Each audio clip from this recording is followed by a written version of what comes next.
Chapter 1079. Not only did Deputy General Shui want the Bailey army to take the three-way pass alone, he also said that if the Bailey army couldn't even take the pass, there was no need for cooperation between the two armies. It had to be said that Deputy General Shui's plan was too good. The most difficult and crucial part of the northern expedition was the three-way pass. The three-way pass was a natural stronghold that was difficult to take. Now that they had lost contact with Tiger's prison, Jun Yixie probably didn't trust Ning Qing anymore. Thus, Jun Yixie would definitely concentrate his best troops at the three-way pass. This was the Bailey army's first time fighting in the north, and it was also their first time fighting against the Northern Li army. They weren't familiar with everything. They had thrown such a hot potato to the Bailey army from the very beginning. Undoubtedly, they wanted the Bailey army to be cannon fodder. After the Bailey army became cannon fodder, the Ning clan army would provide support. First, it would be easier to take the three-way pass. Second, they would be able to show off their might and weaken the Bailey army's morale. If the two armies were sincere in cooperating, Long Feiyi wouldn't care who contributed more. However, Deputy General Shui wasn't sincere in cooperating. He was just making his own calculations. He wanted to push the Bailey army into the tiger's den, dampen their morale, and make them suffer for nothing. This kind of thinking was beneficial to himself, but more importantly, it would harm the cooperation between the two sides and affect the overall military strength and morale. Not to mention Long Feiyi, even Bailey Yuanlong wouldn't budge. Ning Nuo naturally knew about this, but he and First Elder had no way of intimidating the military. When it came to a real battle, the military's words were louder. Now that Ning Nuo was in such a difficult position, Han Yunshi wanted to kick him flying. What kind of situation was this? How could he still be so hesitant and indecisive? With their style, they would have been forced to death before they even went to save the people. Call Deputy General Shui over, Han Yunshi said coldly. Ning Nuo actually didn't care about competing for benefit. He only had one thought right now, and that was to hurry and save the people. Ning Nuo personally ran out and brought Deputy General Shui over. As soon as Deputy General Shui entered the room, he saw Long Feiyi and Han Yunshi sitting high above in the main seat. Gu Beiwei and Tang Li sitting on the left and right respectively. He was startled and awed. Long Feiyi was just about to speak when Han Yunshi asked, "Deputy General Shui, do you insist that the Bailey army attack the three-way pass alone?" Deputy General Shui had long known that such a day would come. He had already thought of how to deal with it. Just as he was about to analyze the situation, Han Yunshi said coldly, "Cut the crap. Just answer me yes or no." Han Yunshi stood up and said coldly, "Deputy General Shui, if you insist, then this princess will officially inform your Ning family army that the cooperation between the two armies ends here. The East Qin army will be fully in charge of the northern expedition." Han Yunshi would rather have the Bailey army sacrifice a bit more than shake the army's morale because of a dispute over who would be the vanguard. What was a soldier? Taking the lead, fighting to be the vanguard no matter how difficult it was. Fighting to be the vanguard, that was what a soldier was. The battle hadn't even begun yet and they were already haggling over every ounce, scheming to see who would pay more and who would pay less. Who would receive more and who would receive less. Could this be called a soldier? I originally thought that your two armies would fight to attack the three-way pass. I never thought that you'd fight to hide. Han Yunshi sneered before suddenly reprimanding, "Deputy General Shui, Long Feiyi and I don't have time to waste with you. Ning Cheng and Ning Jing don't have time to wait for you to figure things out. Fight or not, give me a straightforward answer." Deputy General Shui's face turned red from being scolded. He hardened his heart and simply expressed all his dissatisfaction. "Princess, it wasn't me who schemed, it was Bailey Yuanlong who schemed first. Those 30,000 war horses were all good horses, but their appetites were also very good and required a large amount of money to feed them. In these 2 months, the D clan's provisions were all eaten up by those warhorses. This general proposed sharing provisions with Bailey Yuanlong, but not only did Bailey Yuanlong refuse, he also humiliated this general, saying that this general was hiding the provisions and was using this opportunity to extort East Qin's provisions. Deputy General Shui became more and more aggrieved as he spoke. Princess, this general was also worried about Master Ning. If Master Ning hadn't given himself up as a hostage, the East Qin army might not have had the guts to attack the three-way pass alone. Master Ning exchanged his life for this military opportunity. If it wasn't for the fact that this general had no other choice, how could this general bear to waste it? When these words were said, Han Yunxi and Long Feiyi were both shocked. Bailey Yuanlong actually didn't report the matter of the provisions. What a good Bailey Yuanlong, daring to hide such selfish motives at this critical juncture. Long Feiyi was unable to restrain his anger. Call Bailey Yuanlong over. As soon as Bailey Yuanlong came in and asked about the situation, he immediately explained, Your Highness, Deputy General Shui is slandering this general. It was clearly Deputy General Shui who refused to attack the three-way pass, so this general refused to share provisions. This general is innocent. Bailey Yuanlong, 10 days ago, this general asked you to lend me 30 dan of provisions, which you refused. 9 days ago, this general asked you to lend me 3,000 bows and arrows, which you refused again. Just 7 days ago, this general asked for 300 tents. What did you say? You said no. How did you know at that time that this general wasn't attacking the three-way black market? Deputy General Shui questioned. Humph, although you didn't say it clearly, you had this intention.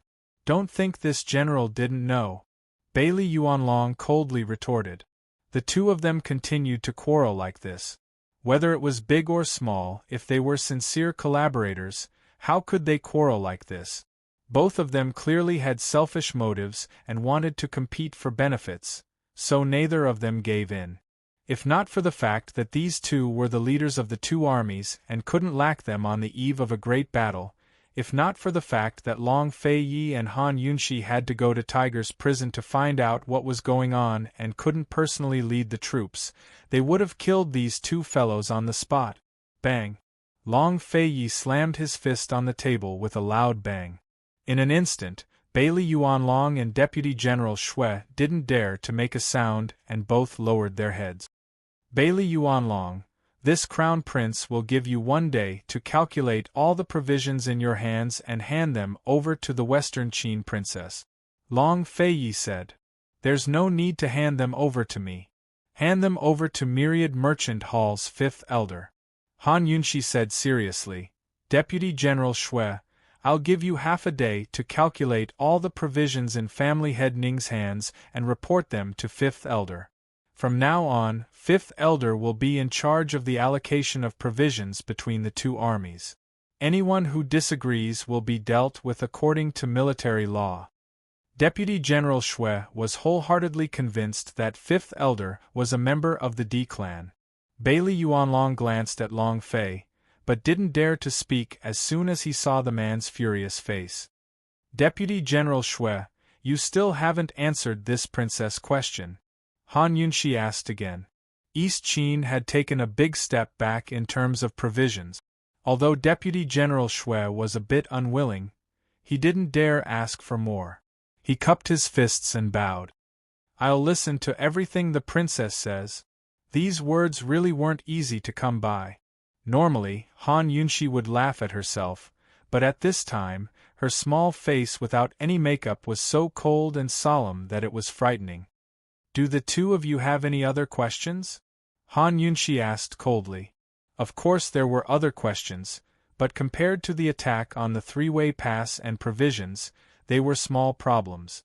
Faced with their two furious masters, Bailey Yuanlong and Deputy General Shui were tactful and didn't dare mention it again. This prince will give you 3 days to redraft the cooperation plan. If there's any more trouble, do as you see fit. Long Feiyi warned. Yes. This general obeys. Bailey Yuanlong and Deputy General Shui didn't dare to stay any longer and left together. Gu didn't know how many times he rolled his eyes. Gu Beiyue helplessly shook his head, but Ning Nuo let out a sigh of relief. He hurriedly asked, "Your Highness, Princess, when are we going to Tiger's prison to rescue them?" Now that Ning Nuo had lost contact with Tiger's prison, they could only make some conjectures. They had no way of knowing what had happened there. However, one thing was certain: something had happened to Bai Yuqiao. If nothing had happened to Bai Yuqiao, there was no way he hadn't replied for so long. Now that something had happened to Bai Yuqiao, Ning Cheng's plan had been exposed. Therefore, they couldn't be sure whether Ning Jing and the others were still imprisoned in Tiger's prison or had moved to another location. What they needed to do now was to make arrangements for the northern expedition as soon as possible, then rush to Tiger's prison to figure out the situation and discuss how to rescue them. Long Feiyi looked at Gu Beiyue, who immediately understood what Gu Beiyue meant. "Your Highness, Princess, this subordinate will go ahead and find out the situation." Gu Beiyue stood up. "Find out the situation first, don't act rashly." "Ning Qing is still in Jun Yixie's army," Han Yunxi hurriedly instructed. Ning Jing and the others were in Tiger's prison, while Ning Qing and Jun Yixie were in the army. Therefore, no matter which side they moved first, they would alert the enemy and hurt the other side. Han Yunxi had already thought of a countermeasure before going to Heaven Mountain. She, Long Feiyi, Gu, and Tang Li would go to Tiger's prison to rescue Ning Qing, while Gu Beiyue would infiltrate the army alone to rescue Ning Qing. Tiger's prison was bound to be heavily guarded and wouldn't be easy to break through. However, things were different on Jun Yixie's side. Although Jun Yixie knew poison, Gu Beiyue's shadow art could still use a defensive strategy to save someone and then leave. Helpless, now that the situation had changed, they could only let Gu Beiyue make the trip first. With Gu Beiyue's terrifying speed, Bailey Yuanlong and Deputy General Shui should have already drafted the cooperation and battle plan between the two armies by the time he made the trip to and from Tiger's prison. "Don't worry, Princess. This subordinate knows what to do," Gu Beiyue said seriously. Gu Beiyue was about to set out when a servant suddenly rushed in from outside. "Young Master Nuo. Young Master Nu, you have a letter. A letter from Tiger's prison." For a moment, everyone was shocked. Tang Li was the first to stand up and almost pounced over to snatch the letter. Ning Nuo rushed over and snatched the letter from the servant's hand. He hurriedly opened it and was shocked when he saw the internal energy in the letter. "Not good. What's wrong? What's wrong with Ning Jing?" Tang Li was so scared that his heart almost stopped. Ning Nuo handed the letter to Long Feiyi and murmured, "Jun Yixie invited you and the princess to Tiger's prison for tea." Although Long Feiyi was surprised, he didn't panic. He looked at Gu Beiyue and said calmly, "Save yourself a trip." "Your Highness, is Jun Yixie abandoning the army?" Gu Beiyue asked seriously. Even if Jun Yixie wanted to threaten them, shouldn't he have brought the hostages to the battlefield and forced them to retreat? However, Jun Yixie had chosen Tiger's prison. He was clearly going all out to deal with them. Chapter 1080. Jun Yixie's invitation was filled with conspiracy. Who knew how many people were lying in ambush at Tiger's prison? However, Jun Yixie had already sent an invitation, so how could Long Feiyi's group not go? No matter what Jun Yixie had prepared for them, they had to go. Reply, "We'll go as scheduled. Tell him to prepare tea and wait for us," Long Feiyi said. Jun Yixie's invitation was set for the first day of the 4th lunar month. Today was the 20th of the 3rd lunar month, which meant that they still had 8 days to prepare. After deducting the travel time, there wasn't much time left. 3 days later, Bailey Yuanlong and Deputy General Shui finished discussing the final cooperation plan and battle plan. They presented it to Long Feiyi and Han Yunxi for review. It had to be said that after these two fellows put aside their selfish thoughts, the plan they drafted was perfect. Whether it was Long Feiyi or Han Yunxi, they couldn't find any flaws in it. The Ning family army would be the vanguard, with 500 artillery soldiers and 15 red coat cannons as the main attack force. 30,000 cavalry would bring up the rear. Once the Three Roads Pass was captured, the 30,000 cavalry would immediately pass through the border and enter. The artillery soldiers would be in the vanguard, followed by the cavalry, and then the 50,000 cavalry would bring up the rear, becoming a powerful shield for the artillery and cavalry. They planned to take the Three Roads Pass in half a month at the earliest and a month at the slowest. At the same time, 3,000 Ning family elites would lead the charge and 5,000 East Qin elites would infiltrate from the eastern mountain forest. After the cavalry entered, they would assist from the east. Moreover, the Bailey Navy would come north from the eastern sea, coordinating with the armies of the two sides to surround northernly. The 5,000 Ning family soldiers and 10,000 East Qin soldiers would be left behind to guard the Three Roads Pass. One reason was to supply the northern expedition, and two was to guard against Western Zhou and Tianan. Although Western Zhou and Tianan couldn't raise any big waves, they still had to be cautious and defend well. The military expenditure, the allocation of food, herbs, and other important resources were all under the Fifth Elder's control. The Fifth Elder was the most loyal person to Han Yunshi in the D clan. He was also a businessman. He might not be shrewd in other matters, but when it came to controlling money, few people could compare to him. Han Yunshi was very satisfied after reading the Fifth Elder's budget. She was right about the Fifth Elder. The Fifth Elder was astute and fair.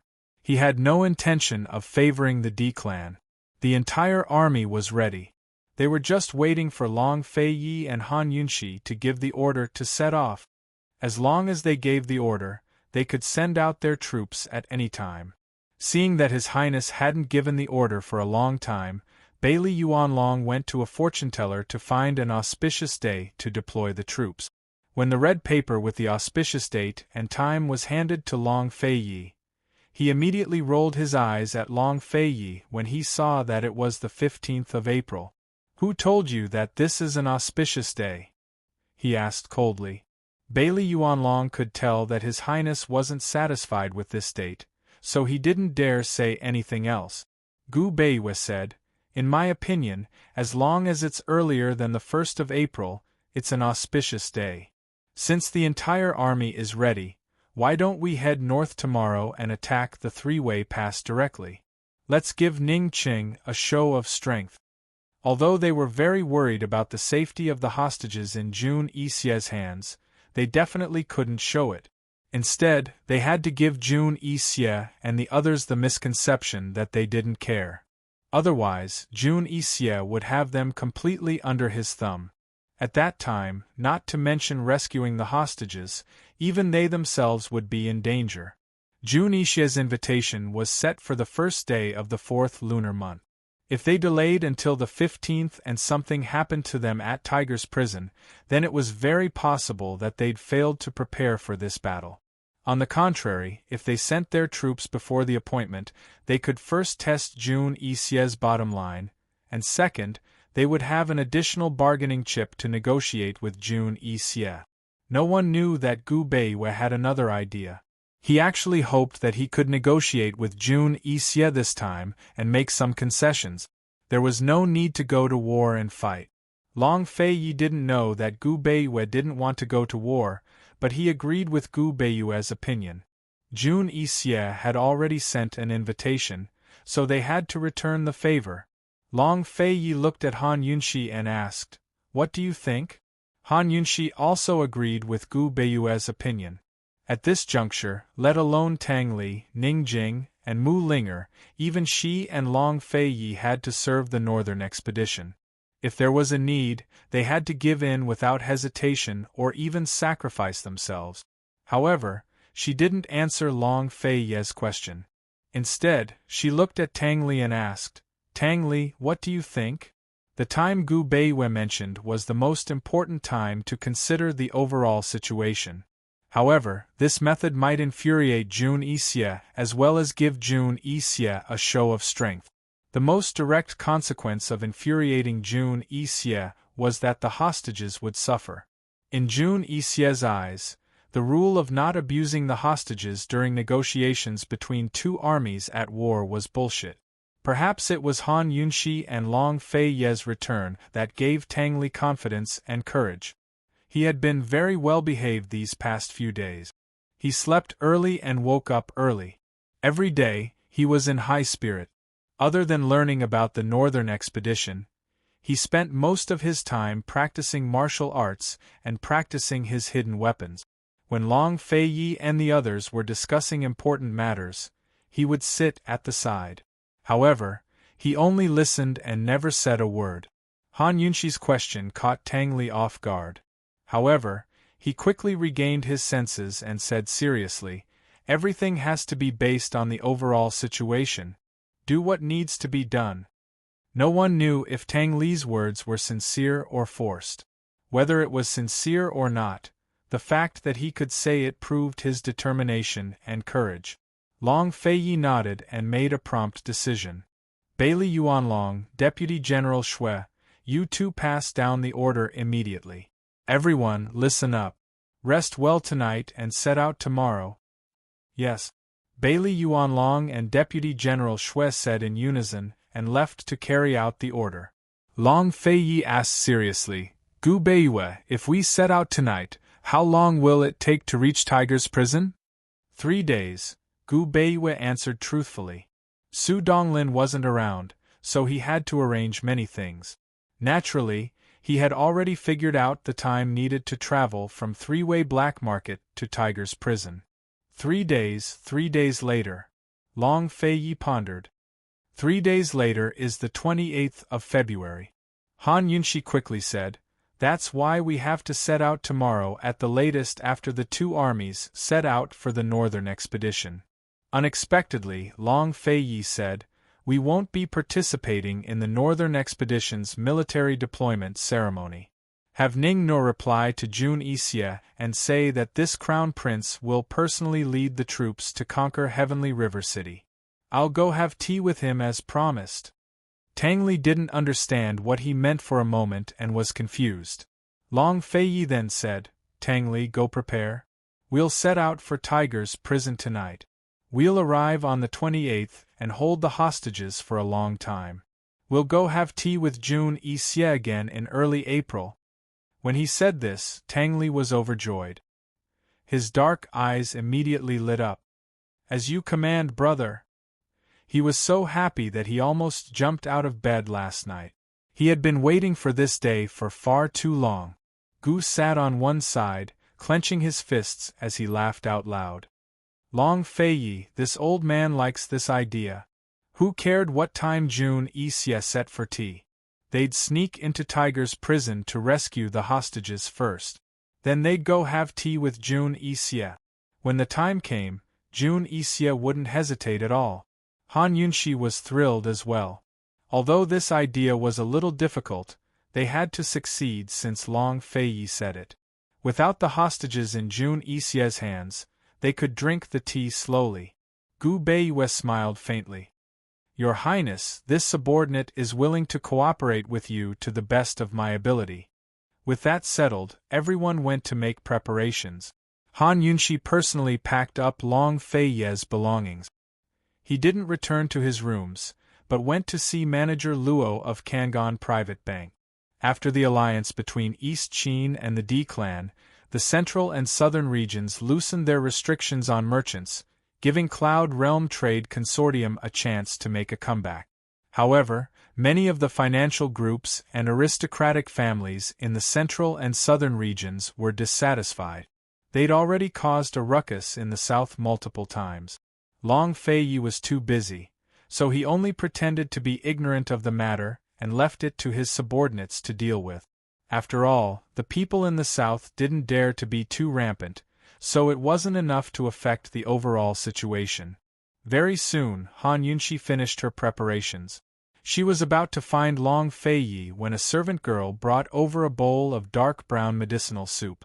Han Yunxi was bewildered. She assumed that Long Feiyi had ordered the servant girl to bring it over. After all, Long Fei Yi had a habit of giving her nourishing medicines from time to time. Dr. Gu had this servant deliver this. Dr. Gu said that the princess's complexion wasn't good and that she was going on a long journey. He was afraid that the princess wouldn't be able to take it, so he brewed this medicine and told the princess to finish it while it was hot before leaving, the servant girl replied. Dr. Gu also said that this was the first bowl. When the princess returns, you'll have to continue taking it. Han Yunxi picked up the bowl and sniffed it before tasting it. Besides 1 or 2 common medicinal ingredients, she really couldn't taste anything else. She didn't think much of it, but drank the rest of the medicine in one gulp. Besides Long Fei Yi, Gu Beiwei was the one person in the world she felt most at ease with. Han Yunxi sat for a while after drinking the medicine. Long Fei Yi and the others all came over. Gu Beiwei didn't mention the bowl of medicine, so Long Fei Yi naturally didn't know about it. For the trip to Tiger's prison, Long Fei Yi chose a few shadow guards to secretly accompany them. It was convenient for him to carry out his task. He didn't bring too many people because he didn't need them. If he wanted to kill Jun Yixie, he only needed him, Han Yunxi, Gu Beiwei, or Gu. And if he wanted to save the hostages, they might not be able to do it even if they worked together. They needed to use their wit. Long Fei Ye's group of 4, plus Tang Li, the group of 5 secretly left three-way black market that night. They chose a mountain forest path and headed towards Tiger's prison. On the evening of the 28th of March, they arrived at the mountain forest where Tiger's prison was located. This was a dense mountain forest west of northern Li's Tianhe City. It was the largest mountain in northern Li. The mountains were high, the ravines were deep, and the slopes were steep. The mountains overlapped each other and intersected with each other. There was an endless stretch of mountains. Tiger's prison was hidden in the deepest and densest ravine in this mountain forest. The topography affected the climate. The trees around Tiger's prison were dense all year round, covering the sky and the sun. The place where Jun Yixie invited Long Fei Yi and Han Yunxi to drink tea was a cliff on the eastern side of Tiger's prison. It was called Tiger Roar Cliff. It got its name because there were more tigers in the mountain, and they roared at the cliff, intimidating the whole mountain. Standing on Tiger Roar Cliff, one could overlook the entire ravine. However, one couldn't see Tiger's prison, only a patch of lush vegetation. Jun Yixie's invitation letter included a map. It was the route from the foot of the mountain to Tiger Roar Cliff. However, as early as a few months ago, Bai Yuqiao had already given Han Yunxi and the others a detailed topographic map of Tiger's prison and the surrounding mountains. He also wrote down everything she knew about the ambushes around Tiger's prison clearly in the letter. There were many roads leading to Tiger Roar Cliff. Which one Jun Yixie gave them was the most dangerous one. At this moment, Han Yunxi's group of 5 was at the foot of the mountain, looking up at the long stretch of mountains and steep ridges. Jun Yixie asked them to meet at sunset the next day. In other words, they still had one night and one day tomorrow to sneak into Tiger's prison and save the hostages. Chapter 1081. Han Yunxi and the rest were already at the foot of the mountain. One day and one night was more than enough for them to save someone. Han Yunxi unfolded the map Bai Yuqiao had given her and found the location of Tiger Roar Cliff. She said seriously, "Tiger's prison is in the deep ravine behind Double Peak Mountain. We have to cross Double Peak Mountain first and observe the situation before making any arrangements." Long Fei Yi and the other 3 men had no objections. Gu took the lead as usual. Tang Li wanted to follow, but Han Yunxi pulled him back. "Tang Li, now is not the time to act on impulse. You're a father now. If you want to protect your wife and child, you have to ensure your own safety first," Han Yunxi said seriously. Jun Yixie was different from other people. Not only was Jun Yixie highly skilled in martial arts, but he also knew how to use poison. "7th young master and I will take the lead. You and your brother follow behind us," Han Yunxi said as she pushed Tang Li to Long Fei Yi. However, Long Feiyi let Tang Li follow Gu Beiwei from behind. He held Han Yunxi and whispered, "I'll take you up the mountain." Even though her qigong was very good, he still wouldn't let her go alone. He had to take her with him. Many times, a woman's strength didn't mean that she didn't need to be taken care of. And when a man took care of a woman, it wasn't a kind of care for the weak. It was a kind of love and a habit. Gu was secretly delighted to be able to walk with Poison Girl. When he saw Long Feiyi flying towards him with Han Yunxi in his arms, he didn't even want to wait and rushed forward. Gu Beiyue's eyes flashed with a smile. He said to Tang Li, "Clan Master Tang, we're already here. There's no need to rush. Follow me and stay behind." Okay. Tang Li accepted it calmly. The group climbed over the mountains smoothly. However, when they reached the mountainside of the second mountain, Gu stopped abruptly and said, "Poison Girl, there's poison on the mountain." Han Yunxi asked Long Feiyi and Gu Beiwei to stop. "It's poisonous, and there's a lot of it." This season was the time when poisonous creatures came out of their cave. There were many poisonous creatures in the forest, but no matter how many there were, they wouldn't be so densely packed together. Human judgment might be wrong, but the judgment of the detoxification system would never be wrong. There are poisonous snakes all over the top of the mountain. There's basically no place to stand. There are also several groups of poisonous mosquitoes, Han Yunxi said seriously. Everyone was shocked. Even Gu was surprised. He knew that there were poisonous creatures at the top of the mountain, but he didn't expect there to be so many of them. He scolded, "Is Jun Yixie crazy?" "He's not crazy. I'm guarding against our sneak attack," Han Yunxi said coldly. The poisonous creatures at the top of the mountain, whether they were poisonous snakes or poisonous mosquitoes, were not rare creatures. They were only poisonous in large numbers. Even if there were more of them, no matter how scary they wouldn't be able to stop Han Yunxi. Jun Yixie didn't set up these poisonous creatures to attack. They were the first line of defense for Tiger's prison. If they wanted to pass through this line of defense, they would definitely exterminate these poisonous creatures. Once she dealt with these poisonous creatures, Jun Yixie would know that they were coming. After passing through the second mountain, there were many paths to enter Tiger's Denver. However, this was the only path to pass through the second mountain. Jun Yixie's first line of defense was flawless. There was no way for them to avoid it. If they wanted to pass through this path, they would have to alert Jun Yixie. Therefore, there were only two choices in front of them.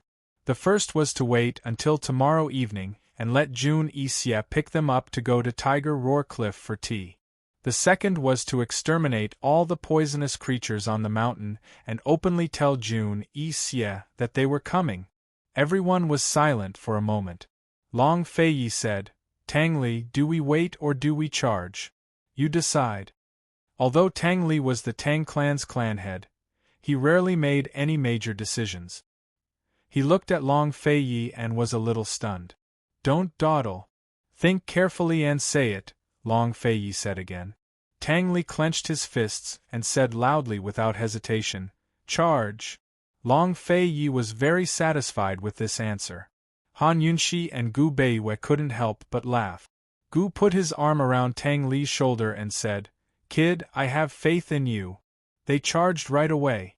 Han Yunxi led the way. She asked Long Feiyi and the others to find some dry firewood and light 10 big fires. Then, she put some unknown poison into the fires. "Here, one antidote for each of you. Go up the tree and watch a good show." Han Yunxi took out a few pills. Gu Beiwei and Tang Li did as they were told and quickly climbed up the tree. "Poison Girl, what poison did you put in?" Gu was very curious. "It's a secret. Hurry up and go up the tree," Han Yunxi urged. Gu took the antidote and flew up to sit on a tall tree. White smoke rose from the fire and a strong fragrance wafted out. Long Feiyi protected Han Yunxi and flew to Gu's side.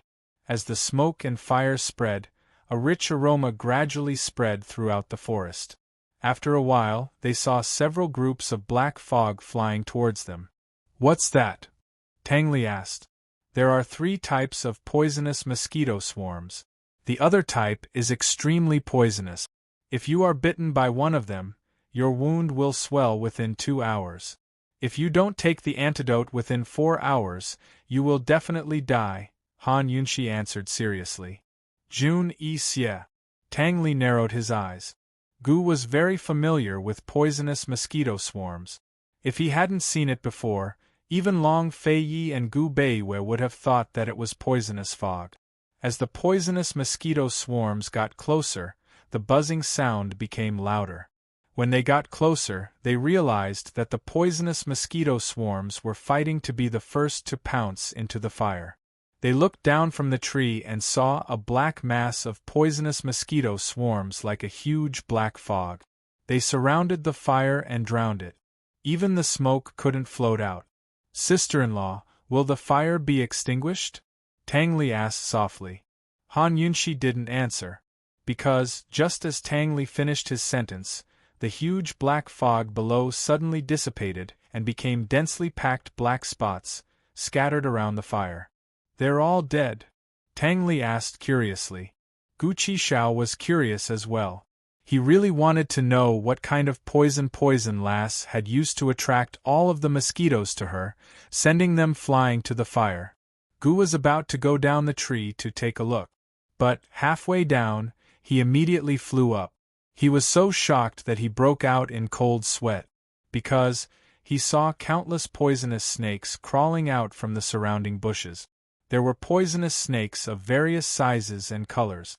They were densely packed and were fighting to be the first to crawl out. They came so suddenly and their speed was so fast that it caught everyone off guard. Gu wasn't frightened. He was disgusted. Instead of saying that these poisonous snakes crawled out, it was more accurate to say that these poisonous snakes flowed down from the mountain like a flood. Not long after, the fire was surrounded by poisonous snakes. Their slippery bodies intertwined and squeezed together. They revealed their flat tongues and stuck out their red tongues, as if they were looking for something. Han Yunshi and the rest looked down from the tree. Not only did they see the densely packed snakes below, they also saw that the surrounding mountain paths were filled with poisonous snakes coming down the mountain. This scene was simply magnificent. If people with trypophobia saw this scene, they would definitely go crazy. It wouldn't be an exaggeration to call this mountain Snake Mountain. Sister-in-law, this isn't a good show. It's too disgusting. Tang Li was about to vomit. Just wait. Han Yunshi's lips curled into a cold smile. More and more snakes came down the mountain, but the poisonous snakes that gathered at the foot of the mountain gradually retreated and scattered in all directions. Once the snakes below dispersed, there would immediately be more poisonous snakes to replace them. This repeated a few times before the poisonous snakes finally dispersed. The fire was more or less extinguished. The surroundings were filled with the corpses of poisonous mosquitoes, forming a large black mass. Long Fei Yi estimated that there were at least 8,000 or 9,000 poisonous snakes in the mountain, if not 10,000. Poison Lass, where's the good show? Gu also didn't understand. Poison Lass had poisoned the smoke and attracted the poisonous mosquitoes and poisonous snake. The poisonous mosquitoes were dead, but the poisonous snakes were safe and sound. Let's go up the mountain. Han Yunshi smiled. Princess, the snakes are still in the forest. Gu Beiwei couldn't help but remind her. Snakes don't need mosquitoes. As long as everyone is careful, we won't be bitten. Let's go, the good show is on the mountain. Han Yunshi smiled mysteriously. Long Fei Yi didn't say anything and flew down the tree with her in his arms. Tang Li and Gu Beiwei followed closely behind. Gu also immediately caught up. They didn't land on the ground. Instead, they used the branches as leverage to fly up the mountain. The journey to the top of the mountain was very smooth. However, at the top of the mountain, they immediately saw Han Yunshi's so-called good show. The mountain peak was littered with the corpses of archers. Every archer was bitten to death by poisonous snake. Tang Li and Gu Qishao carefully counted the corpses and discovered that there were 500 archers in total. Gu Qishao then inspected their arrows and discovered that they were all coated in hypertoxic poison. They hadn't even reached Tiger's prison, but there were already 500 archers lying in ambush on the mountain peak. What did Jun Yixie want to do? Fortunately, Han Yunxi poisoned the poisonous snakes and caused them to counterattack. Otherwise, if they rashly went up the mountain, they might have really fallen into an ambush. Sister-in-law, where are those poisonous snakes? Tang Li asked anxiously. They continue to help us clear the way, Han Yunxi said seriously. This was already the top of the second mountain. On the other side of the mountain was the deep ravine where Tiger's den was. They walked to the edge of the cliff and looked down from above. They could only see that the ravine was immeasurably deep. There were plants everywhere, and they couldn't see a single stone or soil, let alone Tiger's prison. The only thing that could be seen was an overhanging cliff in the northwest direction. That should be Tiger Roar Cliff. The huge army of poisonous snakes had already climbed down the ravine from the top of the mountain. The poison Han Yunxi used on the poisonous snakes was a kind of bloodthirsty poison. Once poisoned, the poisonous snakes would frantically look for prey to bite. After this forest was occupied by the poisonous snakes and mosquitoes, the other animals would either die or flee. Therefore, the only prey of the poisonous snakes were the people lying in ambush in the bushes. Han Yunxi was waiting. She was waiting to see how many ambushes Jun Yixie had hidden in this forest. She was also waiting to let Jun Yixie experience what it meant to bring evil upon oneself was the hardest to bear. When Han Yunxi set the fire to lure the poisonous mosquitoes away, Jun Yixie already knew that they were coming. He also knew that they were going to force their way in. The poisonous mosquitoes and poisonous snakes were just his guards. Sacrificing these poisonous creatures didn't affect Jun Yixie at all. His real ambush was the archers and gunpowder. He didn't make a sound and just waited for Han Yunxi and the others to come down into the ravine. Who knew that instead of Han Yunxi and the others, the poisonous snakes would betray him? Your Highness Duke of Kong, the 500 archers at the top of the mountain were all wiped out. Half of the second batch of archers also died. I don't know what's wrong with those poisonous snakes. They've all gone crazy and are biting anyone they see. When the guard came to report, Jun Yixie was stunned. What did you say? Chapter 1082. Jun Yixie never expected the snakes to counterattack. After all, he'd spent a lot of effort to get his hands on these poisonous snakes. In fact, he didn't need so many snakes to guard against Han Yunxi's group's sneak attacks. Instead, he filled the entire mountain with snakes to give Han Yunxi's group a warning. He wanted to tell them that he, Jun Yixie, wasn't so easy to bully. He wanted to tell them that they'd pay a heavy price if they tried to trick him. But who knew that he'd end up smashing his own foot with a rock? He'd stationed countless archers on the shady side of the second layer of the mountain, a total of 10 archers. But no matter how many archers there were, they couldn't compare to the number of poisonous snakes. No matter how powerful their arrows were, they couldn't kill off a swarm of snakes. Any of the snakes in the mountains might be common, but they were also highly poisonous. Once bitten, they'd kill you within a short time. After all, the archers were the second line of defense, the true defense. They were the key to keeping Chang Fei Yi and the other experts in check. When Jun Yixie stood up, he couldn't even stand straight and swayed. If news of this spread, he'd become the biggest joke in the history of Cloud Realm continent. Your Highness Duke of Kong, what's wrong with those poisonous snakes? Is there no way to break through them? If this keeps up, we'll lose our footing. The guard reminded him urgently. Prepare all the defenses at Tiger's prison. Keep a close eye on Ning Cheng. Jun Yixie said before he rushed out, his figure disappearing into the forest. Once he was in the woods, he could hear the occasional cries of agony from all around him. Not far away, he could even hear the hissing of a large group of poisonous snakes as they fought to be the first to move forward. Jun Yixie followed the sounds and saw a few of the archers dead from poison. Two of the snakes were crawling over their bodies in search of other prey.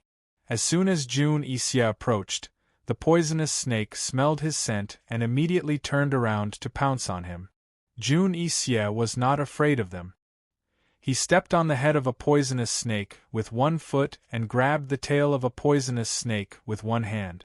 When the poisonous snake turned its head to bite him, he fiercely threw it to the ground and killed it. He picked up the dead snake and carefully examined it. Only then did he realize that the venomous snake had been poisoned. However, he could not determine what kind of poison it was. Furthermore, he had studied poison for so many years, but he had never heard of any poison that could make a poisonous snake so violent and bloodthirsty. Jun Isya's big movement immediately attracted more than 10 poisonous snakes. Some were thinner than his arm, while others were as big as pythons. The poisonous snakes surrounded him, all of them flicking their red tongues, eager to attack. In Jun Isya's eyes, they were no different from traitors. The more Jun Isya looked at them, the angrier he became. He suddenly leaped into the air and shot out several poisonous needles, immediately killing all the poisonous snakes. The giant pythons were still aggressive even after being hit by a few needles. They swept their huge tails at him fiercely. The poisonous snakes were bloodthirsty and purely saw Jun Isya as prey. Jun Isya had no choice but to kill them. He flew sideways and dodged the giant snake's attack. He was so angry that his face turned green. Even though he was unwilling, he had no choice but to kick the giant snake's huge head into smithereens. After these few snakes died, the surroundings were already surrounded by another group of snakes. Moreover, there were still many more around. Jun Isya had no choice but to escape. Otherwise, who knew how much time he would waste on killing these poisonous snakes? Unable to find a way to break through, Jun Isya had no choice but to order all the archers to retreat into the deep ravine. He ordered people to cut down the trees around Tiger's prison and spread a circle of poison. In this way, the poisonous snakes could only enter Tiger's prison by crawling over the ground. Once they came into contact with the poison, no matter what kind of poisonous snake they would be poisoned and their flesh would rot and die. Han Yunshi and the rest stood at the top of the mountain and looked down. Although they couldn't see the specific movements in the forest, they could hear all kinds of wails coming from the forest. They also saw a few large movements in the vegetation. Are they retreating? Tang Li asked suspiciously. Yes. Many of them have retreated. They should be all archers. Long Feiyi said. He had set up this kind of ambush in the forest many times before. He had also been ambushed by others a few times. He was all too familiar with this kind of movement. Sister-in-law, it's really a good show. Beautifully done. Tang Li was overjoyed. Poison lass, you're amazing. Gu gave her a thumbs up with a fawning expression. What's that poison called? Why don't you give some to Chi brother? Han Yunshi generously gave Gu a bottle. These poisonous snakes will go crazy for at least 3 days. We can rest tonight and continue watching the show tomorrow. When she said this, Gu Beiwei and Long Feiyi both laughed. God knows how many archers Jun Isya had set up an ambush. God knows how much danger they would face if they barged in. They were all prepared for a tough battle. However, Jun Isya just had to give them a chance to rest. Originally, night was the best time to sneak into Tiger's prison. But now they could rest assured and give the best time to the poisonous snake. Unless Jun Isya had a poison similar to Han Yunshi's, even if he poisoned a large number of poisonous snakes, it wouldn't be something that could be settled in one night. In one night, the poisonous snakes would be able to kill all the ambushes in the mountain and even attack Tiger's prison. Of course, if Jun Isya left Tiger's prison and took the initiative to look for them, they wouldn't mind treating him to tea first. The sky gradually darkened. Han Yunshi and the others looked down into the ravine and couldn't see anything. Apart from darkness, there was only darkness. The mountain forest was quiet to begin with. It was even quieter at night. The hissing of the snakes in the mountain rose and fell one after another. They could tell that the snakes were all heading into the ravine. Han Yunshi and the others sat in a row on a large rock on the cliff at the top of the mountain. Han Yunshi and Long Feiyi sat together. Tang Li sat beside Long Feiyi and Gu sat beside Han Yunshi. Gu Beiwei sat behind them. In a sense, Gu Beiwei was the Real Shadow Guard. It was the end of March and the beginning of April. There was no moon in the sky. Coincidentally, there was no moonlight, so the stars in the sky were especially bright. They looked up from the top of the mountain and felt that they were very close to the sky. The stars in the sky were just above their heads. They could reach out and pluck them. Han Yunshi couldn't help but reach out. She immediately realized that everything was just an illusion. The sky was actually very, very high up. "Poison Girl, do you want the stars?" Gu asked with a smile. Han Yunshi didn't answer. She thought that once they went up the mountain, they would have to fight to the end. Who knew that they would have the opportunity to sit on the top of the mountain and look at the stars? Han Yunshi looked at the stars and slowly leaned back. Long Feiyi also lay down. His arm was already behind her head, waiting for her. Han Yunshi wasn't surprised as she rested in Long Feiyi's arms. It was as if this was already a habit.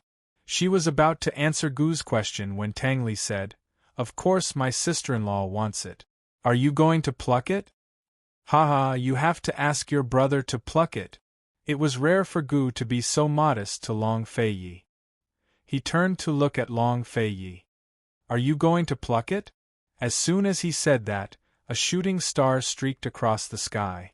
They all sat up in shock. "Tang Li, quick! Make a wish!" Han Yunshi said anxiously. Tang Li had no idea what was going on. "If you make a wish when you see a shooting star, it will definitely come true," Han Yunshi said seriously. She didn't know when she would believe in such things. Tang Li immediately said loudly, "I hope that Ning Jing and the child are safe and sound." "You can't make a wish out loud."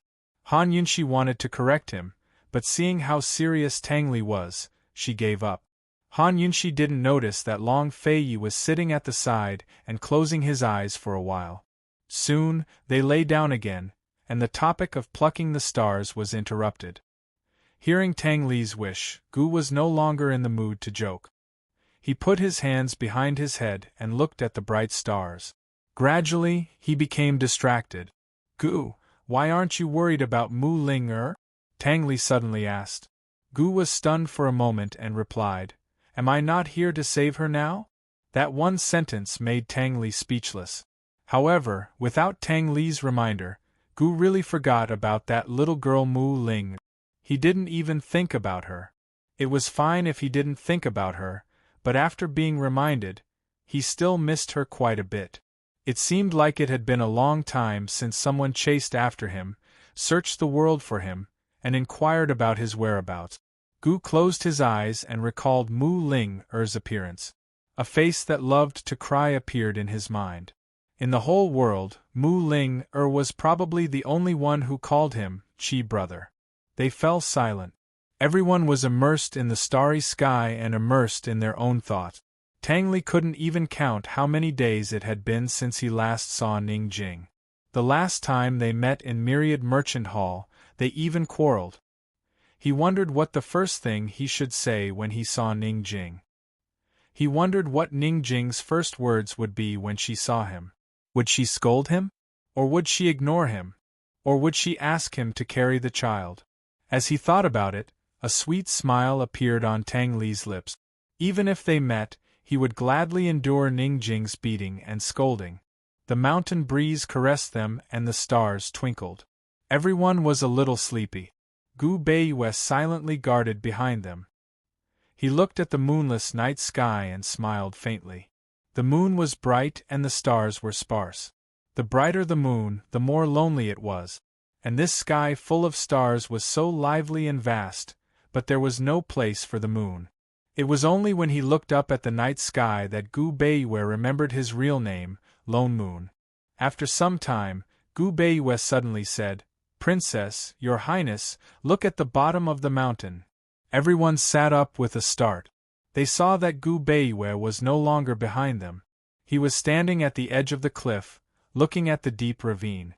What happened in the deep ravine? Han Yunshi and the others hurriedly stood up. They saw that a light had appeared in the originally dark ravine. Is that Tiger's prison? Tang Li exclaimed. They must have cut down all the trees around Tiger's prison. Otherwise, we wouldn't be able to see the light. Gu was also surprised. Han Yunshi smiled. Jun Yixie is guarding against snakes. Long Feiyi squeezed his wrists and stretched his muscles. Cold, he said. Get ready to go down the mountain. Jun Yixie had already returned to Tiger's prison. Of course, they couldn't give him a chance to breathe. Now that things had come to this, they naturally had to stand at the entrance of Tiger's prison. Chapter 1083. Han Yunshi and company confidently descended the mountain, without any obstructions. Han Yunshi detected a circle of poison in front of Tiger's prison's entrance from afar.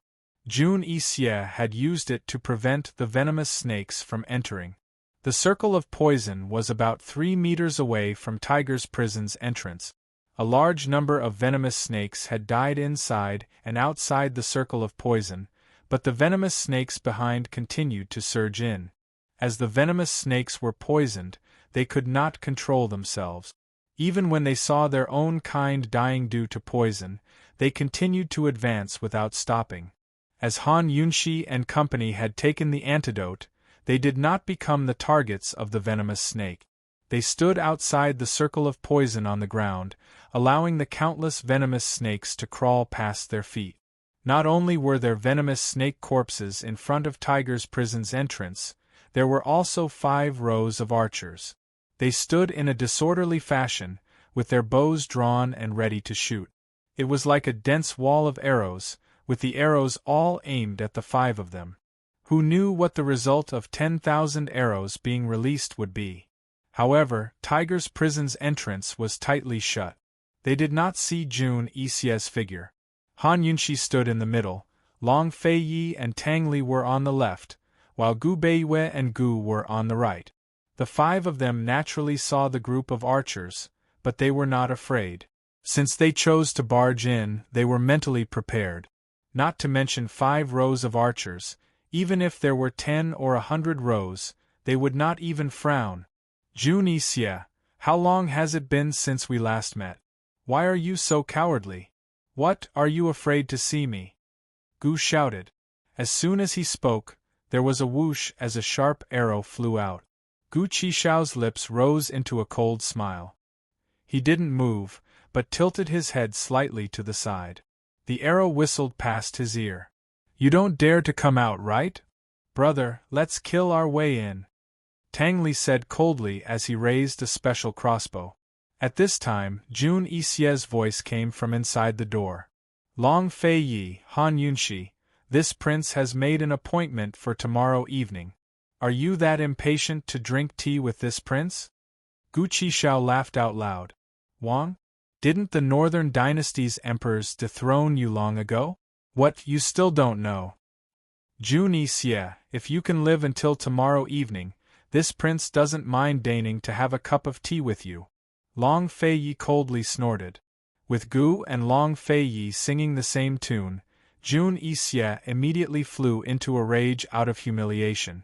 With a flip, he leaped onto the roof and looked down at Long Feiyi and the others from above.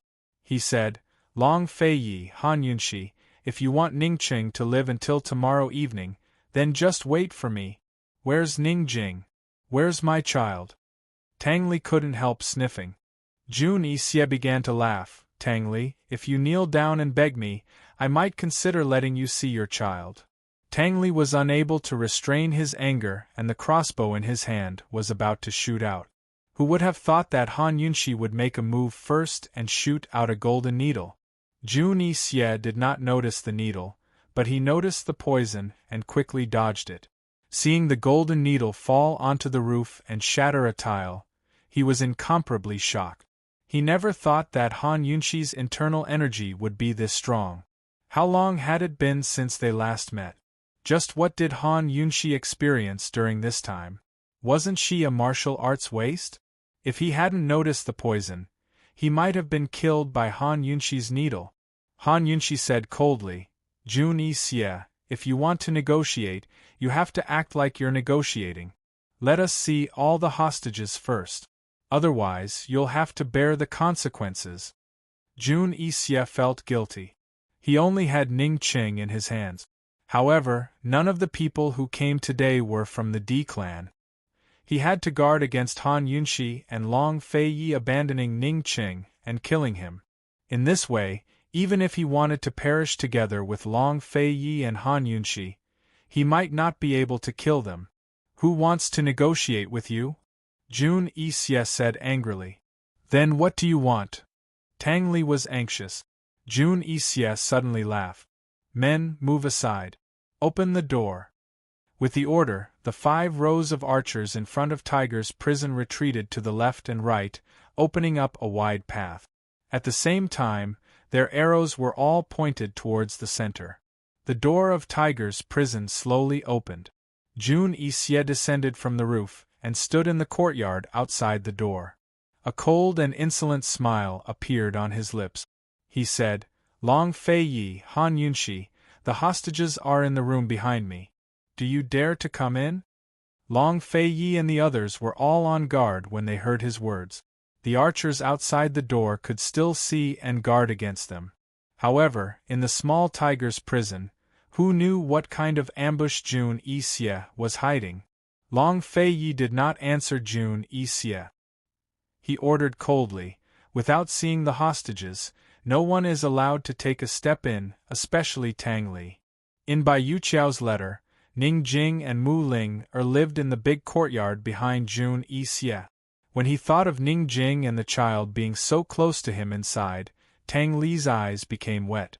Ning Jing must have known that he was here. Was she holding the child and waiting to see him? Tang Li's tears didn't fall, but his heart was about to break. However, he persevered and replied loudly, This subordinate obeys. Strictly speaking, he was also Long Feiyi's subordinate. This should be the first time in his life that he said this to Long Feiyi. Regardless of whether Jun Xie wanted to negotiate with them or not, this stalemate was a negotiation. Only by remaining calm could they control the situation and win. It had to be known that winning or losing was not only related to the hostages' safety, but also related to everyone's safety. It even related to whether or not the northern expedition could continue. If they fell into Jun Xie's hands, then the northern expedition would be over. Jun Xie sneered and said, Long Feiyi, I have so many hostages. Which one do you want to see? All of them, Long Feiyi replied. Jun Xie snorted, Long Feiyi, what right do you have to negotiate with me? Long Feiyi said, Even without entering Tiger's prison, this prince can still kill you. Jun Xie did not even have time to refute before Long Feiyi pulled out his sword. His movements were so fast that Jun Xie could not see it clearly. The sword rose and fell, and with a flash of sword light, the arrows on the bowstrings were all cut. Moreover, the bowstrings did not break. The archers looked at the arrows that fell and were all stunned. Jun Xie's heart skipped a beat. Han Yunxi's martial arts was already unbelievable to him, but he never thought that Long Feiyi's martial arts would reach this level.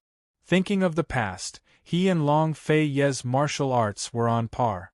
In just a short 2-3 years, Long Feiyi had already reached a height that he did not dare imagine and could only look up to. Actually, not only in terms of martial arts, even in terms of status, Long Feiyi had already left him in the dust. Long Feiyi was the East Qin crown prince, and he was an old subordinate of the East Qin royal family. Long Feiyi was no longer the Long Feiyi of the past, and Han Yunxi was no longer the Han Yunxi of the past.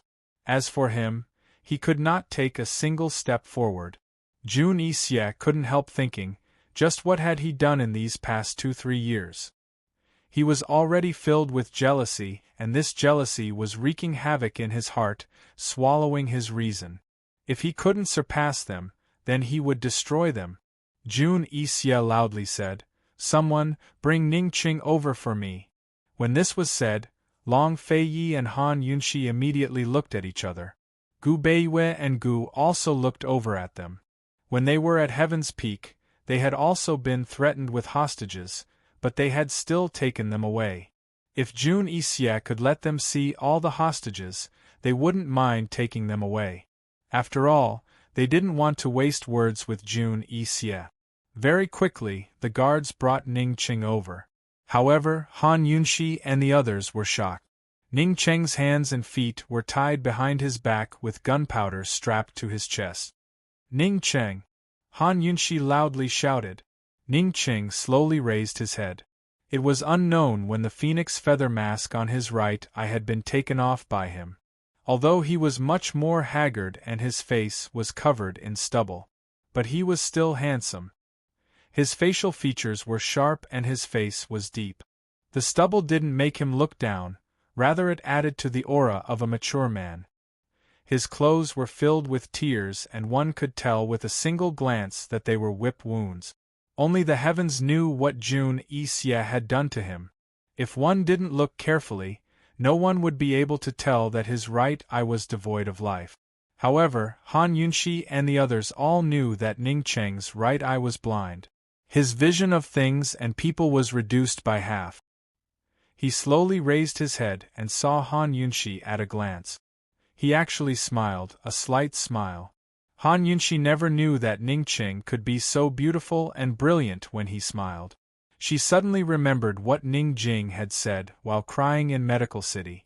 She didn't dare to look at Ning Cheng's eyes again. Even if it was an accident, even if she didn't mean to hurt him, she still didn't have the courage to look. Damn Bai Yanqing, damn Jun Yixie, damn the Black Clan and Feng Clan, damn the grudges between Eastern and Western Qin. If there weren't so many misunderstandings, things wouldn't have turned out like this. Ning Cheng's mouth was gagged and he couldn't say anything. He could only move his head. His smile quickly disappeared and he respectfully nodded at Han Yunshi as a salute. He slowly shook his head at Han Yunshi and the others, wanting to tell them not to come in. Ning Jing and the others were not in Tiger's prison. Jun Yixie only had him as a hostage. Jun Yixie not only tied gunpowder to him, but also buried countless gunpowder in Tiger's prison. As long as they stepped in, Jun Yixie would perish together with them. Jun Yixie grabbed the rope around Ning Cheng's waist with one hand and held a match in the other, looking very threatening.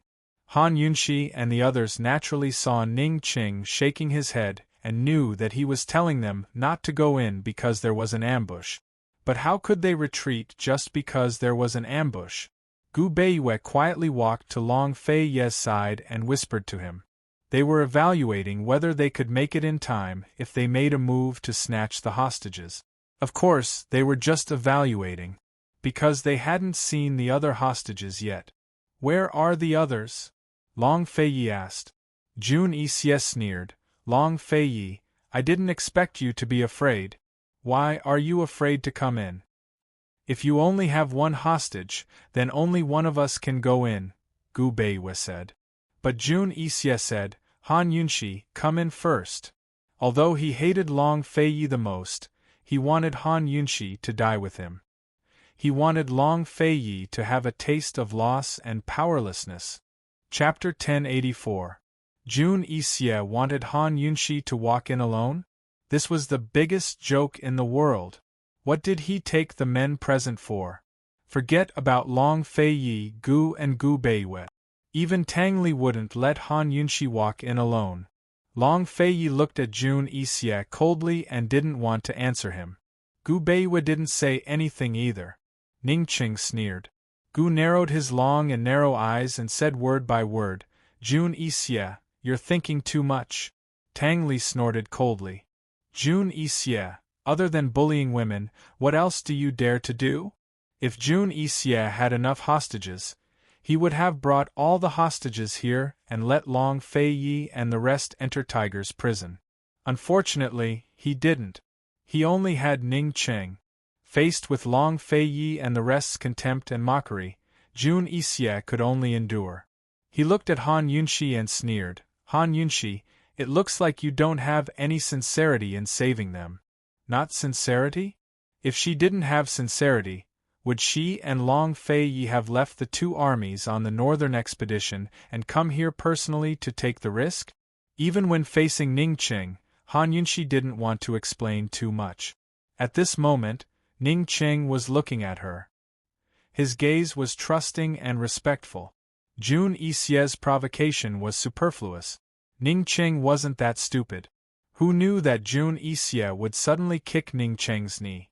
Ning Qing immediately knelt down. Jun Yixie raised his leg high and stepped on Ning Qing's shoulder, pressing him down forcefully. He said coldly, "Men, bring a torch." If it was a match, it would take some time to ignite the gunpowder, but if it was a torch, it could be ignited at any time. Han Yunshi said angrily, "Jun Yixie, how dare you? Do you think I wouldn't dare?" Jun Yixie increased the force of his leg, and Ning Qing's shoulder collapsed under the weight. He seemed to be trying his best to hold on, but he clearly didn't have much strength left. He kept looking at Han Yunshi. His naturally cold brows were tightly furrowed. He kept shaking his head, telling her not to come over. Han Yunshi knew that he had been poisoned, and it was a very complicated poison. The detoxification system had been checking him urgently, but it hadn't detected the detailed situation yet. "Han Yunshi, are you coming in or not?" Jun Yixie asked again. He pulled out a dagger from his waist with his other hand. He leaned over evilly, exerting all his strength on Ning Qing's back. The tip of the dagger was pressed against Ning Qing's other shoulder. "Han Yunshi, you don't have to come in. If you kill him, this prince still has another hostage. You have plenty of time to slowly think about it. This prince, wait." Jun Yixie smiled as he gently pierced Ning Qing's clothes with the dagger. Han Yunshi's eyes emitted a terrifying killing intent. At this moment, she wanted nothing more than to tear Jun Yixie into pieces. "Gu Beiyue, how confident are you?" Long Fei asked in a low voice. "I'm not confident," Gu Beiyue answered honestly. If it was a moment ago, perhaps he was 70 to 80% confident that he could snatch the hostage from Jun Yixie's hands. But now Jun Yixie was holding a torch, not a match. Moreover, Jun Yixie's dagger was already pressed against Ning Qing's shoulder. Right now, he only had 50% confidence. He didn't like to take risks, especially at a time like this. 50% confidence was zero to him. If he didn't take risks and stayed in a stalemate, he might still have a chance. If he took risks and lost, he and Ning Qing would both be killed. Moreover, no one could predict whether the explosion of the gunpowder on Ning Qing's body would endanger the courtyard behind them, or what kind of casualties it would cause. How could Gu not have the same thought? The situation they were facing now was completely different from what they faced at the top of Heaven Mountain. Gunpowder didn't allow for the slightest bit of risk. Moreover, those people from Evil Sword School were afraid of death. Jun Yixie seemed to be prepared to die together with them. From the moment they saw Ning Qing being escorted over, they had been assessing the risk of saving him. Once Gu's thorny vines sprang out from under Jun Yixie's feet, who knew if Jun Yixie would choose to die together with them? At this moment, Jun Yixie's dagger suddenly pierced Ning Qing's shoulder. Ning Qing silently endured it. He was still looking at Han Yunshi and shaking his head. Cold and indifferent, Han Yunshi looked on indifferently. However, her heart was already burning with anger. Jun Yixie was ruthless. He suddenly pulled out the dagger and blood splattered everywhere. Then, he stabbed it again. Ning Qing looked at Han Yunshi from afar, motionless. Han Yunshi was expressionless. Her eyes were unfathomable. "Han Yunshi, haven't you thought it through? Why don't this prince change the hostage to play with?" Jun Yixie looked at Tang Li with interest. "Is it Ning Jing or that child?" Tang Li didn't say anything. He clenched his fists and stared at Jun Yixie. They were all enduring and waiting. Perhaps Jun Yixie would bring out the hostages. At that time, they would have a better chance of winning. But who knew that Jun Yixie suddenly changed his mind? Forget it, forget it. Ning Cheng's life is tough. He pulled out the dagger and pressed it against Ning Cheng's ear. He chuckled and said, Han Yunshi, do you want this ear, or… I'll go over. Han Yunshi finally couldn't take it anymore. Jun Yixie, you just want my life. Let go of Ning Cheng. I'll go over. Han Yunshi said coldly. At her words, Ning Cheng's calm gaze suddenly turned sharp and fierce, almost ferocious. Even though he couldn't speak, anyone could tell that he was fierce to Han Yunshi. He was warning Han Yunshi. Wasn't this woman always smart, calm, and ruthless? Can't she tell that Jun Yixie's true target is her life? She came in to court death. Once she came in, Jun Yixie would definitely ignite the gunpowder. Jun Yixie would never let them go. If she didn't come in, she could live, and so could he. Jun Yixie would never dare to leave the tiger's den. How would Han Yunshi know that Ning Jing and the rest were no longer in Jun Yixie's hands? Jun Yixie had hostages to kill slowly. However, there was only one Ning Ching in this world. They only had one Ning Ching, and the D clan only had one Master Ning. She had no choice but to take the risk. Han Yunshi, are you crazy? Long Fei Ye's voice was terrifyingly low. He held her hand tightly, not allowing her to take a step forward. Do you want to see Ning Ching die? Han Yunshi asked calmly. If you don't go in, Ning Ching won't die, Long Fei Ye said. Are you 100% sure? Han Yunshi asked. No. I'm only 50%. Only 50%, Long Fei Yi answered honestly. He wasn't 100% sure because Jun Yixie still had several hostages. Moreover, the remaining hostages, whether it was Mu Ling Ning Jing or that child, were more of a threat to them than Ning Ching. The possibility of Jun Yixie killing Ning Ching was indeed very high. However, Long Fei Yi still didn't want to take the risk. He said, if you go in, it'll be even harder to save the others. The best way was to continue the stalemate with Jun Yixie and let him bring all the hostages out. It would be best if they could lure him out of Tiger's den. Han Yunshi understood Long Fei Ye's considerations. She said, Long Fei Yi, why don't we take a gamble? Jun Yixie won't leave Tiger's den. Since it's a risk and we're not confident, why should we sacrifice Ning Cheng?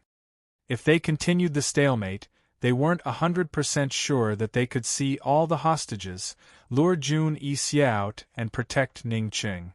If they went in, they weren't confident that they could save everyone and escape unscathed. Actually, both choices were risky.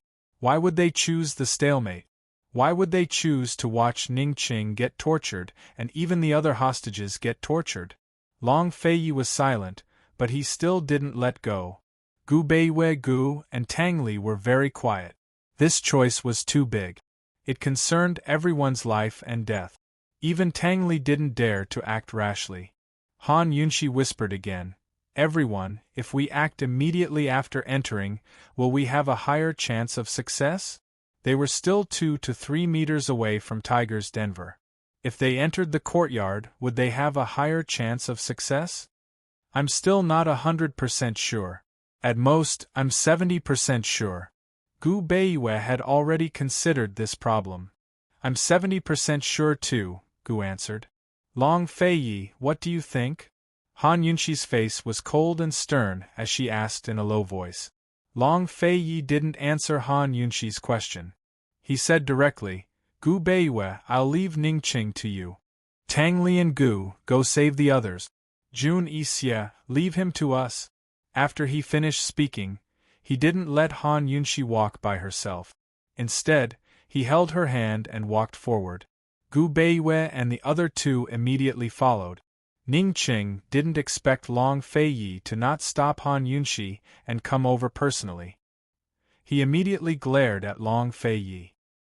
His gaze was full of warning. But who knew that Long Fei Yi would let him glare at him and remain indifferent? At this moment, Ning Ching was unable to restrain his anger. How could Long Fei Yi do this? How could he bring Han Yunshi here to die? How could he bring everyone here to die? Ning Ching began to struggle. He really wanted to tell them the truth. He wanted to tell them that Jun Yixie only had one bargaining chip, but no matter how much strength he used, he couldn't move. Jun Yixie had him firmly restrained. Jun Yixie looked coldly at Han Yunshi and the other 4 people approaching step by step. His lips curled into a bloodthirsty smile. This was the result he wanted. It couldn't be any better if all of them came over. Jun Yixie felt all the blood in his body boil as he tightened his grip on the torch and made his final preparations. As soon as Han Yunshi and the rest crossed the threshold, he would ignite the gunpowder on Ning Cheng's body. His subordinates would also detonate the gunpowder hidden around Tiger's prison. Who cared about the ups and downs of Cloud Realm continent? Today, he, Jun Yixie, would bury the 2 masters of Eastern and Western Qin with him. He had no glory in life, but in death, his name would be recorded in the annals of history for all eternity. The torch in Jun Yixie's hand burned brightly. The guards hidden around them all blew on their torches and placed the flames near the fuse of the gunpowder. Everything was ready. Han Yunshi and the rest advanced step by step until they were very, very close to the gates of Tiger's prison. 10 more steps and they'd be there. Jun Yixie's smile grew wider and wider while Ning Cheng's eyes grew more and more despaired. Jun Yixie stared at Han Yunshi's footsteps as he silently counted down. 10, 9, 8 Suddenly. Chapter 1085. Suddenly, a familiar voice came from behind Han Yunshi and the others. This voice was, Qi brother? Qi brother? Gu Qishao's first reaction was to turn back and be stunned by the scene behind the curtain. This was definitely the scene that Gu had the deepest impression of Mu Ling so far. Mu Ling was holding a baby in swaddling clothes, riding on the back of a huge white tiger, leaning in the arms of a tall man. Even though the only person she acknowledged, Han Yunshi, was present, even though Long Feiyi, who she was afraid of, was also present, she only had eyes for him. She was clearly crying, but she smiled at him. She smiled as if all the flowers in the world had bloomed.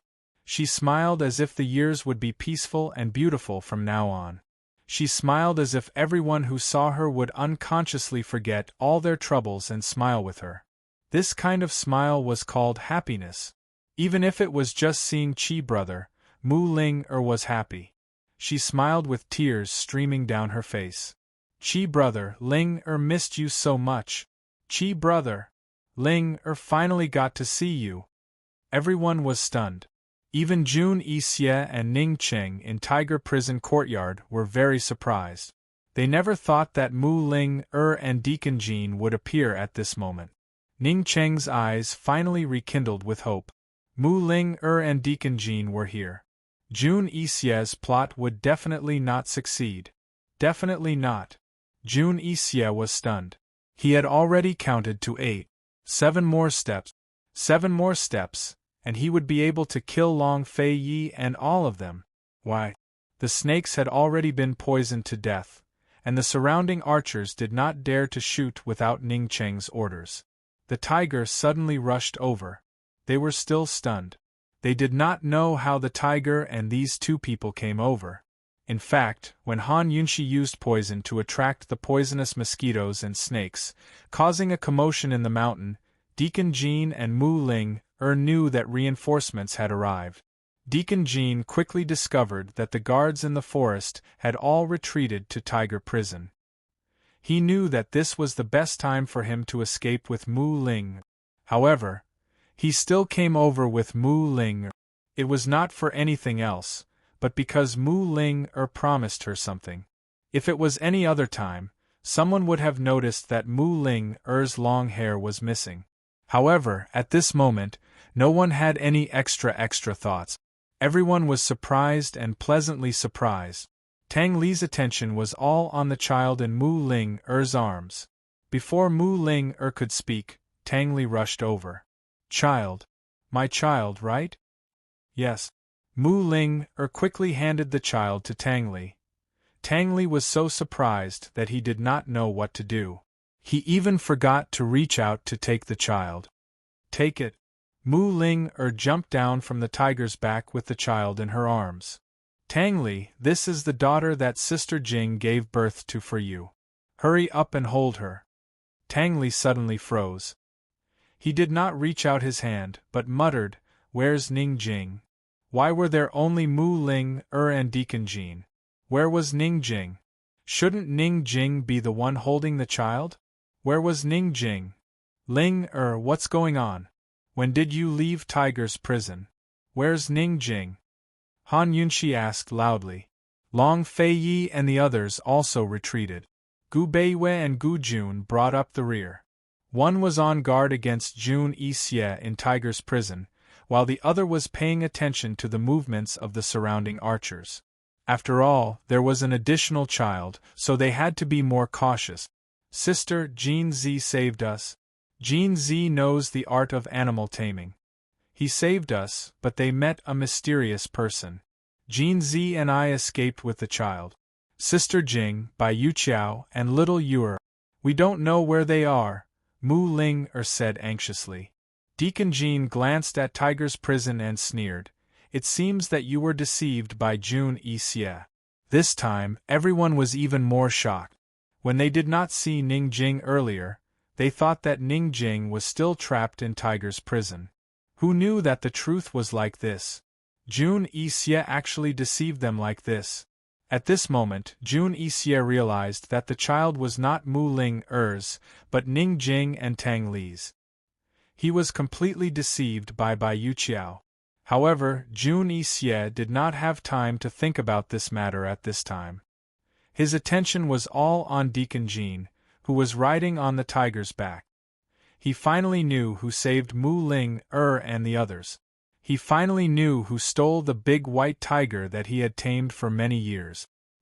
He finally knew who was much more talented in animal taming than him. It was him, Deacon Jean. Why? He was just a slave of the Winter Crow clan. How could he? Who are you to the Black clan?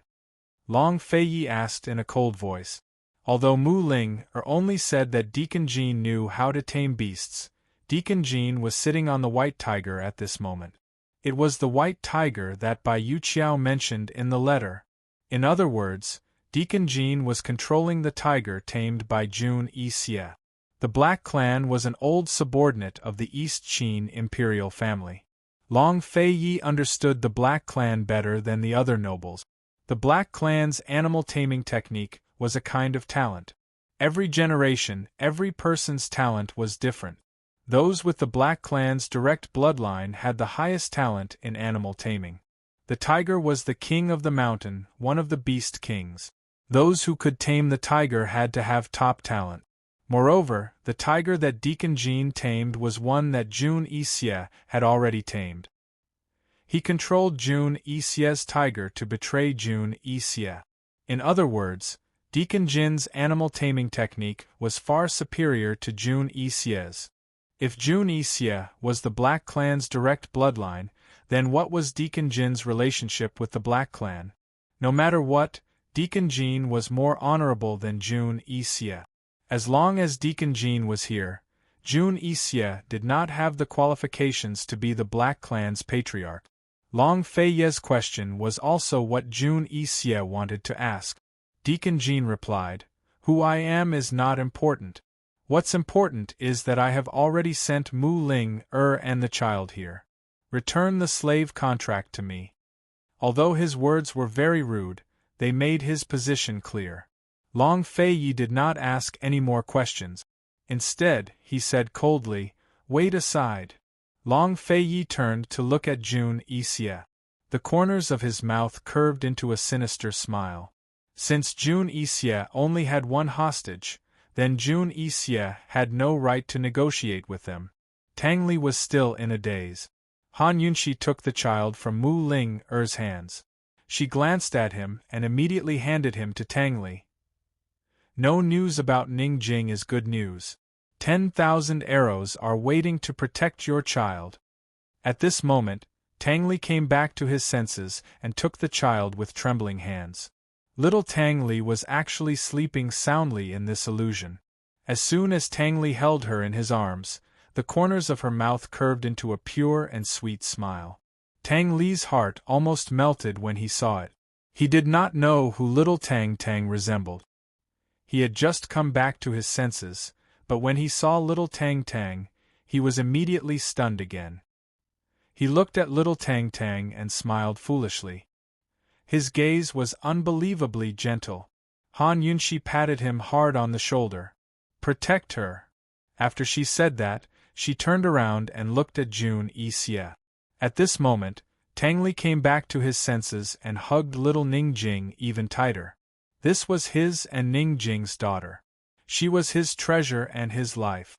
Tang Li held his daughter in one hand and held a special crossbow in the other. He was on high alert. No matter how dangerous the surroundings were, he would not allow any harm to come to his daughter. Absolutely not. Deacon Jean rode on White Tiger and waited at the side. Mu Ling had already run in front of Gu. In the past, every time she lost Chi brother, she would look all over the world for him.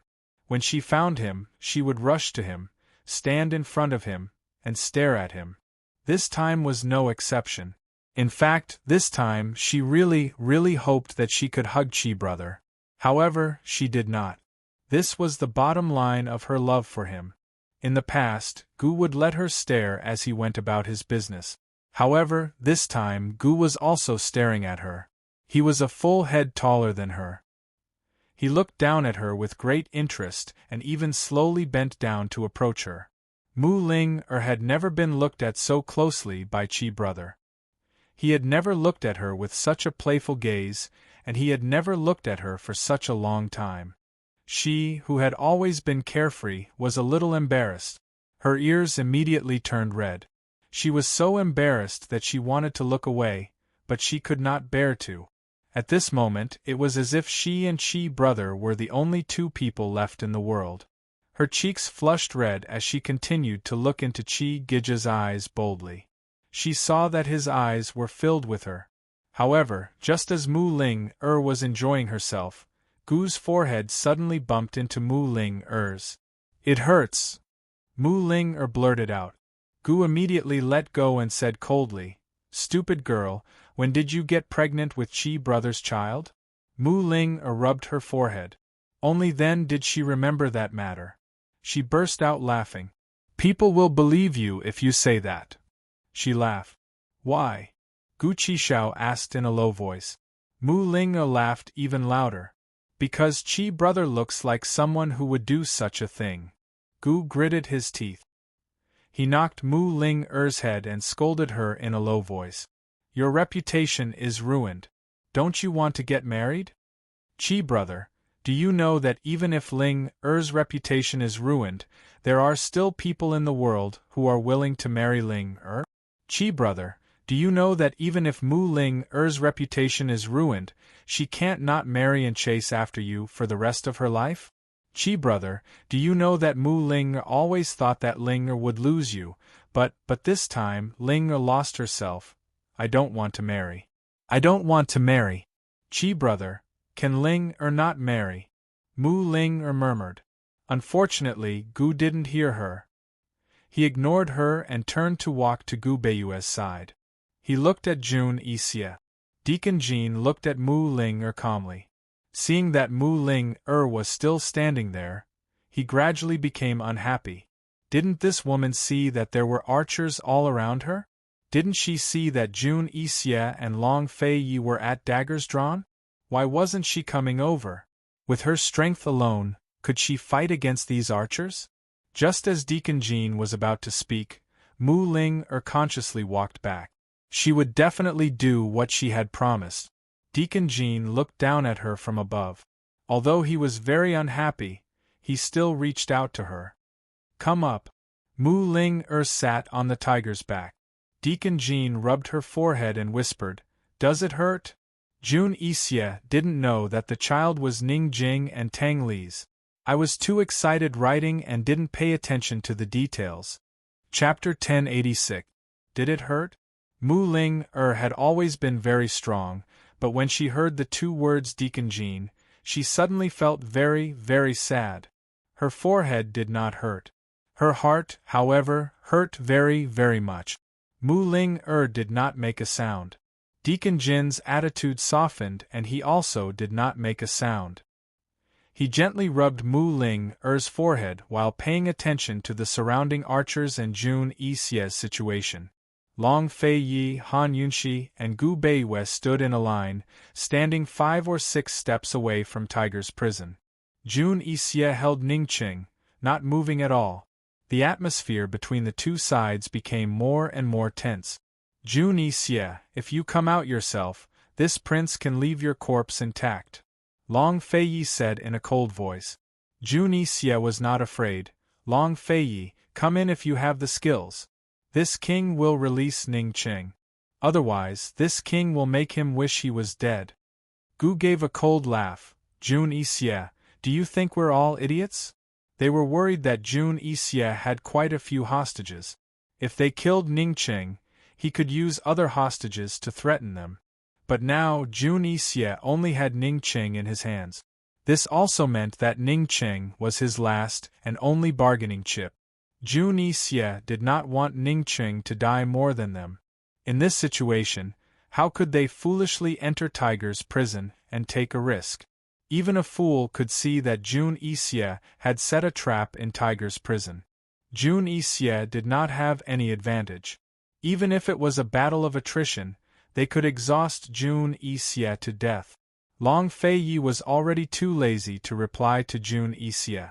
Gu Beiwei also did not make a sound. Suddenly Jun Yixie angrily shouted, "Someone, fire!" As soon as his voice fell, the archers on the left and right formed a semicircle, trapping Han Yunxi's group at the entrance of Tiger's prison.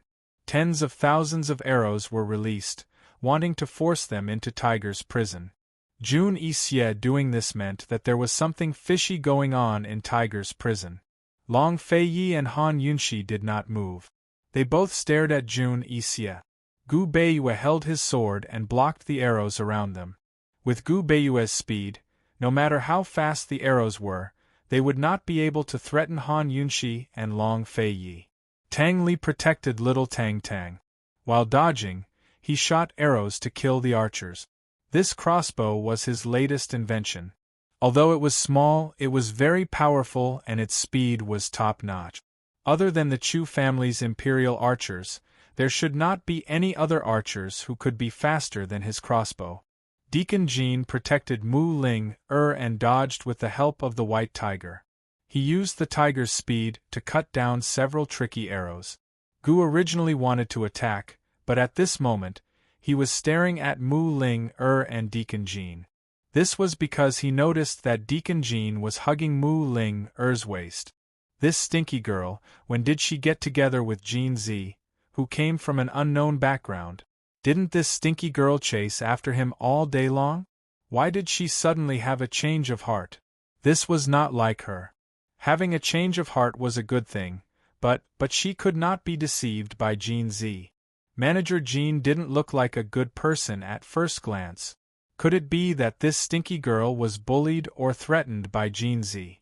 Long Fei Yi and Han Yunxi did not move because they knew that with Gu's ability, he could quickly deal with these archers. But who knew that Gu was actually in a daze? Long Fei Yi glanced at him and pulled out his sword. At the same time, Han Yunxi fiercely rushed forward and dealt with the archers together with Long Fei Yi and Gu Beiwei. They were not afraid that Jun Yixie would run away. If Jun Yixie ran out of Tiger's prison, that would be even better. Once Long Fei Yi and Han Yunxi took action, Gu Beiwei did not need to defend anymore and took the initiative to attack. At the same time, Jin Zi also summoned a group of tigers over. In a short while, 1,000 archers were either dead or had escaped. Could be said that the entire army was wiped out. Long Fei Yi and the rest stood at the entrance of Tiger's prison. Jun Yixie was already at the end of his rope. Who knew that Jun Yixie suddenly burst out laughing? Good! Extremely good! Long Fei Yi, Han Yunxi, this prince will make a bet with you, how about it? Long Fei Yi and Han Yunxi did not make a sound. They knew that it was impossible to lure Jun Yixie out. They could only force him out. Han Yunxi had thought of using poison, but Ning Qing could not take it. When she walked closer, she then checked the poison in Ning Qing's body. She discovered that the poison in Ning Qing's body was very complicated. She even suspected that Jun Yixie wanted to turn Ning Qing into a poison man. Ning Qing would take a new poison every day. The next day, half of the antidote would come to detoxify him, and he would be poisoned with a new poison. Several slow-acting poisons accumulated together. When one poison acted up, if Ning Qing's body could withstand it, he would most likely become a poison man. If he could not, then he would die. Ning Qing had already taken the antidote for several months. It was not that easy to detoxify the poison in his body. Until now, the detoxification system was still calculating the detoxification plan. She needed to get closer to him to calculate the best way to detoxify him. With Ning Qing's body, she did not dare to casually use poison. If the poison she used caused all the toxins in his body to explode, the consequences would be unimaginable. What was the solution? If she did not think of a solution soon, Ning Qing would definitely suffer again. Han Yunxi did not want to see Jun Yixie abuse Ning Qing to threaten them. Who knew that the situation was much worse than Han Yunxi imagined? Jun Yixie, who was forced into a desperate situation, actually grabbed the fuse of Ning Qing's gunpowder and pulled it out. What was he trying to do? Jun Yixie! Stop! Long Feiyi and Han Yunxi shouted at the same time. They never thought that Jun Yixie would do this. But Jun Yixie still lit the fuse. At this time, Ning Qing's tightly knitted brows suddenly loosened as if he was relieved. He looked at Han Yunxi and his eyes revealed a smile of relief. He used this smile to tell Han Yunxi not to come over and goodbye. Gu Beiwei Gu, save them! Long Feiyi said coldly and was about to make a move himself. Hearing this, Jun Yixie broke into a soundless chuckle as he looked at them. Even if Jin Zi and Mu Linger came, so what? Long Feiyi and the rest would still enter Tiger's prison. They couldn't escape. Who knew that in such an urgent situation, Han Yunxi would actually stop them? She said loudly, Jun Yixie, Jin Zi is the Black Clan's direct descendant. Actually, you're not. You've been deceived by Bai Yanqing. Do you want to know who you really are? Do you want to know what your relationship with Bai Yanqing is? When she said this, Jun Yixie was stunned. He knew that Jin Zi must be the Black Clan's direct descendant. He also knew that Jin Zi's bloodline must be nobler than his. So what? He was also the Black Clan's direct descendant. But Han Yunxi's words made him doubt himself. Especially when Han Yunxi mentioned Bai Yanqing. He couldn't help but doubt himself. Deacon Jin was stunned, but the flame did not stop. The flame continued to burn along the fuse and gradually burned towards the gunpowder bag. It burned faster and faster. Even if the fuse was stretched out by Jun Yixie, the fuse was still limited. Time was very, very tight. Actually, Long Feiyi and the others didn't have much of a chance of winning when they first started, much less now. Han Yunxi had no room to retreat, and she didn't have time to hesitate. Even though she was very, very nervous, she still held on and calmed down. Her method was less risky than Long Feiyi and the others. She said, Jun Yixie, Bai Yanqing lied to you. Is it worth it for you to fight with us? He might even be watching the show from the sidelines right now. These words completely agitated Jun Yixie. Jun Yixie abruptly grabbed the spark of the fuse and extinguished it with his bare hand. Seeing this, everyone heaved a sigh of relief, especially Han Yunxi. She didn't dare to stop. She gave Long Feiyi a look and immediately said, Jun Yixie, you want the world, but do you know what Bai Yanqing wants? Actually, Han Yunxi didn't know who Jin Zi was at all. She also didn't know what Jun Yixie's status in the Black Clan should be. She also didn't know what Bai Yanqing's motive for stirring up the world was. Bai Yuqiao had told them that Jun Yixie had been tricked by Bai Yanqing, and Jin Zi's appearance made her know that Jun Yixie didn't have the noblest bloodline among the Black Clan's orphans.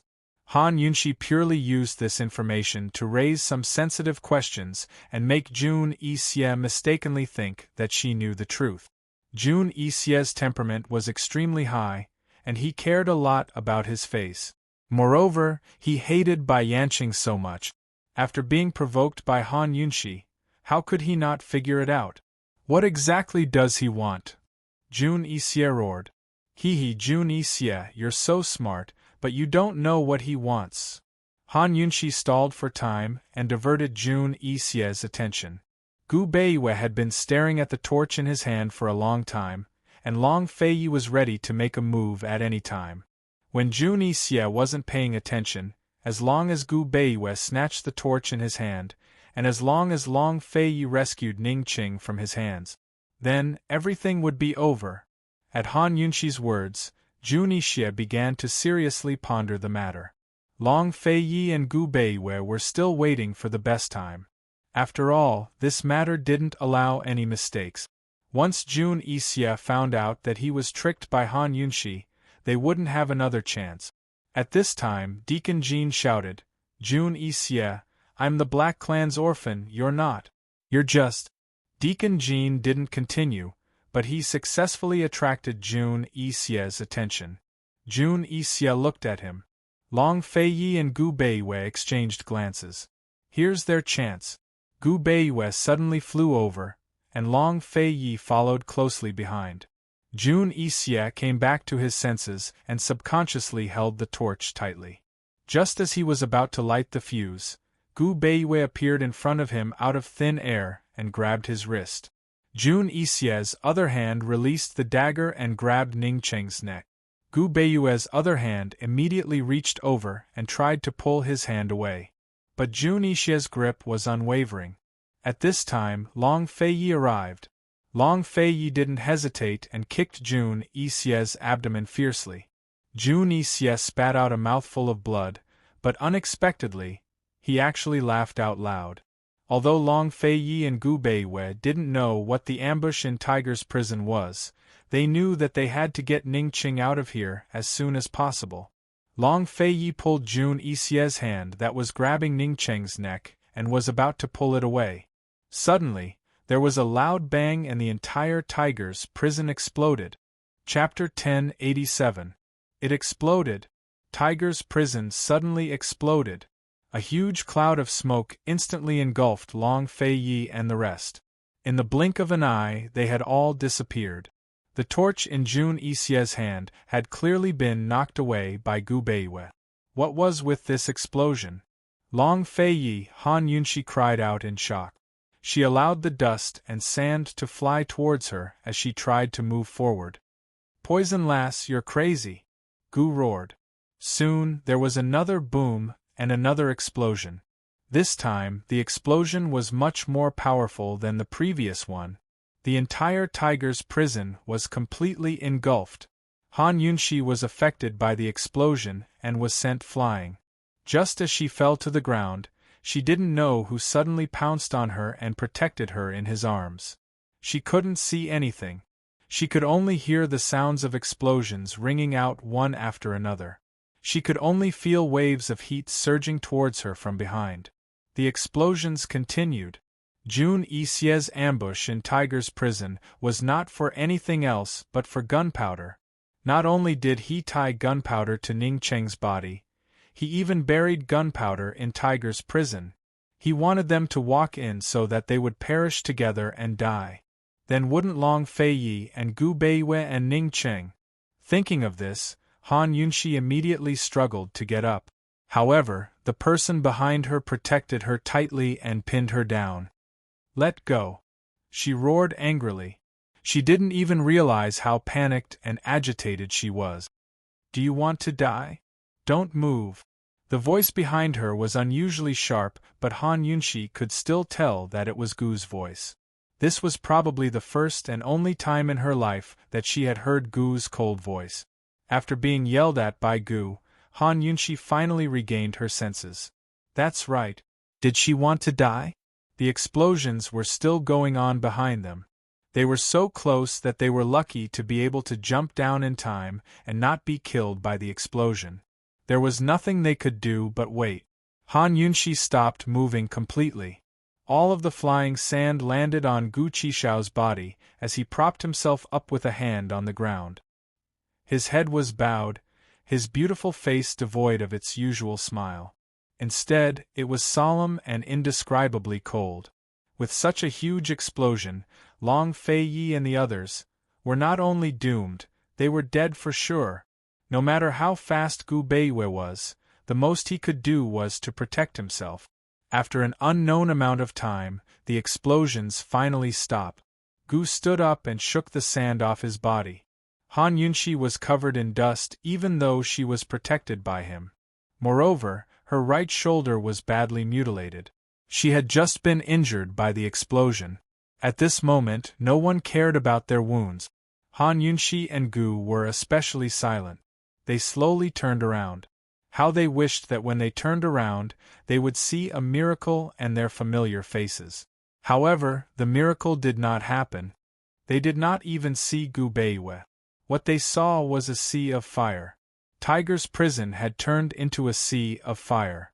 The fire was raging and the flames were soaring to the sky. Their souls seemed to be burning along with the fire in front of them. It was very, very painful. Deacon Jean protected Mu Linger while Tang Li carried little Tang Tang. They escaped in time and did not have any injuries. Only little Tang Tang was frightened and kept crying. When they rushed over and saw Tiger's prison turned into a sea of fire, they were all stunned. Everyone knew that there was an ambush in Tiger's prison, so they did not dare to go in together. However, they did not expect Jun Yixie to set up such an ambush. Jun Yixie did not even care about his own life. Only little Tang Tang's laughter could be heard in the huge gully. Her cries sounded especially desolate. Everyone came back to their senses. No one could believe that everything in front of them was real. Could they pretend that none of this had happened? Could they pretend that Long Fei Yi and Gu Beiwei were still standing with them, standing right beside them? Who knew how long they stood there in silence? Finally, Mu Linger could not help but burst into tears. How did this happen? How did this happen? Sob, sob. I don't believe it. I must be dreaming. I must be. Mu Linger's cries immediately triggered Han Yunshi's nerves that were on the verge of collapse. She slowly crouched down and buried her head in her knees as she sobbed. Even though there were so many people beside her, her gently trembling figure seemed so lonely and helpless. Long Fei Yi was gone. North Moon was gone too. Finally, Han Yunshi could not take it anymore. She sobbed. Gu stood beside her. He lowered his head and looked at her. He had no idea how to comfort her. Perhaps he could not even comfort himself. He crouched down and hugged the poison lass. He wanted to give her a hug that she could lean on for a while, but she continued to bury her head in her knees as she hugged him. Her sobs gradually grew louder and louder until she was heartbroken. In the end, Gu let go and looked to the side. Who would have thought that he would actually see a scene that left him utterly shocked and overjoyed? Heavens! There really was a miracle! The two of them had created another miracle. Long Fei Yi and Gu stood side by side in the distance. Both of them were covered in wounds, but they continued to stand ramrod straight. One of them was domineering, while the other was handsome. Long Fei Yi dragged the injured and battered Jun Yixie, while Gu Beiwei supported the unconscious Ning Qing. The gunpowder on Ning Qing had already been removed. Tang Li and the rest, who were standing behind them, were the first to see Long Fei Yi and Gu Beiwei. They were so surprised and excited that they could not speak. Gu Qishao's stern face finally broke into his usual smile. It was even more brilliant than the midday sun. Only Han Yunshi didn't know a thing. She was still sobbing, her heart-wrenching sobs. Long Fei Yi threw the dying Jun Yixie to the side. He frowned and walked briskly towards Han Yunshi. He was already standing behind Han Yunshi, but Han Yunshi still did not know. If sorrow was the sea, she would have already sunk into despair. Long Fei Yi could not bear to see this woman cry. Whenever she cried, he would lose his cool. She wanted to say something, but he suddenly pulled her up and pulled her into his arms, hugging her tightly. Han Yunxi abruptly raised her head and saw the face she was most familiar with. Long Fei Yi, she exclaimed. Her eyes and face were full of tears. She was shocked and surprised. Long Fei Yi, you, she was so surprised that she could not speak. She did not want to say anything more. Like a little girl, she buried her head in his arms and cried. She did not know whether she was crying or acting coquettishly. Facing Han Yunxi like this, Long Fei Yi was completely at a loss. He could do nothing but hug her tightly. He could not say anything. His lips were gently on her hair, and he simply let her cry. Every hug could be very warm, but not every hug could comfort her. Gu Qishao arched a brow and turned to the side. He began to whistle lightly, his tune light and lively. Mu Ling only knew today that Han Yunxi could also have such a fragile side. She could also break down in an instant. She looked at Chi brother from afar and unconsciously whistled along with Chi brother's rhythm. She only found out recently that Chi brother and herself were so similar. Han Yunxi did not cry for long. She quickly looked up from Long Fei Ye's arms and hurriedly wiped away her tears. Where's Gu Beiyue? Your Highness, your subordinate is fine. Gu Beiyue stood at the side and smiled. Ning Qing is also fine. Han Yunxi heaved a sigh of relief. Tang Li asked anxiously, Gu Beiyue, you saved them alone? Gu Beiyue was fast, but if he escaped with so many people, how fast could he be? I could only escape with Ning Qing. Your Highness, your subordinate is also puzzled. Gu Beiyue answered honestly. The explosion just now had started from the two sides in front of them. He had been holding Ning Qing with one hand and Jun Yixie with the other. Although he also wanted to save Long Fei Yi, he could not do it. He knew that if he pulled Long Fei Yi with him, everyone would die. So, after he let go of Jun Yixie, he only brought Ning Qing with him to escape. After they escaped from Tiger's prison, when the explosion started, he brought Ning Qing to the ground and did not dare to get up. When the explosions ended, he found that Long Fei Yi was standing beside them with a wounded Jun Yixie. Long Fei Yi had several serious injuries, but Jun Yixie's injuries were even worse. What the Black Clan owes my East Qin imperial family, Jun Yixie has repaid it today. Long Fei Yi said. After the explosion, he knew that Gu Beiyue would choose Ning Qing, who was closest to him. So, he grabbed Jun Yixie as a cover. Even if he escaped as fast as he could, he still could not get far from Tiger's prison. He lay down in a depression behind Tiger's prison and used Jun Yixie as a cover. Jun Yixie had several serious burns on his body, and there were also several wounds caused by the flying sand. Without his cover, these injuries would have all been on Long Fei Ye's body. At this moment, Jun Yixie was lying on the ground, bleeding a lot and on the verge of death. He did not even have the strength to raise his head. However, he heard Long Fei Ye's words. Why? He stubbornly asked, Long Fei Yi, Great Qin has already been destroyed. This world belongs to the strong. Why do you want my Black Clan's loyalty? My Black Clan has long stopped owing your East Qin imperial family. This is the debt from back then. It was the Black Clan that betrayed my East Qin and instigated internal strife in Great Qin. Long Fei Yi said as he pulled out his profound frost sword and pressed it against Jun Yixie's neck. You still owe this prince a debt. Jun Yixie clearly remembered, but it was good that Long Fei Yi did not forget. Long Fei Yi fiercely slashed, ripping open Jun Yixie's clothes. He said, even if you die, you still have to pay this debt.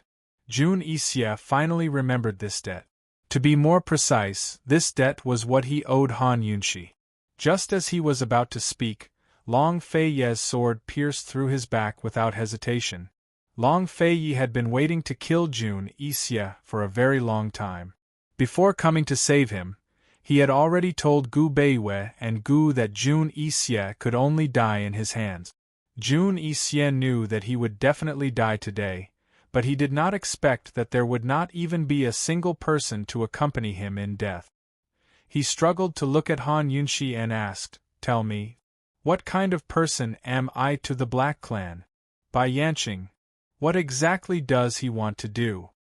Han Yunxi was just spouting nonsense. If only she knew what Bai Yanqing wanted to do. She coldly looked at Jun Yixie, not saying a word. "Han Yunxi, you, tell me. Tell me." Jun Yixie used all his remaining strength to roar. Han Yunxi still did not answer, but Deacon Jean said.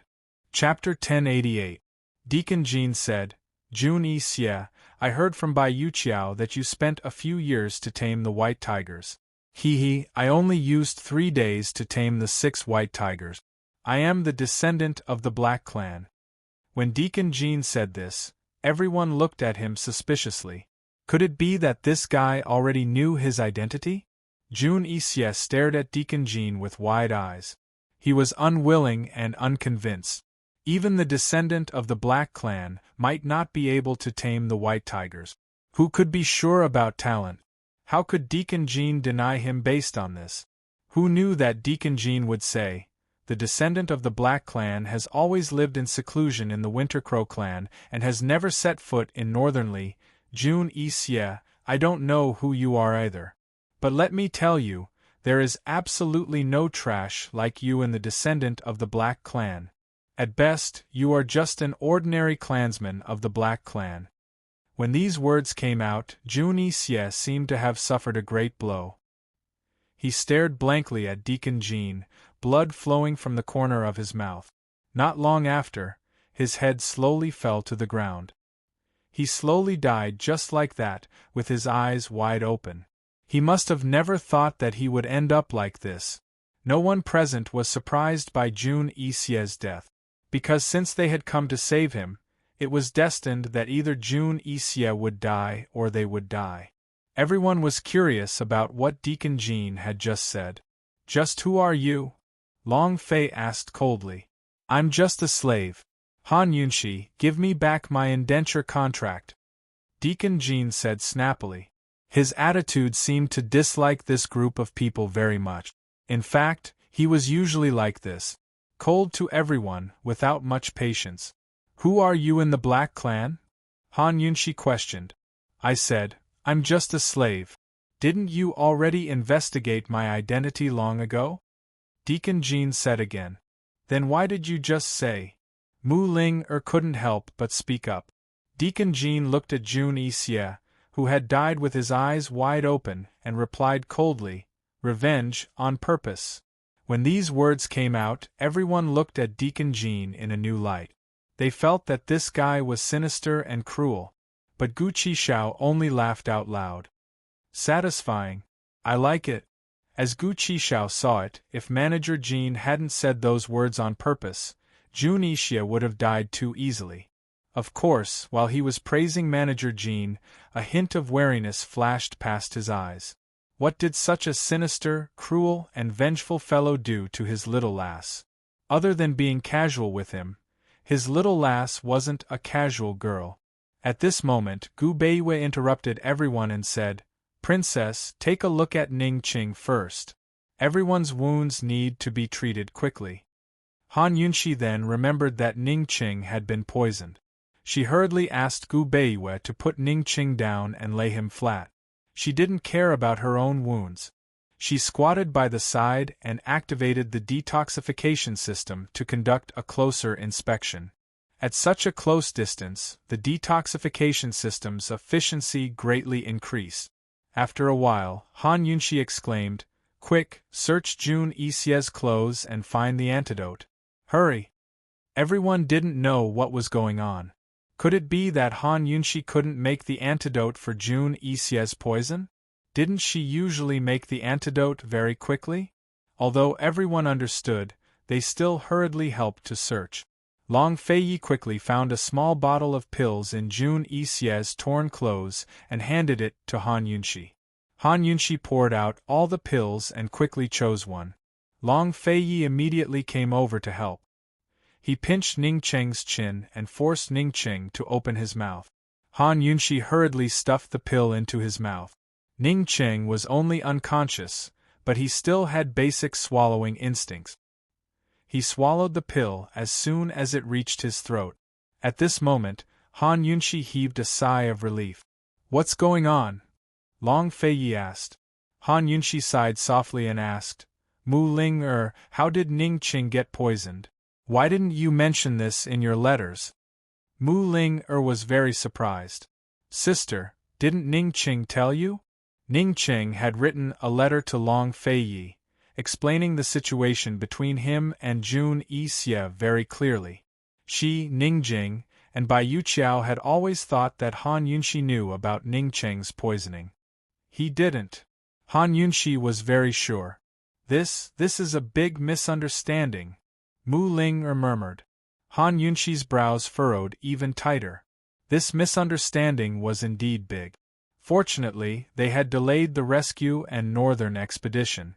Fortunately, Bai Yuqiao had been exposed, and they had come to this point today. Otherwise, if they had followed the original plan, Ning Qing would have died without a doubt. According to the original plan, Gu Beiyue would have gone to the army to rescue Ning Qing. Gu Beiyue's medical skills were very high, but his poison skills were very weak. He wouldn't have been able to tell that Ning Qing had been poisoned. Once he took Ning Qing away, without the antidote within a day, Ning Qing would be finished. Why didn't Ning Qing mention anything about him being poisoned in his letter? Han Yunshi didn't have time to think too much about it. She carefully checked the pills in her hand again. If Han Yunshi wasn't sure before, then after seeing these pills, she was completely sure that Jun Yixie wanted to turn Ning Qing into a poisonous person. "Sister, Ning Qing's poison hasn't been cured yet. I heard from Bai Yuqiao that the antidote that Jun Yixie gives Ning Qing every day can only prevent the poison from acting up for a day. It's not the real antidote," Mu Ling hurriedly reminded her. Han Yunshi already knew that Ning Qing had to take the antidote every day. Coldly, she said, "This is an antidote, but it's also a poison. Half of the medicinal properties are used to detoxify the poison, and the other half is a new poison. The toxicity also has a suppressive effect on the original poison. Jun Yixie wants to turn Ning Qing into a poisonous person, or even a poisonous corpse." Everyone was very surprised. Gu picked up the pills and smelled them, muttering, "I thought these pills were very familiar." Jun Yixie had changed the poison that Bai Yuqiao had poisoned Ning Qing a long time ago. So, from the looks of it now, Jun Yixie didn't really want to work with Ning Qing. On one hand, he was working with Ning Qing, but on the other hand, he wanted to turn Ning Qing into a poisonous person behind everyone's back. Once Ning Qing became a poisonous person, then he would really be completely under Jun Yixie's control. Mu Ling said hatefully, "He deserves to die with grievances. How despicable! I only have a day to detoxify him immediately. After a day, he will have to take the medicine again. At that time, the toxicity will be completely different," Han Yunshi said seriously. Once Ning Qing took the antidote again, the toxicity in his body would change. She would have to redesign the detoxification plan and reformulate the antidote. This was the most complicated part of helping Ning Qing detoxify. Now, she could only be thankful that her detoxification system had enough medicinal herbs. If it wasn't for her diligent accumulation of various medicinal herbs over the years, the detoxification system wouldn't have been able to produce the antidote at all. In just a day's time, in this desolate wilderness, even if she had two medicinal geniuses by her side, they might not be able to find the medicine. Everyone didn't dare to disturb her. Han Yunshi had the detoxification system analyze all the poisons in Ning Qing's body, while also analyzing the medicinal properties of Jun Yixie's pills. She also collected some blood and conducted manual monitoring, coordinating with each other from different angles. Long Feiyi watched from the side, his gaze constantly falling on the wound on Han Yunshi's shoulder. He wanted to speak a few times, but he held himself back. "Your Highness, your injury is very important," Gu Beiwei reminded him in a low voice. Long Feiyi restrained his thoughts and turned around to let Gu Beiwei treat his wound. Tang Li had already pulled Mu Linger to the side for questioning. Mu Linger told Tang Li many things, especially how much pain Ning Jing had suffered when she gave birth to little Tang Tang. If it wasn't for the fact that he was holding little Tang Tang, who knew what Tang Li would have done after hearing so much? Gu silently sized up Deacon Jean. Deacon Jean knew that Gu was looking at him, but he let Gu look and was too lazy to pay attention to him. Among this group of people, he was the most hostile to Gu. Not long after, little Tang Tang began to cry again. Tang Li actually didn't know how to coax a child. He hugged little Tang Tang and shook her, talked to her and smiled at her. However, little Tang Tang continued to cry nonstop. Tang Li felt wronged and timid as he asked, Ling she can't be afraid of strangers, right? Mu Linger didn't know what to say to him. She took little Tang Tang and said, she's hungry. At this moment, Tang Li realized that there was no wet nurse. What did little Tang Tang eat for so many days? Mu Linger had no choice but to ask Deacon Jean for help. She said, Jean Z is still hungry. She said it so naturally that people who didn't know would think that they were a young couple and that little Tang Tang was their child. Deacon Jean immediately summoned the tigress that was hiding nearby. At this moment, Tang Li found out that little Tang Tang had been eating tiger milk for several days. He looked at little Tang Tang in the arms of the tigress, not afraid of strangers at all. Instead, she looked very satisfied with eating, and his heart ached. If Ning Jing saw this scene, she would definitely cry. Of course, Tang Li was anxious to find Ning Jing. However, Han Yunxi and the rest were helping Ning Qing to detoxify the poison. He didn't dare to rush them and could only wait. Gu stopped staring at Deacon Jean and stared at little Tang Tang. He silently thought in his heart, this little guy grew up drinking tigress milk. In the future, she will definitely be a tigress like Ning Jing, right? 2 hours later, Han Yunxi finally decided on the detoxification plan and prepared all the required medicinal herbs. Fortunately, she had the detoxification system and used all the medicinal herbs to make pills. Some of the medicinal herbs that needed to be applied externally were also used directly. Otherwise, Han Yunxi would definitely encounter the problem of Mu Linger being Jean Z. Han Yunxi opened the needle bag and lined it up. She looked at Long Feiyi and realized that his wound had been treated. With Gu Beiwei around, she was relieved. She said, Gu Beiwei, can you help me? Take off all of Ning Cheng's clothes. The antidote can't detoxify the poison. Before Gu Beiwei could agree, Long Feiyi said, I'll do it. Actually, Long Feiyi especially didn't like Han Yunxi doing this kind of thing, especially in front of Ning Qing. Although he personally came to save him, although he acknowledged Ning Cheng's contribution to the cooperation between the East and Western Qin, this was all official business. From a personal point of view, he didn't want to have too much interaction with Ning Qing. But who asked Han Yunxi to be a poison doctor? Who asked her medical skills to be so good? Who asked Ning Qing to be poisoned? Gu Beiwei didn't say much. A helpless smile appeared at the corner of his mouth. Long Feiyi quickly took off all of Ning Cheng's clothes. At this moment, everyone saw the injuries on Ning Cheng's body. There were new and old injuries, knife wounds, gunshot wounds, sword wounds and whip wounds. Some were from the past, and some were from Jun Yixia. Han Yunxi didn't pay much attention to these injuries. She needed to hurry up and detoxify the poison. Not being affected by anything was her basic professionalism. However, she was soon distracted because she realized. Chapter 1089. What distracted Han Yunxi was none other than Ning Cheng's hand. If she hadn't held Ning Cheng's hand like this today, Han Yunxi wouldn't have thought that there would be something wrong with Ning Cheng's hand. She was very uneasy and didn't dare to make any wild guesses. She couldn't help but stop and say, Gu Beiwei, come over and take a look. What's wrong with Ning Cheng's hand? Hand? What's wrong? Gu Beiwei asked curiously. Most of Ning Cheng's injuries were on his body, and not his limbs. There were more old injuries than new ones.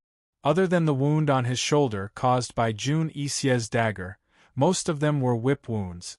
In the explosion just now, Gu Beiwei was injured, but Ning Qing wasn't injured. It seems like. Han Yunshi didn't know how to explain it. It's just not right. Take a look. Palm. Gu Beiwei shifted his position and held Ning Qing's hand. Just as he was about to examine it, Han Yunshi said, "No, it's his arm and shoulder.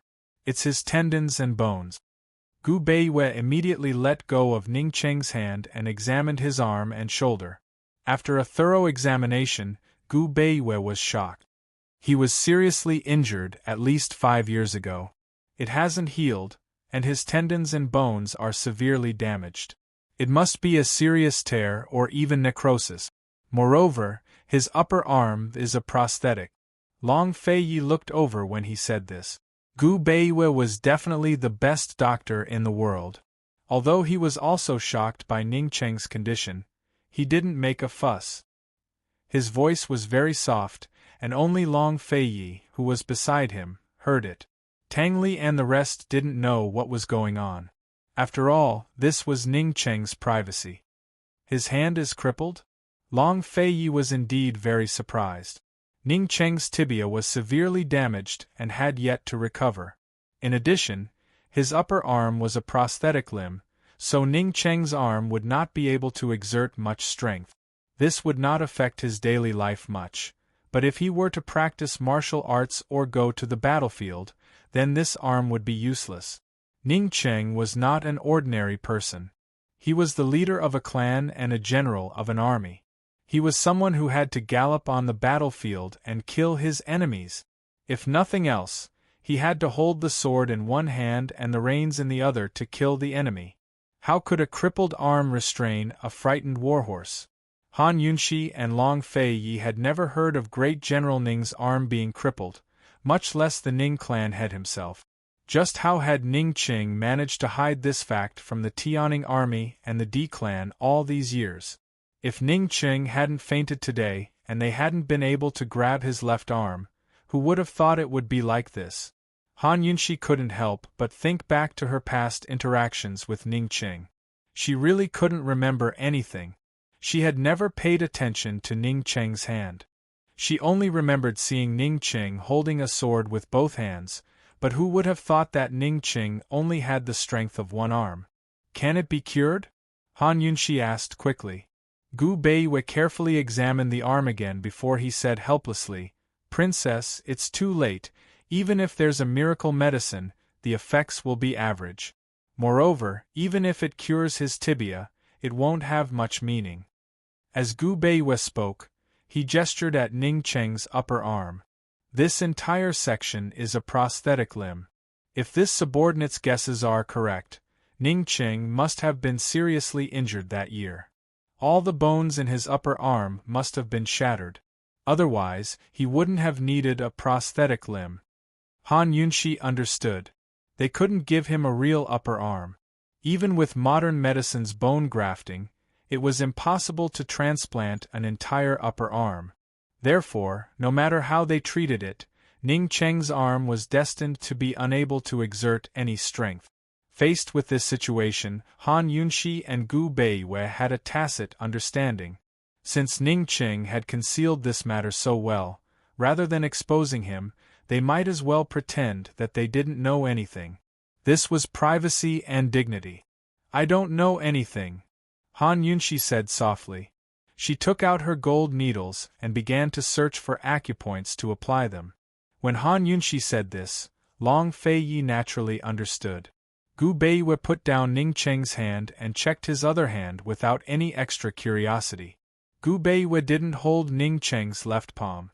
Otherwise, he would have discovered that Ning Qing's left palm was also crippled. Hidden in this palm was a small gold needle, hiding Ning Qing's softest and most unbridled heart. Han Yunshi restrained her thoughts and focused on searching for acupoints. She carefully applied the needles. Long Feiyi was at the side as an assistant, waiting for orders at any time. Thinking back, it had always been Gu Beiwei's job to be Han Yunshi's assistant. Who would have thought that one day, it would be taken away by Long Fei-yi? Seeing that Han Yunshi's movements weren't big, Gu Beiyue silently squatted down beside her and carefully began to treat her wound. As soon as he touched Han Yunshi's shoulder, Han Yunshi looked over. "Princess, don't worry. This subordinate won't affect you." He smiled slightly. This scene was so familiar. That year, Han Yunshi was whipped by General Mu at General Mu's residence. Later, when she was injured and treated Mu Qingwu's poison with acupuncture, Gu Beiyue was also at her side. He also helped her treat her wound while she was applying acupuncture. At that time, Han Yunshi was amazed at Gu Beiyue's treatment of the wound. It really didn't affect her acupuncture at all, and it didn't hurt at all. Although it wasn't as if the sea had turned into mulberry fields in a few years, many things had changed. Gu Beiyue was no longer the Dr. Gu of that year. However, Han Yunshi found that his smile at this moment was so similar to that year. It hadn't changed at all. Han Yunshi smiled as well, before returning her attention to her needles. Gu Beiyue's lips curled into a faint smile. His movements were practiced and careful. It really didn't affect Han Yunshi at all. It had been a long time since he saw Han Yunshi's serious and focused appearance at such a close distance. Even if he was no longer the Dr. Gu of that year, and she was no longer the Qin Wangfei of that year, in his eyes, she was still the same person who stunned him, moved him, and made him lose himself in her. Her serious frown didn't change at all.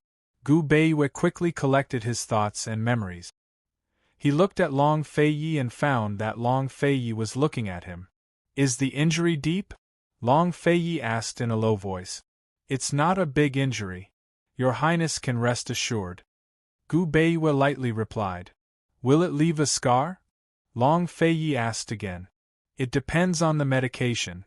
I can't guarantee that the few prescriptions I have will be effective.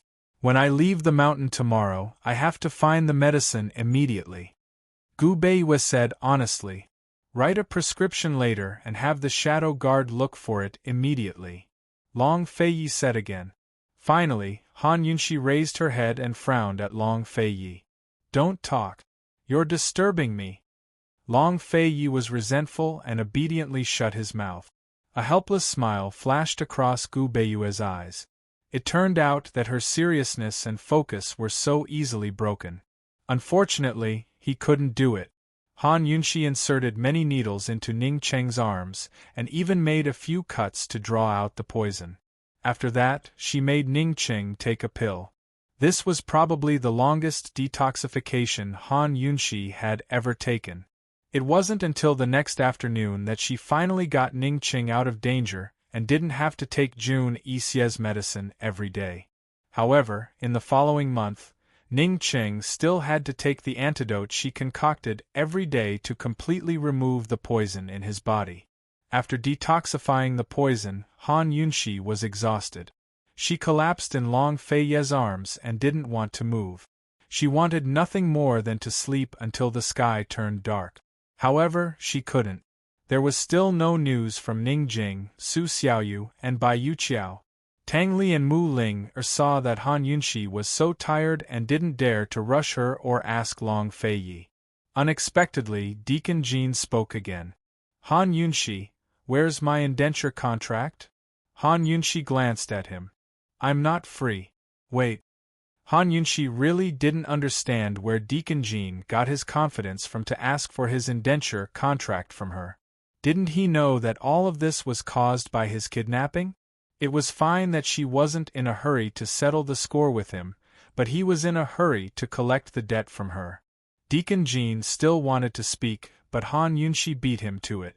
She said, "Ling after you escaped from Tiger's prison, where did you meet with the kidnapping? Who had the ability to kidnap you?" Yesterday, Mu Ling didn't explain it clearly. They were busy dealing with Jun Yixie, so they didn't ask much. Now that they wanted to find Ning Jing and the others' whereabouts, they naturally had to ask properly. Ning Jing hadn't even had a proper rest after giving birth before tossing about like this. Han Yunshi was worried for her. With such torment, No matter how much she nourished her body, she would still need to make up for it. Han Yunxi wasn't just worried about this. She had another layer of worry. Someone who could kidnap people from the tiger's claws couldn't be simple.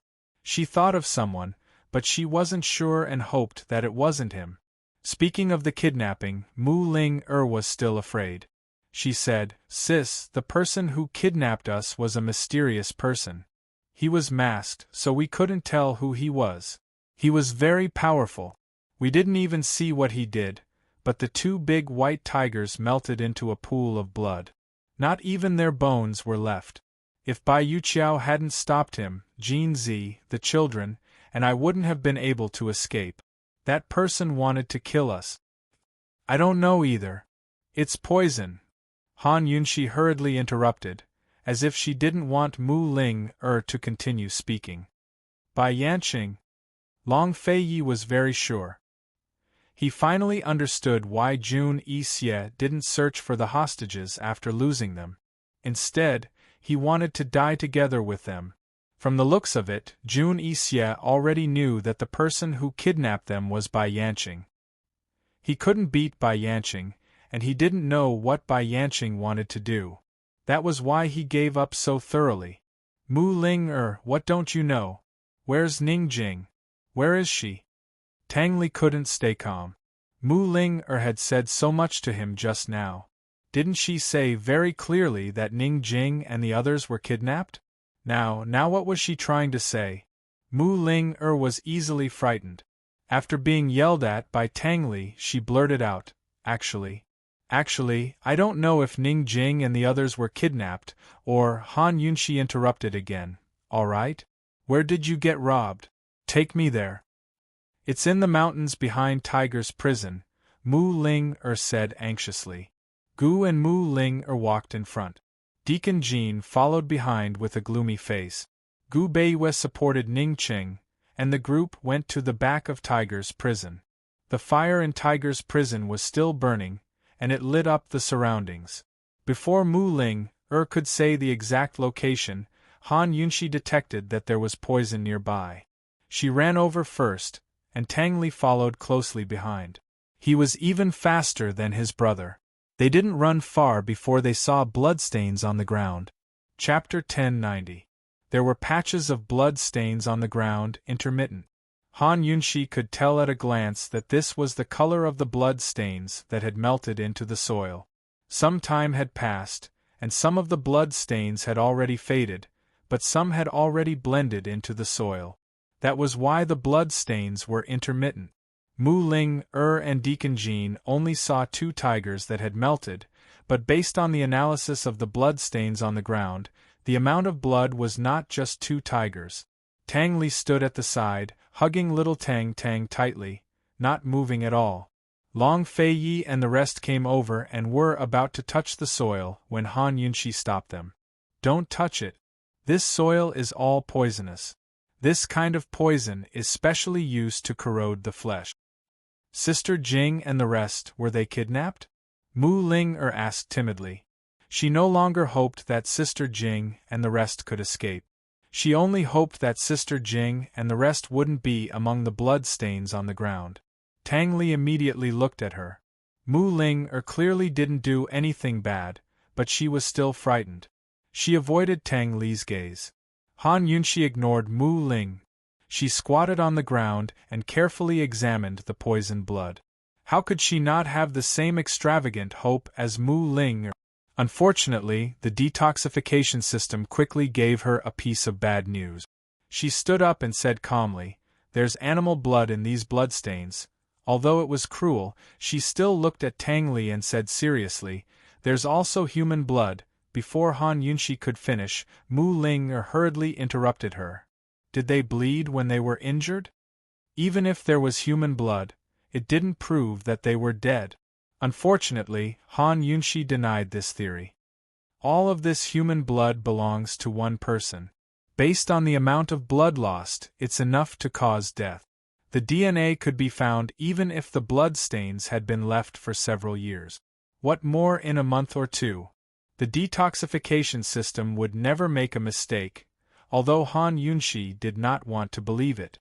So, one of Ningjing, Su Xiaoyu or Bai Yuqiao was killed. Gu interrupted. It seems that their bodies were also destroyed. TSK, what kind of poison is this? Why is it so similar to perplexing butterfly illusion? It must be Bai Yanqing. He wouldn't kill Su Xiaoyu. Long Feiyi calmly analyzed. Suddenly, Tang Li shouted, "It's definitely not Ning Jing." Little Tang Tang was frightened by his roar and began to cry loudly. The more she cried, the fiercer she became. Mu Linger's heart ached. She rushed over and said, "Tang Li, you scared her. Let me hug you. Sister Jing will be fine. She will be fine." Tang Li ignored her and hugged little Tang Tang even tighter. He looked at Han Yunshi, annoyed and helpless. He did not say anything, but he hoped that his sister-in-law could give him a clear answer. Han Yunshi's eyes flashed with a complicated look. She did not know how to comfort him. Long Feiyi analyzed seriously. Ning Jing has value as a hostage. Bai Yuqiao, on the other hand, has no value at all to Bai Yanqing. After he said that, Tang Li shouted again, "Brother, I believe you! I believe you!" His loud voice made little Tang Tang cry even louder. No matter who died, Mu Linger was especially upset. Her eyes were full of tears. She said to Tang Li in a choked voice, "Tang Li, can you give me the child? Can't you? Don't scare her anymore. If Sister Jing finds out, she won't let you off." Tang Li immediately fell silent. He did not know what to do. Mu Linger snatched little Tang Tang back, hugged her tightly, and kissed her little face. Little Tang Tang was saved by the few of them. Looking at the bloodstains on the ground, she could only feel some comfort by hugging little Tang Tang. Strangely enough, little Tang Tang stopped crying once she was in Mu Linger's arms. Tang Li looked on helplessly. He wanted to take his daughter back, but he could not open his mouth. Bai Yanqing took the hostages a long time ago, but he hasn't done anything yet. What is he trying to do? Han Yunshi really did not understand. With the addition of Tianshan Kenzo's third venerable lord, Bai Yanqing had 3 hostages in his hands. Tang Li punched a tree nearby and shouted at the mountain, "Bai Yanqing, come out! Give Ning Jing back to me! Bai Yanqing, come out if you have the guts!" The echoes reverberated in the mountain forest. Other than that, there was no other response. They were in the open, while Bai Yanqing was in the dark. Long Feiyi and Han Yunshi were not familiar with this feeling. They felt like they were prey being watched. However, they could not think of any way to force Bai Yanqing out. This old thing did not even care about his 2 closest disciples. What else in this world, and who else, did he care about? Long Feiyi, we only have the perplexing butterfly illusion left, Han Yunshi said softly. Long Feiyi did not say anything, but nodded. Right now, they only had this method. They could use the perplexing butterfly illusion to lure Bai Yanqing out. "Your Highness, Princess, we shouldn't stay here for long. Let's go back to the army first and discuss this further," Gu Beiwe said seriously. Although things did not go as planned, at least they managed to rescue Ningqing. Just as everyone was about to leave, Deacon Jean blocked Han Yunshi's path. He said word by word, "Han Yunshi, where's my indenture contract? Come back with us." "We'll talk about it later," Han Yunshi said cold. "Impossible." Deacon Jean refused. Han Yunshi had been tolerating it, but when she heard this, she immediately flared up. She said rudely, "Then don't take it." Unexpectedly, Mu Ling said, "Sister, give him the indenture contract. I promised him." "Why should I give him the indenture contract?" Han Yunshi asked cold. Mu Ling was shocked. "Sister, he saved us." Indeed, if Deacon Jean had not rescued Ning Jing and the others, they might not have been able to rescue Ningqing from Jun Yixie so quickly, much less kill Jun Yixie so quickly. However, wasn't all of this caused by Deacon Jean? It's only right that he saved you. If he hadn't colluded with that Qing guy, Eastern and Western Qin's army would have already flattened Northern Li. At most, he saved you and the children. Ning Jing's whereabouts are still unknown. What right does he have to ask me for the indenture contract? Han Yunshi glared at Deacon Jean angrily and warned him cold. Jean Z, let me tell you, if anything happens to Ning Jing, don't even mention the indenture contract, you'll have to leave your life behind. Tang Li watched from the side. Although he didn't say anything, his eyes were full of hostility. Deacon Jean didn't care about them. He only cared about Mu Ling. His long, narrow, and cold eyes slowly narrowed, emitting a dangerous aura. He stared at Mu Ling. Mu Ling bit her lip, not knowing what to do. She promised Deacon Jean that she would persuade her sister to return the indenture contract to him, but now she couldn't refute her sister's words. At this moment, Gu suddenly pulled Mu Ling behind him. He sneered and looked at Deacon Jean from head to toe. What, are you bullying our Ling because she's young and easy to trick? Deacon Jean still didn't say anything and just looked at Mu Ling. Mu Ling didn't know what to do. She would rather hate Deacon Jean, but she didn't know when she started to hate him. Gu, take him away. Han Yunshi said cold. Finally, Mu Ling couldn't take it anymore. She shook off Gu's hand and ran to Han Yunshi's side to pull her arm. Sis, if it wasn't for Jean Z, I wouldn't have lived until now. And little Tang Tang would have starved to death long ago. Sis, just let him make up for his mistakes with good deeds. Forget it. Han Yunshi was suspicious. Mu Ling this little girl, had always been a vengeful person. Why was she so tolerant of Deacon Jean? A complicated look flashed across her eyes, and she said, Mu Ling you can forget about it, but what about Ning Jing? Even if Ning Jing comes back, it won't be so easy to forget it.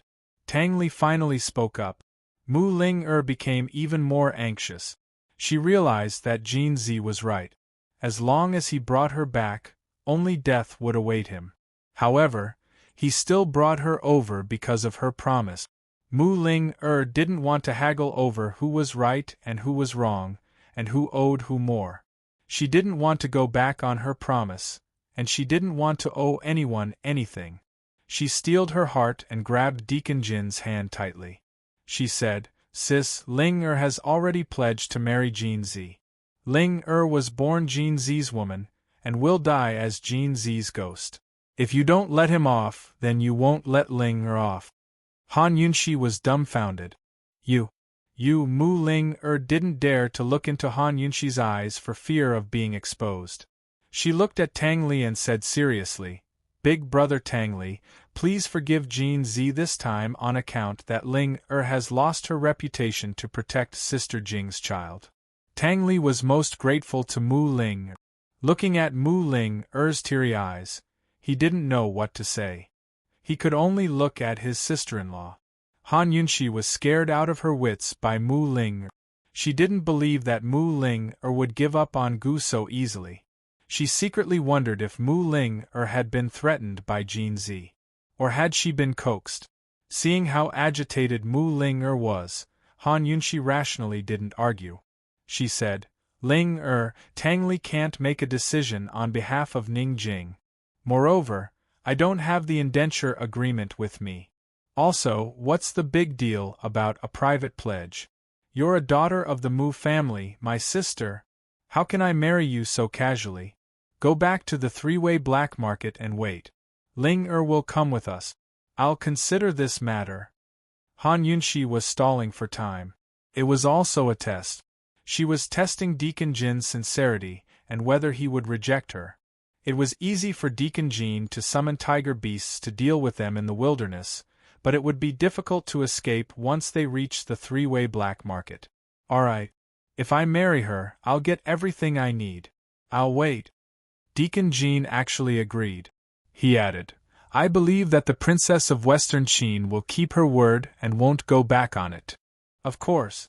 Han Yunshi agreed readily. She thought that if she didn't go back on her word, Mu Ling could go back on her word and not marry him. On the way to the army, she had to properly ask Mu Ling what was going on. Gu didn't make a sound. He rubbed his chin, deep in thought. Mu Ling Er's gaze had already drifted towards him a few times. Deacon Jean also glanced at him a few times, but he didn't make a sound. Ling Er's heart, liver, spleen, lungs, and kidneys were all about to shatter. In a fit of pique, she said, "Sis, don't let Jean Z go back to the three-way black market. Let him come with us. Ling doesn't want to be separated from him." Whether or not Deacon Jean was a direct descendant of the Black Clan needed to be investigated. Now that Ning Cheng's subordinates had yet to be eliminated, bringing Deacon Jean with them was much safer than letting him return to the three-way black market. Han Yunshi looked at Deacon Jean. Deacon Jean actually said, "Mu Ling can do whatever she wants." Chapter 1091. Although it was already nighttime, Han Yunshi's group did not stay for long and immediately left Tiger's prison. The trip to Tiger's prison saved them more time than they expected. At this time, the Ning army was still attacking the three-way pass. As soon as they left the mountain, Long Feiyi received news that the breakthrough was going smoothly. Deputy General Xue estimated that they could take the three-way pass within 5 days. 30,000 steel cavalry were already waiting at the three-way battlefield. As long as the news of Jun Yixie's death spread, the three-way pass would collapse on its own and the southern part of northern Li would be thrown into chaos. Long Feiyi had already taken Jun Yixie's token and ordered the Shadow Guard to deliver it to Deputy General Xue. This was undoubtedly great news for the North Expedition Army. Han Yunshi's group was heading south and could meet up with Deputy General Xue's group. After saving Ning Qing, Han Yunshi would not have to worry about the cooperation between Eastern and Western Qin. Even if there were any conflicts, they would be left to Long Feiyi and Ning Qing to discuss. Han Yunshi was happy and relaxed. After leaving the mountain, the group headed south. They did not know that the person they were looking for, Bai Yanqing, was actually in the mountain. After they left Tiger's prison, Bai Yanqing arrived. Beside him was a black-clothed servant, Hao San. Hao San knew that Jun Yixie had buried gunpowder in Tiger's prison. He also knew that Jun Yixie was determined to perish together with Han Yunshi's group. Therefore, he had already escaped from Tiger's prison. Jun Yixie's subordinates either died or fled. All that was left of Tiger's prison was a sea of fire. Jun Yixie's corpse was in front of this sea of fire. Bai Yanqing walked over and looked down at Jun Yixie. He said indifferently, "After all, he is old man's disciple." "Master, what is the background of that Deacon Jean?" Hao San asked. "He's definitely not a direct descendant of the Black Clan." Bai Yanqing was very certain. The Black Clan had the beast-taming technique, which didn't exclude the possibility that other clans on this continent also had this kind of talent and skill.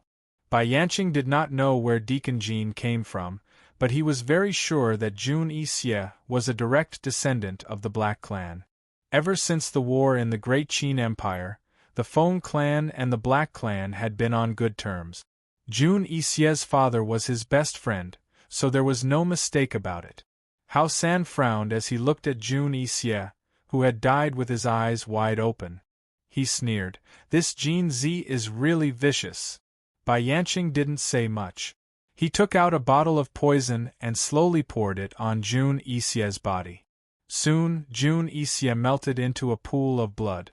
Not even his bones were left, as if he had never existed in this world. Hao San looked at his master's expressionless face and couldn't help but feel fear.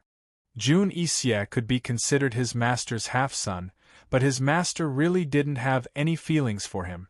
"Master, from the looks of it, they shouldn't have gotten the Ganjiang sword yet," Hao San said again. Before he escaped from Tiger's prison, he paid special attention and didn't see any treasured swords in Long Feiyi and Han Yunshi's hands. Bai Yanqing looked at the raging fire. His pale face was especially clear under the light of the fire. He smiled kindly and said, "Whether or not they have it, the old man won't give them any more time. Hao San, go and tell that great general that the Three Roads Pass is about to be broken. It's time to move." "Yes." Hao San was overjoyed and immediately left. What Bai Yanqing wanted to do and who the great general was, this secret would be revealed soon. Danger was approaching Han Yunshi and the others, but it was a pity that they couldn't guard against it. When they reached the county town, Han Yunshi and the others changed into the carriage. Tang Li brought little Tang Tang back to the Tang sect first. He naturally had to come back, but he had to settle little Tang Tang down first. How could such a young child run around with everyone like this? Han Yunshi and Long Fei Yi naturally rode in the same carriage. Other than Gu, no one present dared to disturb them. Gu dared, but he didn't have the ability to do so. He, Gu Beiyue, and Ning Qing were in the same carriage. Gu Beiyue was responsible for looking after Ning Qing. Deacon Jean and Mu Linger were in the same carriage. The group disguised themselves as a caravan and set off from Tianhe City towards the southeast. That night, everyone was exhausted and nestled in their carriages to rest. Han Yunshi was in a daze when she suddenly woke up. She once again sensed that Lil Thing was cultivating. In the past, the feeling was always very vague, but recently, the feeling was becoming more and more obvious. She knew that she was very, very close to the third level of the poison storage space. She just needed an opportunity to break through. After being separated for so long, Lil Thing must be very lonely. Han Yunshi thought of Lil Thing's big innocent eyes and felt sad. She didn't know when she would see Lil Thing again. This time, when they went to the army and handed over the military affairs, sent Ning Qing back to the D-clan, they had to lure Bai Yanqing out no matter what. Even if they couldn't kill Bai Yanqing with their current strength, it was still possible to trap Bai Yanqing. If Mo Xie's sword could be cultivated earlier, they would be more confident. When she thought of these things, Han Yunshi could no longer sleep. She nestled in Long Fei Ye's arms and didn't dare to move for fear of waking him up. Sometimes, she even suspected that he wasn't sleeping soundly. Otherwise, how could he know every time she moved? When she couldn't sleep, Han Yunshi began to let her imagination run wild. Suddenly, she remembered something. This month's good friend seemed to be late again. Why did she take her pulse? Unfortunately, she was still very disappointed. In the early stages of pregnancy, the pulse wasn't very obvious. Unless it was an expert, it couldn't be felt. Although Han Yunshi knew this, she was still very disappointed. She guessed that her good friend was probably just late. When she was free, she still had to ask Gu Beiyue. It couldn't go on like this. At this time, Mu Ling also couldn't sleep. She leaned against the window and stared blankly at the dark night. She also didn't know how she got to this point.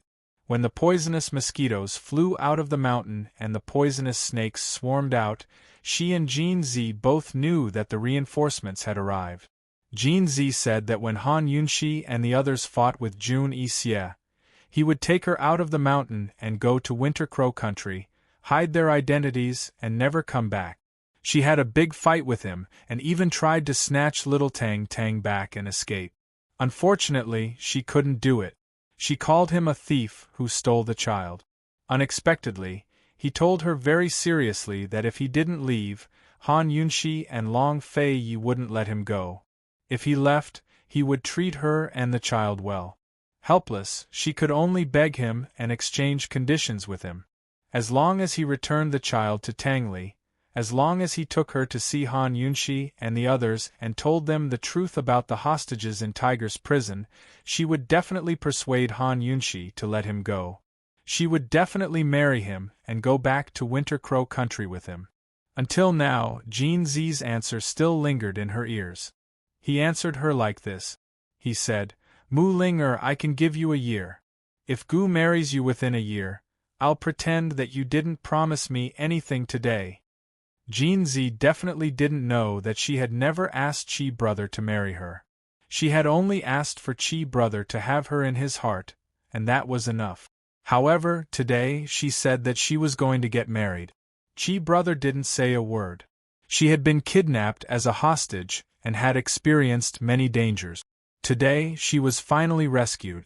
She should have been relieved. However, Mu Ling couldn't relax at all.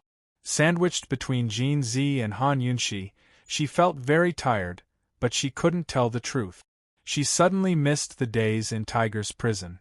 Although she was trapped, she could talk to Sister Jing at night and wait for help with Sister Jing. Jinzi sat at the side with his arms crossed. He looked like he was asleep, but he was actually very awake. He slowly opened his eyes and looked at Mu Ling.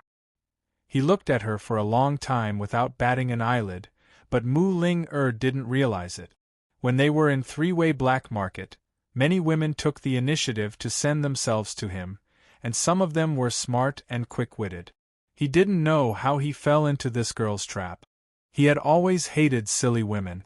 Deacon Jean seemed to want to say something, but in the end, he sighed softly and closed his eyes again. At this moment, Gu suddenly came over. He said loudly through the curtain, "Girl, come over here for a moment." Mu Ling immediately came back to her senses and turned around without thinking. "Okay." Deacon Jean didn't open his eyes until she got off the carriage. However, he quickly closed them again and sat motionless. After Mu Ling got off the carriage, she followed Gu into their carriage. Ning Cheng was still unconscious, but Gu Beiwei wasn't really asleep. He was taking a nap at the side, afraid that Ning Cheng would suddenly wake up in the middle of the night. When he saw Mu Ling coming over, he glanced at her, nodded, and closed his eyes again. Mu Ling sat opposite Gu. Looking at her favorite face, which had haunted her the most, her heart, which had been aching for the whole night, finally stopped hurting. "Tell me, how did this Jean guy trick you?" Gu spoke in the tone of a parent. Mu Ling thought for a long time and decided to go all out and test him. She said, "He didn't trick me. I did it willingly. I like him. I like him a lot." Gu raised his eyebrows and looked at her, not saying anything for a long time. Mu Ling waited. Although she looked calm, her heart was in a mess and her heartbeat was racing. After a while, Gu asked again, "When did you like him? What do you like about him?" "When we were kidnapped, it was all Uncle Cheng's mischief. Jinzi took good care of me and Ning Jing along the way. He gave us whatever we wanted. He even kept in touch to find hot food for me to eat every day. When we were at Tiger's Den, he found out about my fake pregnancy, but he didn't expose me." At this point, Gu stopped her. He rubbed his chin, looking puzzled. "Girl, what does Jinzi like about you?" "I don't know. Anyway, he likes me too. He likes me a lot." Mu Ling said again. Gu Qishao snorted disdainfully. "Little lass, do you really believe that just because someone treats you a little better? If he doesn't hook up with you, how can he fight with your sister? How can he get the indenture agreement?" Gu leaned over and pinched Mu Ling's nose. He smiled dotingly. "Silly girl, why didn't Chi brother realize that you were so stupid in the past?" Mu Ling wanted to smile at Chi brother like before, but she didn't this time. She said seriously, "Chi brother, Ling is serious. Ling really wants to marry him. If Jinzi didn't use me, he could have run away. Is the indenture agreement more important than his life? He knew that he might lose his life if he came to find you, but he still brought me here." Mu Ling steeled her heart and said, "Chi brother, help me persuade my sister." Gu stepped back and asked with interest, "Little girl, so, you don't want Chi brother anymore?" At this moment, Mu Ling's heart almost stopped. Unfortunately, Chapter 1092. Gu's words brightened Mu Ling's gloomy world. However, Gu's words made her feel hopeless. Gu chuckled and said, "Tsk, my silly girl has finally grown up. She's not clingy to Chi brother anymore." He was smiling so happily. Humans would have a lot of helplessness and helplessness, but their hearts were absolutely free. It was because of this that there was so much pain. Even if she left with Jinzi, even if she no longer chased after Chi Gij, her heart would always only have Chi Gij in it. But she didn't even have the chance to answer him. Mu Ling wanted to laugh and laugh at herself. Even if he didn't give her a chance, she had to fight for it. After all, this was going to be her strongest night. Mu Ling looked into Chi brother's eyes and answered him seriously, Chi brother, you don't want Linger anymore? Gu was stunned when he heard this. However, he soon laughed out loud. Silly girl. Chi brother, Ling is serious. Ling isn't joking with you. Mu Ling interrupted him. She knew that he was going to laugh it off and treat it as a joke. Gu suddenly became gentle. He leaned over and patted Mu Ling's head. He said seriously, Silly girl, how could Chi brother not want you? No matter who you marry, you'll always be Chi brother's silly girl. His gentle gaze and gentle words were the antidote she had longed for many years. It was the only antidote that could cure her unrequited love. However, at this moment, she felt like she had been poisoned and was beyond redemption. The gentle Chi brother was right in front of her, but her heart was in indescribable pain. She knew it. She knew it. She knew it. She knew that Chi brother had always treated her like a sister. It had always been like this. She couldn't help but cry. Chi brother, can you help me and Goldzy escape? Gu wiped her tears and said seriously, Listen to me. Your sister and brother-in-law haven't figured out Deacon Jin's background yet. What if he's really a direct descendant of the Black Clan? Will you still marry him? What if he's not a direct descendant of the Black Clan? What if he doesn't become my sister's enemy? Can I marry him? Mu Ling asked again. Gu smiled. Silly girl, even if he's a direct descendant of the Black Clan, as long as he treats you sincerely and you really like him, you can marry him. Chi, aren't you afraid that you'll be cheated? We're not in a hurry. Let's wait until we find out more about him. When you get married, Chi brother will prepare a huge dowry for you. Mu Ling sniffled and kept nodding. Okay. I'll listen to you. I'll remember that I don't want anyone's dowry except for Chi brothers. Gu Qishao rubbed her head again with a grin. Go on, rest early. There was nothing more to say, but Mu Ling couldn't bear to leave. But Chi brother had already asked the coachman to stop, so she could only get off. Once Mu Ling left, Gu heaved a sigh of relief. He turned to look at Gu Beiyue, thinking that Gu Beiyue would say something. Who knew that Gu Beiyue's eyes were still closed, as if he was really asleep. Gu sat for a while and couldn't help but lean over to Gu Beiyue. He whispered, That girl has been pestering me for many years. Gu Beiyue didn't say anything. Gu stretched lazily and said, I'm finally free. Gu Beiyue still didn't say anything. Gu raised his arm and hooked it around Gu Beiyue's shoulder. He chuckled. Seventh Master is in a good mood today. I'll keep watch for you. Go to sleep. Gu Beiyue opened his eyes and said indifferently, Seventh Young Master, I think Miss Ling was testing you on purpose. What are you so happy about? Gu knew Mu Ling too well.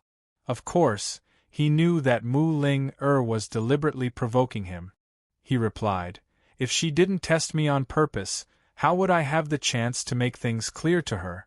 Now that I've paid her back, I'm free of debt. Gu Beiyue wasn't in the mood to meddle, but since Gu had spoken, he spoke out of turn. Miss Ling was probably threatened by Jinzi, right? Although Mu Ling was simple, she wasn't stupid. She wouldn't be deceived. It was very likely that she was threatened, so even though everyone was present, she didn't tell the truth. However, Gu Beiyue couldn't figure out why Mu Ling would be threatened by Jinzi. She has her sister. Gu chuckled and said, She also has a brother-in-law. We don't have to worry about her. Gu Beiyue raised his eyebrows and glanced at Gu. He seemed to want to say something, but in the end, he just smiled and didn't say anything. Gu was heartless. Although he was cruel, he was straightforward and wouldn't harm someone for a lifetime. In terms of being carefree and straightforward, Gu might not be as good as Gu Beiyue. Gu Beiyue didn't discuss this issue anymore. He removed the hand on his shoulder and said indifferently, If you can't sleep, go keep watch. After all, we're in northernly territory. As soon as Gu Qishao set out, he looked back and forth. He was about to head for the front of the carriage when he saw Mu Linger sobbing outside. He immediately retreated and pretended that he didn't see anything. He ran to the back of the convoy and mingled with the shadow guard. Deep in the night, the carriage sped along. Deacon Jean waited and waited. He couldn't bear it anymore, but he still sat in the carriage and didn't move. He promised to give her a year's time. How could he not even wait for one night? He closed his eyes and continued to sit quietly. However, he didn't know that Mu Ling was sitting outside and crying silently. How many tears did she have to cry to complete a farewell ceremony? How could she convince herself to continue to be strong? Finally, the coachman couldn't bear it anymore and advised, "Miss Ling don't be like this. Who bullied you? Tell the princess and let the princess help you. Don't be afraid." When Jean Z heard this, he suddenly raised the curtain. Mu Ling subconsciously turned around and met with Deacon Jin's cold and terrifying eyes. Seeing Mu Ling's eyes swollen and red like blood and her little face streaked with tears, Deacon Jean clenched his fists tightly. He glared at her and fiercely slammed down the curtain, ignoring her. However, not long after, he opened his mouth and said, "Why aren't you coming in?" Mu Ling didn't know how to answer and simply threw him a sentence, "None of your business." After saying that, Deacon Jean lifted the curtain and unceremoniously pulled Mu Ling into the carriage and pressed her down on the seat. Mu Ling struggled. "What are you doing? Don't forget that you're now in my sister's hands." Deacon Jean didn't care and asked coldly, "Did Gu bully you again?" "No." Mu Ling denied. "Then why are you crying?" Deacon Jean questioned. "Why do you care what I'm crying about? Let go of me, otherwise I'm going to call for help." Mu Ling was very unyielding.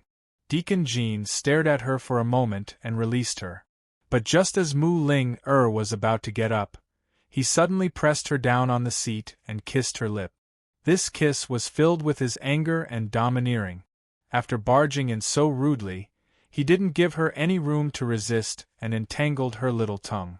Mu Ling wanted to bite him but couldn't. She shook her head vigorously, but Deacon Jean held her head with both hands and restrained her. Mu Ling could only hit him viciously and even scratch him. Finally, Deacon Jean released her and leaned his forehead against hers, panting heavily. She pushed him away and slapped him viciously, leaving a red palm print on his face. "Miss Ling, are you all right? What happened to you?" The coachman's voice was heard. Mu Ling sat dejectedly at the side and said indifferently, "I'm fine. I was just playing around." When she said this, Deacon Jean laughed and shook his head helplessly. He said in a low voice, "Mu Ling, you can tell the truth. You don't have to be controlled by me." Mu Ling didn't answer him. After a while, Deacon Jean asked again, "Mu Ling, can I interpret it as, you can't bear to part with me?" "No." Mu Ling immediately retorted. "Then why is that?" Deacon Jean asked. "We only had a verbal agreement. You can go back on your word." Mu Ling looked at him and retorted, "You knew that I had the chance to go back on my word. Why did you agree to it in the first place?" Deacon Jean smoothed his fine bangs with both hands, revealing his handsome face. He chuckled self-deprecatingly and said indifferently, "Because my fucking brain is damaged." Mu Ling obviously knew what he meant. Looking at him, her heart felt unbearable and she didn't know what to say. Deacon Jean asked coldly, "What about you? Is your brain damaged too?" "Jean Z, you're a good person. I can't harm you," Mu Ling said seriously. Her sister was already very wary of Jean Z. If she told the truth, would her sister let Jean Z go? She didn't know him at all, but she could see and feel that he longed for freedom and his home. When he talked about the scenery of the Wintercrow Prairie, the yearning expression on his face couldn't lie. "Jean Z, I promised you that I would get the indenture agreement, so I will definitely get it for you. I don't like you. Don't make things difficult for me, okay?" Mu Ling asked. Deacon Jean sneered. "Mu Ling, you want me to believe you when you go back on your word. Do you really think that I, Jean Z, am a fool?" Mu Ling looked at him, speechless. Deacon Jean avoided her tearful little face and said coldly, "Mu Ling unless you go back on all your promises, I won't give up." He gave her two choices. She could either do as she said and go with him, or expose him so that he would never be free. He used his most desired freedom as a wager and bet on her heart. The next day, Han Yunshi had enough rest and called Mu Ling over. She used both the carrot and the stick, but Mu Ling insisted that she and Deacon Jean were truly in love. Han Yunshi didn't force her. She sent people to the Winter Crow tribe while waiting for Ning Qing to wake up. Deacon Jean was bought by the D clan. If there were any clues to his past, it should be in Ning Qing's hands. The news of Jun Yixie's death quickly spread throughout Northernly, causing panic in the southern part of Northernly. A few days later, good news came from the Three Roads Pass. The Ning army had broken through the Three Roads Pass and entered Northernly with 30,000 cavalry. When the news reached Long Feiyi asked the Shadow Guard to arrange for everyone to stay in a nearby manor and wait for the Ning army to arrive. Everyone had just settled down when Ning Qing woke up. At this time, only Gu Beiwei was by his side. Gu Beiwei was overjoyed and was about to call someone over when Ning Qing pulled his hand. Chapter 1093. Ning Qing grabbed Gu Beiwei's hand. Ning Qing didn't say anything. Gu Beiwei seemed to know what he meant and didn't say anything. He just looked at him quietly with a slight smile. Seeing him smile, Ning Qing also smiled. Haha, Gu Beiwei. He had known about the Shadow Clan since he could remember. He had seen this guy a few years ago when the D clan and the Nether clan had cooperated. How could he have known that the hostage the Nether clan had given him was the descendant of the Shadow Clan that he had been searching for so many years? Now, he knew that it was Gu Beiwei who had saved him from the explosion. If it wasn't for Gu Beiwei's shadow technique, no one in this world would have been able to save him. Gu Beiwei. Gu Beiwei. So it was you. Ha. Even though his laughter affected his wounds, Ning Qing still laughed loudly. Gu Beiwei smiled bitterly. If he had known that the D clan was so loyal, how could there have been so many misunderstandings? Ning Qing smiled and was about to get off the bed when Gu Beiwei hurriedly stopped him. Patriarch Ning, you're injured. You shouldn't get off the bed for the next few days. Ning Qing became serious and insisted on getting off the bed. Gu Beiwei thought that Ning Qing wanted to see the princess, so he couldn't stop him. He could only help him. No. Ning Qing didn't let him help him. He stubbornly sat up on his own. He didn't help him, but stood up straight as soon as his legs touched the ground. He was clearly a merchant, but he looked like a soldier. He cupped his fists and bowed to Gu Beiwei. Gu Beiwei was very surprised and hurriedly came over to help him. Patriarch Ning, what are you doing? Back then on the West Chu battlefield, I had eyes but failed to recognize you. Ning Qing represents the entire D clan to apologize to Patriarch Gu. Ning Qing was serious and magnanimous. Gu Beiwei smiled helplessly. Since we don't know each other, why are you being so courteous? It's all a misunderstanding. I've also misunderstood Patriarch Ning. Gu Beiwei released him and took a step back. He also clasped his hands and bowed seriously. The two of them looked at each other and smiled faintly. A gentleman's smile can erase all enmity. They were all upright gentlemen, and they never had any enmity to speak of. What misunderstandings could not be wiped away with a smile? School leader Ning, I'm all alone. I have no family or clan. You can just call me North Moon, Gu Beiwei said indifferently. Ning Qing froze at the words, I have no family or clan. Just as he was about to ask, Gu Beiwei raised a hand to stop him. If the princess is here, then the Shadow Clan is here. With Gu Beiwei saying that, what else was there to ask? This was also why Ning Qing had been searching for the Shadow Clan all these years, why he had always trusted the Shadow Clan so much. North Moon, if you don't mind, my D clan is your Shadow Clan. You can just call me Ning Qing, Ning Qing said seriously. You're too polite, school leader Ning. We're all family. Gu Beiyue still did not change his way of addressing him. He smiled. Apart from being gentle, he seemed like a sly fox. His words were full of hidden meanings. Ning Qing had no time to think about it right now, but once the world was at peace in the future, Ning Qing should be able to think about it. Are the princess and the others well? Ning Qing remembered this very soon. They're all well. Don't worry, school leader Ning. Gu Beiyue immediately told Ning Qing about Jun Yixie's death and the current situation on the battlefield in Northern Li. Of course, he also told him about how Jun Yixie had poisoned Ning Qing to raise poison people. Ning Qing ground his teeth in resentment. It was just a pity that he could not kill Jun Yixie with his own hand. His Highness and the princess are waiting for you to wake up.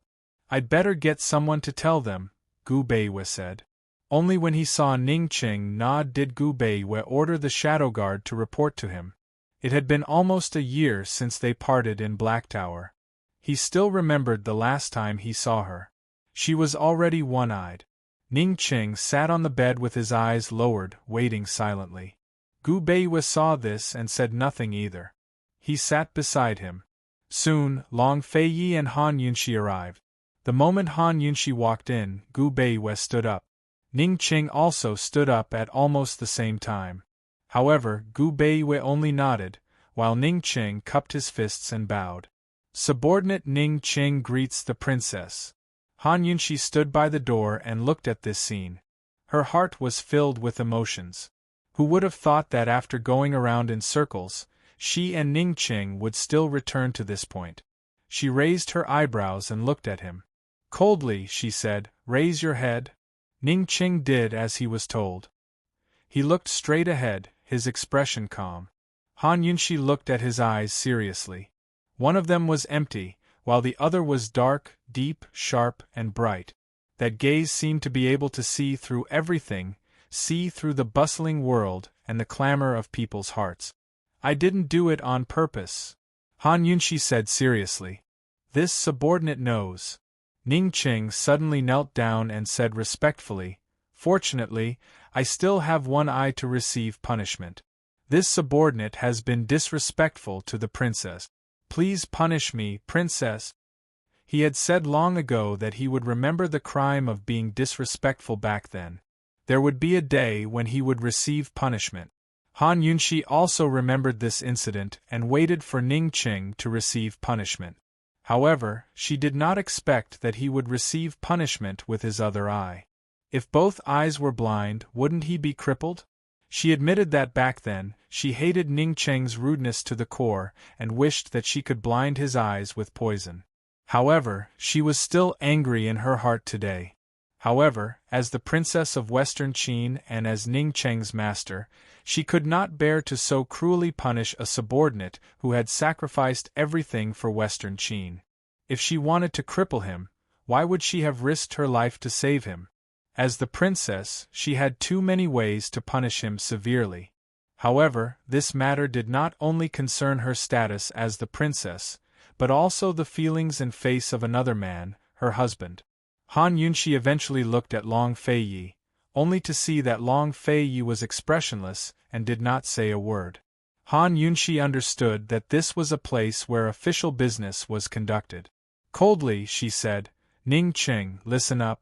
I'll abolish your D-clan noble title. Do you accept it?" When she said this, Gu Beiyue and Long Feiyi were a little surprised. However, Ning Qing nodded without hesitation. "This subordinate accepts it wholeheartedly." Han Yunxi continued, "If your Ning family army performs a great service during the northern expedition, this princess will grant you the title of king and general." Abolishing the noble title, but promising to grant him the title of king and general? Han Yunxi's move was truly brilliant. Perhaps in her eyes, Ning Qing being blinded in one eye was already punishment enough. She was simply seizing the chance to abolish the D-clan's noble title while still winning them over to her side. This was a secret signal to the D, Bai, and Nether clans, as well as the rest of the world. In the future, there would be no more Eastern and Western Qin, nor the 7 noble families. Cloud Realm continent would only have one imperial clan and one empire. Long Fei Ye's lips quirked up into a smile. The woman he'd taken a fancy to wasn't simple at all. This was Western Qin's imperial clan's business, so it had nothing to do with him. As for his personal grudges with Ning Qing, he'd settle them with Ning Qing later. Ning Qing was a smart man. Since the princess had made such a promise, then his D clan would definitely have a place in the empire in the future. Ning Qing kowtowed and kowtowed.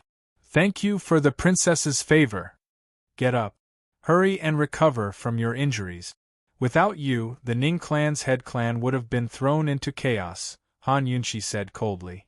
Her face was cold, but her heart wasn't cold at all. As soon as Ning Qing lay back on the bed, she went over to take his pulse and check for traces of poison in his body. Then she asked Gu Beiwei how Ning Qing's injuries were. "You were clearly poisoned, so why didn't you say anything? Did you want to die?" Han Yunshi asked. This subordinate thought that Ning Jing had told him? Ning Qing replied respectfully. His attitude was a carbon copy of Gu Beiwei's. Han Yunshi wasn't used to it, but she wasn't as courteous to Ning Qing as she was to Gu Beiwei. If Ning Qing wanted to be so respectful, she would let him be. Han Yunshi would never know that Ning Qing didn't say that he was poisoned because he was determined to perish together with Jun Yixie. He didn't want her to take the risk to save him. Seeing that Ning Qing was basically fine, Han Yunshi sat aside. From the beginning to the end, Long Fei Yi just stayed by her side and didn't say anything. "What's Jin Zi's background?" Han Yunshi asked. Ning Qing saw Jin Zi subduing White Tiger with his own eyes when he was tied up in Tiger's prison. Gu Beiwei also told him about it just now. He was as surprised as everyone else. A slave trafficker sold a slave from East Wu. At that time, he was very young and didn't have any identification. Ning Qing thought for a moment and said, "But there's a clue that we can check." "What?" Han Yunshi was overjoyed. At that time, he didn't have anything on him, so he might have been searched. "If we can find the traffickers who handled him back then, we might be able to find something," Ning Qing said. It had to be said that this was a very troublesome matter. Slave trafficking was often not done first, but through several hands. After such a long time, it wasn't easy to find all the people who handled the trafficking. Moreover, slave traffickers usually sold several people at the same time. Who knew how many people they had trafficked in more than 10 years? It wasn't easy for them to remember clearly what happened back then. However, this was the only way to find a clue. Han Yunshi immediately ordered the servants to return to Myriad Merchant Hall to collect information and investigate. At the same time, she also reported the news that Ning Qing had regained consciousness. Ning Qing was a little hesitant, but he still said, "Princess Jin Zi isn't a bad person by nature. I'm afraid he had no choice but to kidnap Ning Jing and the others." Back then, it was this subordinate who promised to sell him into slavery. If Ning Qing hadn't mentioned it, everyone would have forgotten about this matter. However, now, no matter who was in the wrong first, who was forced into a corner, and no matter who was good or bad, Han Yunshi only had two things to guard against. The first was what exactly happened between Deacon Jean and Mu Ling. Why did Mu Ling want to marry so decisively?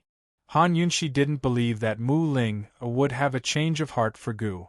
Mu Ling had said before that even if she had to chase him for a lifetime, she would still chase him until Qi brother grew old and couldn't run anymore. At that time, she would stay by Qi brother's side. If nothing had happened, Mu Ling would never go back on her promise to herself. The other was Deacon Jin's background. If Deacon Jin was really a direct descendant of the Black Clan, then if she let him go, even if he didn't control the Black Clan, Jun Yixie's old subordinates who had escaped would still find him. Han Yunshi wouldn't take the risk when facing someone she didn't understand. She wouldn't bet her sister's life on it. Ning Qing, recuperate well. When the Ning army arrives, you'll be in charge of the Northern Expedition Army. We still have important matters to attend to. Han Yunshi said seriously. Ning Qing knew that the important matter she was talking about was to save Ning Jing. Ning Qing then looked at Long Fei Yi and said seriously, Princess, Your Highness, don't worry. This subordinate won't let you down. After everything was settled, Ning Qing had just woken up and needed to rest. Han Yunshi got up to leave, but Long Fei Yi still sat there without moving. Chapter 1094. Seeing that Long Fei Yi didn't understand, Han Yunshi's eyes flashed with a complicated look. She knew that Long Fei Yi wanted her to deal with Ning Qing in addition to official business. She really didn't know how Long Fei Yi would deal with Ning Qing. She couldn't help but admit that she was a little apprehensive. After all, that was her bottom line, and it was Long Fei Yi's bottom line. Usually, Long Fei Yi would have the heart to kill her if she revealed her feat, let alone, she was worried that Long Fei Yi would really stab Ning Qing's other eye blind. At this time, Gu Beiyue stood up. Your Highness, Princess, this subordinate still has to prepare some medicinal herbs for use on the road. I'll take my leave first. Gu Beiyue deliberately glanced at Han Yunshi. Only then did Han Yunshi return to her senses. She said lightly, I'll go with you. Let Ling that lass, help out too. Gu Beiyue seemed to be afraid that Han Yunshi wouldn't leave, so he deliberately gestured for her to leave. Han Yunshi went out with him, and personally closed the door for Long Fei Yi and Ning Qing. Princess, let's go. Gu Beiyue didn't try to persuade her. That was all he said.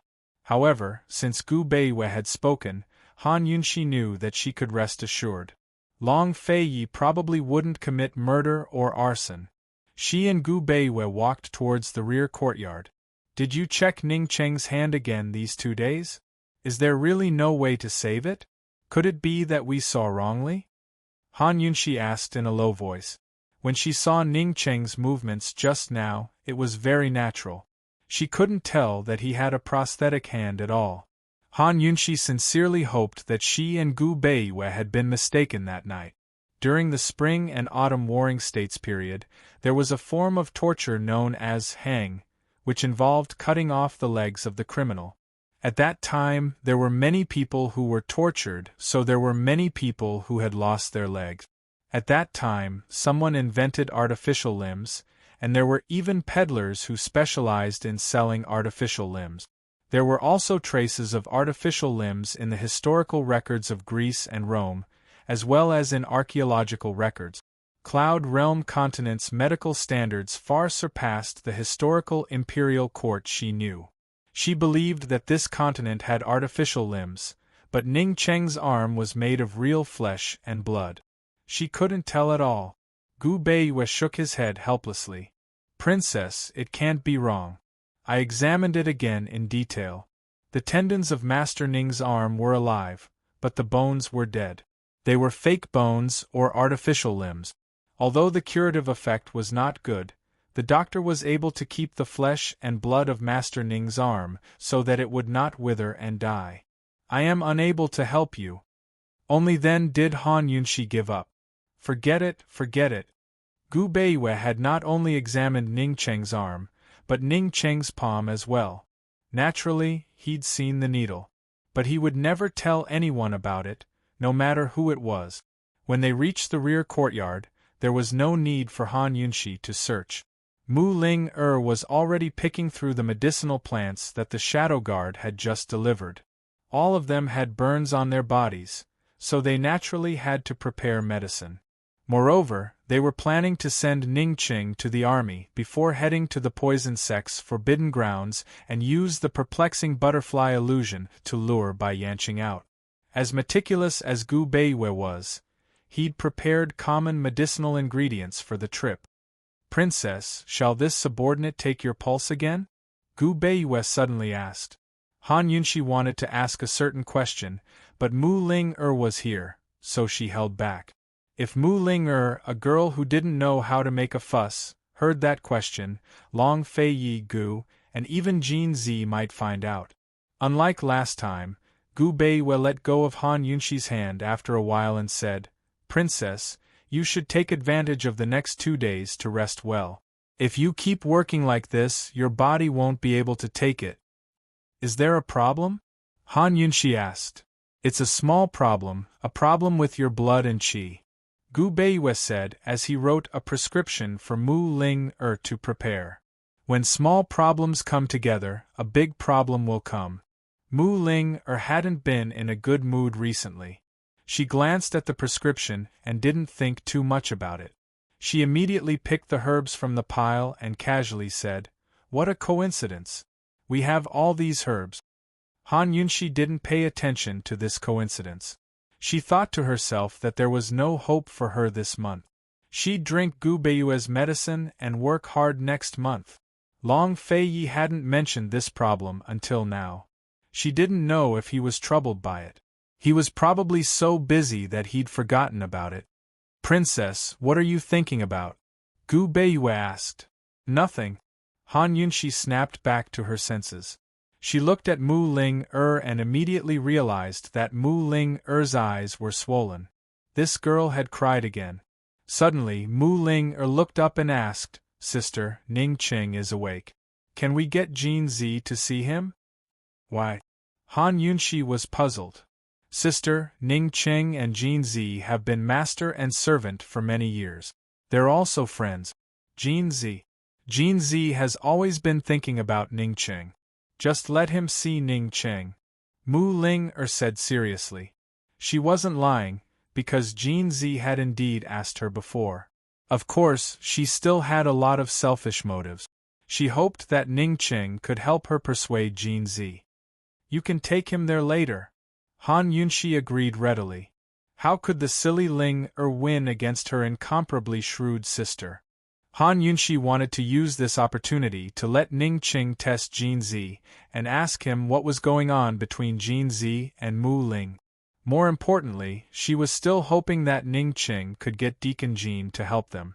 Regardless of whether Deacon Jin was a direct descendant of the Black Clan or not, once he revealed his beast-taming technique, who in the Black Clan wouldn't submit to him? If he helped, at least some of Jun Yixie's subordinates in Northernly would surrender. This way, the war would be less chaotic. Whether it was the soldiers on both sides, or the herdsmen in the southern part of Northernly, they would all suffer less.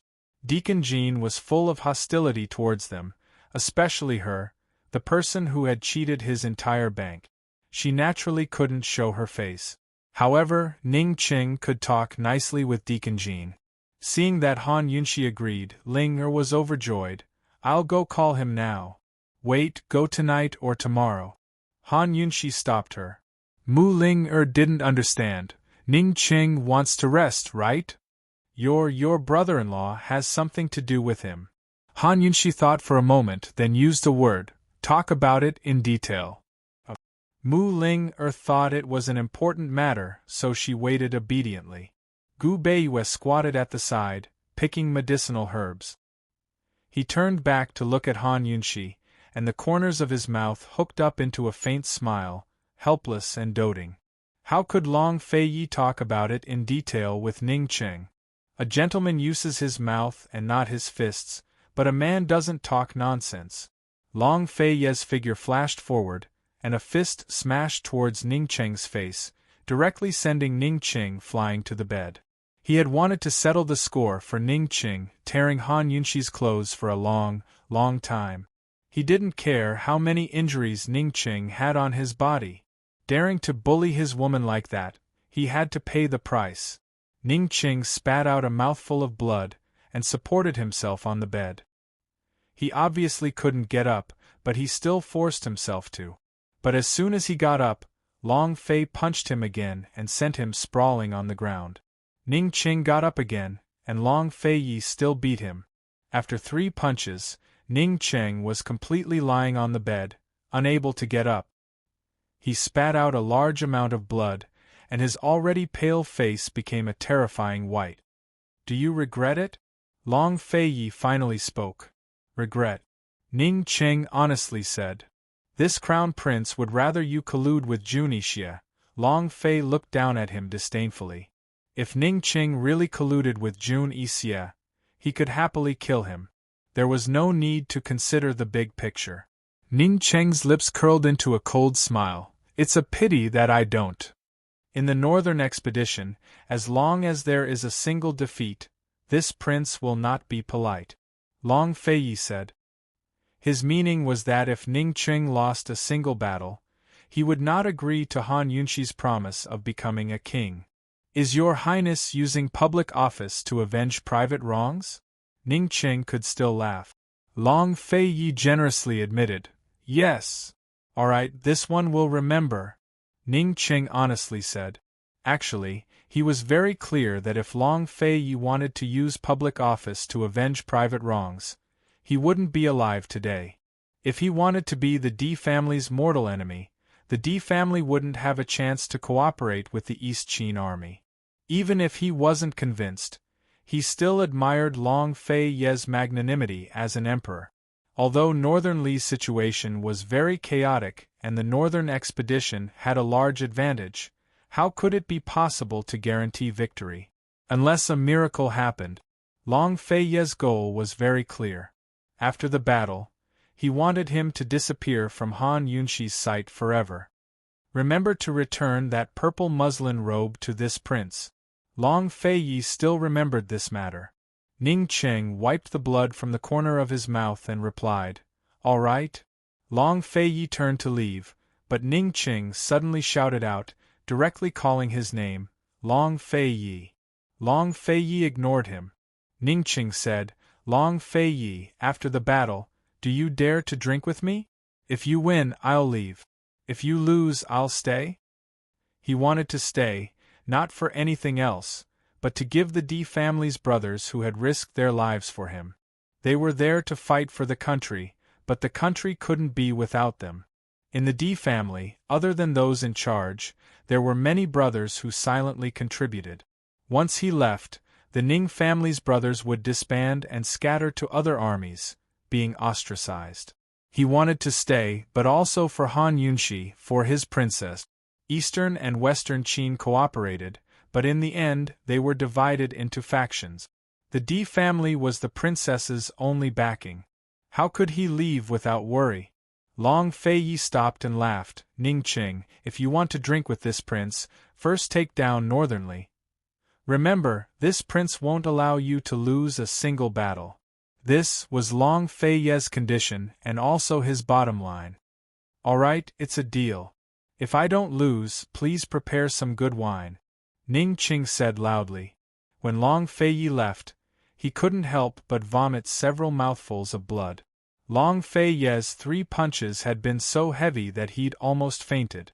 If he hadn't clenched his left hand so tightly that the needle in his palm would have jolted him awake, he would have fainted long ago.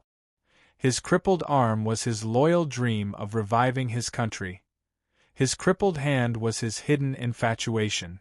When all his iron-blooded ambitions and tenderness fell on a woman, he had no right to choose.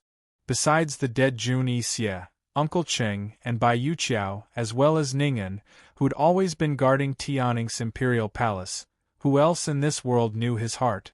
Even Han Yunxi only thought he'd offended her in order to find out her identity. Was it a calamity, or a redemption, that he could swear loyalty to a woman he wasn't allowed to like? It wasn't a calamity, nor a redemption, but a life. He was willing to accept this fate and risk his life for it. Before Mu Ling could bring Jin Zi over, Ning Qing had already sent someone to fetch it. Chapter 1095. When Jin Zi came to see Ning Qing, he happened to bump into Mu Ling coming out of Ning Qing's room. Ever since they moved to the courtyard, Mu Ling had been avoiding Jin Zi. Jin Zi was under house arrest under the Shadow's watch, so he didn't ask to see her. Bumping into him here, Mu Ling immediately avoided his gaze. She didn't know what she was feeling guilty about. Perhaps it was because she didn't fulfill her promise to Jin Zi and help him obtain his indenture contract. Mu Ling avoided Jin Zi's gaze and hurriedly fled. Jin Zi's gaze followed her, but he didn't call out to her. Only when Mu Ling's figure could no longer be seen did Jin Zi knock on the door. Coldly, he said, Ning Qing, I'm here. Come in, Ning Qing said in a deep voice. The shadow guard was waiting at the door. Jin Zi pushed the door open and entered. He saw that Ning Qing wasn't lying on the bed, but was sitting on a nearby bamboo couch. Jinzi walked closer and sized him up. He sneered. I didn't expect you to be so lucky. Sit. Ning Qing lightly said. Jinzi sat down. When he was a hostage in Northern Li, he didn't have many opportunities to interact with Ning Qing. But Ning Qing's gaze was enough for him to understand, so he didn't say too much to Jun Yixie. He and Ning Qing were master and servant in name, but in reality, they had been friends for nearly 20 years. At the same time, they were also enemies. He used the three-way black market's casino business to open a black money house. He had already earned enough money to redeem himself. Several times, he offered a price 100 times higher than the market price, but Ning Qing refused to let him redeem himself. In this matter, he and Ning Qing were absolute enemies. Glancing at the tea on the table, Jinzi sneered, Haha, when did Honorable Ning start drinking tea? For so many years, he had only seen wine on Ning Qing's table. Dr. Gu won't give me any alcohol. Why don't you get me 2 jars? Ning Qing smiled. Brother? Deacon Jean laughed loudly. Brother, do you still keep your promise to me? Back at Myriad Merchant Hall, Ning Qing had promised him that as long as he could deal with Mu Ling and take over the Mu clan, he would return the indenture contract to him. If it wasn't for this agreement, how could he, who had never been close to women, take the initiative to provoke Mu Linger, such a stupid girl? If he hadn't taken the initiative to provoke them, how could he have provoked Han Yunxi to stand up for Mu Linger, defraud his bank, and provoke Mu Linger to owe him a huge debt with his gold card? If it weren't for the fact that he was heavily in debt and was being pursued by Kangon Private Bank, would he have colluded with Uncle Cheng to kidnap someone? How could he have fallen to such a state? How could he have taken a fancy to Mu Linger? Ning Qing was waiting for him to meet him, and he was also waiting for Ning Qing to wake up so that they could settle this score. Mu Linger couldn't convince Han Yunxi to return his indenture contract, so he could only pin his hopes on Ning Qing. Of course it counts. When have I ever not kept my promises to you? Ning Qing asked in return. A cold smile appeared on Jinzi's lip. He didn't say anything and just reached out his hand. Jinzi, that matter hasn't been settled yet. Isn't it a little too early to ask for my indenture contract? Ning Qing raised his eyebrows and looked over. Mu Linger has already agreed to marry me, and she's already told her sister, Jinzi replied. Ning Qing laughed loudly. You've already settled her? That girl might tell the princess the truth at any time. When that happens, even I won't be able to protect you. Before Jinzi came over, Mu Linger had chatted with him for a long time. He knew all about how Jinzi had threatened her. When they had agreed to settle her, it wasn't such a threat. This time, Jinzi finally knew why Mu Linger was looking for Ning Qing. He suddenly laughed out loud. Even Ning Qing, who knew him best, didn't know what he was laughing about. It was obviously a cold laugh, but people could hear a trace of desolation in it. Let that girl go. Within 3 months, I'll think of a way with you to get your indenture contract back. Ning Qing said seriously. Why should I believe you? Jinzi retorted coldly. When have I ever lied to you? Ning Qing's voice also turned cold. Of course Jinzi knew that Ning Qing would do what he said, but he still rejected. I can't do it. Ning Qing questioned, Is it fun to force a little girl like this? I didn't force her. Deacon Jean immediately denied. She can tell Han Yunxi and Long Feiyi the truth at any time. I didn't stop her. Jinzi, you're taking advantage of that girl's kindness. Ning Qing rebuked angrily. Jinzi was also angry and stood up. I didn't force her to be kind to me. Perhaps he was waiting for her to be unkind, waiting for him to give up. When he had already tried his best and still couldn't make himself give up, he could only wait for someone else to sentence him to death. Otherwise, what else could he do? Ning Qing had never seen Deacon Jean so agitated. He looked at Deacon Jean for a long time and finally asked indifferently, Why? Ningqing, you haven't met yet. You won't understand. Jinzi sat down. Ningqing was completely silent and didn't say anything. Jinzi didn't sit for long before he stood up. Goodbye. Ningqing finally spoke. Jinzi, I don't care about the matter between you and Mu Linger, but we can still talk about the slave contract. As soon as he said this, Jinzi sat down with great interest.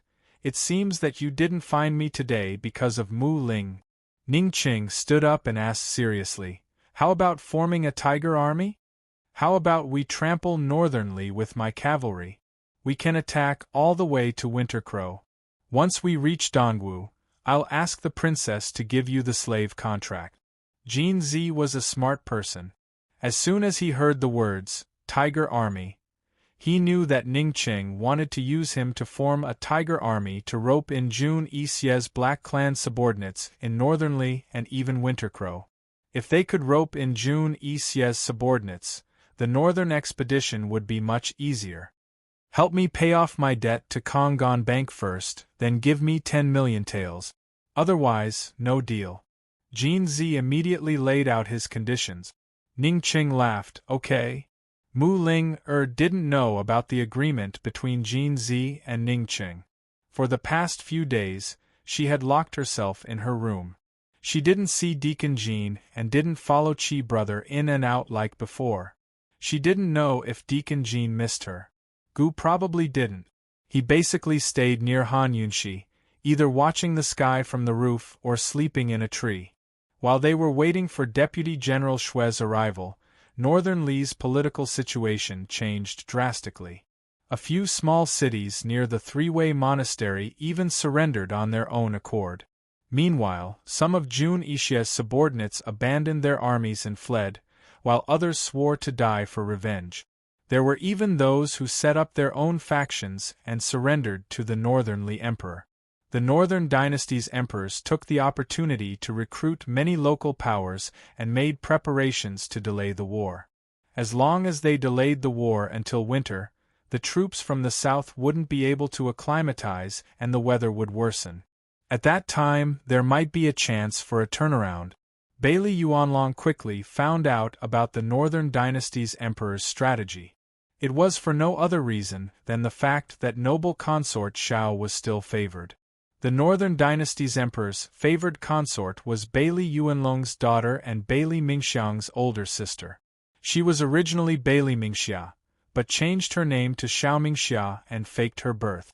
She had been hiding in the Xiao family since young, entering the palace 10 years ago and gaining favor 5 years ago. Long Feiyi prepared to use perplexing butterfly illusion to lure out Bai Yanqing while interrogating Helian Zuexiang, who had been hiding in the Han family for many years. Unfortunately, even when they used to threaten her, she didn't reveal any details about Bai Yanqing. On this day, a secret letter from Northern Li arrived. Long Feiyi glanced at it and hesitated. He didn't say anything for a long time. What's wrong? Han Yunxi asked. Long Feiyi promised that he wouldn't really hurt and would only use Er's name to scare Helian Zuexiang. Han Yunxi didn't ask him to bring back. Helian Zuexiang committed suicide and left you a letter written in blood. Long Feiyi handed over a white handkerchief from the letter. Han Yunxi only frowned. In her opinion, an ingrate like Helian Zuexiang deserved more than death. However, when she saw the words written in blood on the handkerchief, her heart still felt stifled. There were only a few words written in blood. They didn't explain anything, not even an apology. They only begged her not to tell the truth and to continue being Er's older sister. Han Yunxi sneered. She's really smart. She's so sure that I'm worried about Exactly. She knows you very well. This is your weakness. Long Feiyi replied cruelly. Han Yunxi snorted. No, this is my strength. Long Feiyi smiled helplessly. He wanted to take this opportunity to attack this woman, but he couldn't. In fact, this wasn't her strength, but her ability. Kindness and benevolence were indeed good points, but doing good required not only good qualities, but also sufficient ability. So, kindness and kindness were often a kind of ability. Han Yunshi made a prompt decision. Bring Ear back. The shadow guard on the side asked in a low voice, Princess, what if the child asks about his mother? Just say his mother sacrificed herself to save him? No. I don't want Ear to feel guilty. Han Yunshi was resolute. Tell him that the Northern Li royal family kidnapped them and wanted his mother to be a spy. His mother would rather die than submit and sacrificed herself. Tell him not to cry and to be proud of his mother. Long Feiyi looked at Han Yunshi with interest, but didn't say anything. Seeing that he didn't say anything, the shadow guard immediately left to carry out the order. Han Yunshi turned around and realized that Long Feiyi was looking at her. What's wrong? Is it inappropriate? His gaze always made her feel guilty. Give me a son. I want to see how you teach him. Long Feiyi smiled. He liked his daughter because her daughter resembled her. He wanted his son because he wanted to watch her train his son. Had he never thought of having children because he wanted to have children? Han Yunshi walked over and hugged Long Feiyi's waist. She looked up and smiled at him. If your son knew that you wanted him because of this, he definitely wouldn't be close to you. Long Feiyi shook his head. He can only be close to me. In other words, he didn't mean that he wasn't allowed to be close to outsiders, but he wasn't allowed to be close to Han Yunshi. Han Yunshi couldn't wrap her head around it for a moment, because Long Feiyi's kiss had already landed on her lip. Even Long Fei wanted nothing more than to drown himself in her gentleness and beauty for all eternity. Unfortunately, just as he carried her to the bed, a servant reported at the door, Your Highness Princess, Deputy General Xue has arrived and is requesting an audience. Deputy General Xue's speed was unexpectedly fast. Long Feiyi pressed on Han Yunshi, his expression ugly. Han Yunshi couldn't help but laugh. She said meaningfully, Your Highness, the bigger picture is more important. Long Feiyi glared at her and didn't move wishing everyone a happy Mid-Autumn festival in advance. August 15th was also Gu Beiyue's birthday. The official WeChat account of Genius Little Poison Consort will send out red packets this evening and tomorrow. Those who want to snatch red packets, please follow the official WeChat account. The account is Tienkexia Dufei. Chapter 1096. Long Feiyi glared at Han Yunshi and Han Yunshi just let him stare as she smiled. Meanwhile, the shadow guard was waiting outside the door. After a while, Long Feiyi got up and Han Yunshi also got up. She slowly tidied up her clothes and hair, and was about to look in the mirror to tidy up her face. Who knew that Long Feiyi would say, Bring him to see Ningqing. They haven't seen each other for so long, I'm sure they can chat for the whole night. Yes. The shadow guard obeyed the order and left. Although the shadow guard had left, Long Feiyi's words were actually for Han Yunshi to hear. One night Han Yunshi's mouth twitched. Just as she was about to get off the bed, Long Feiyi leaned over again. He was very close as he said in a deep voice, Beloved concubine, shall we continue? Deputy General Xue should have a lot to talk about with us.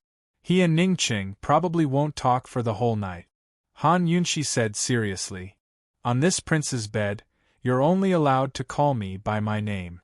Long Feiyi buried his head in her ear and warned coldly, This is the last time.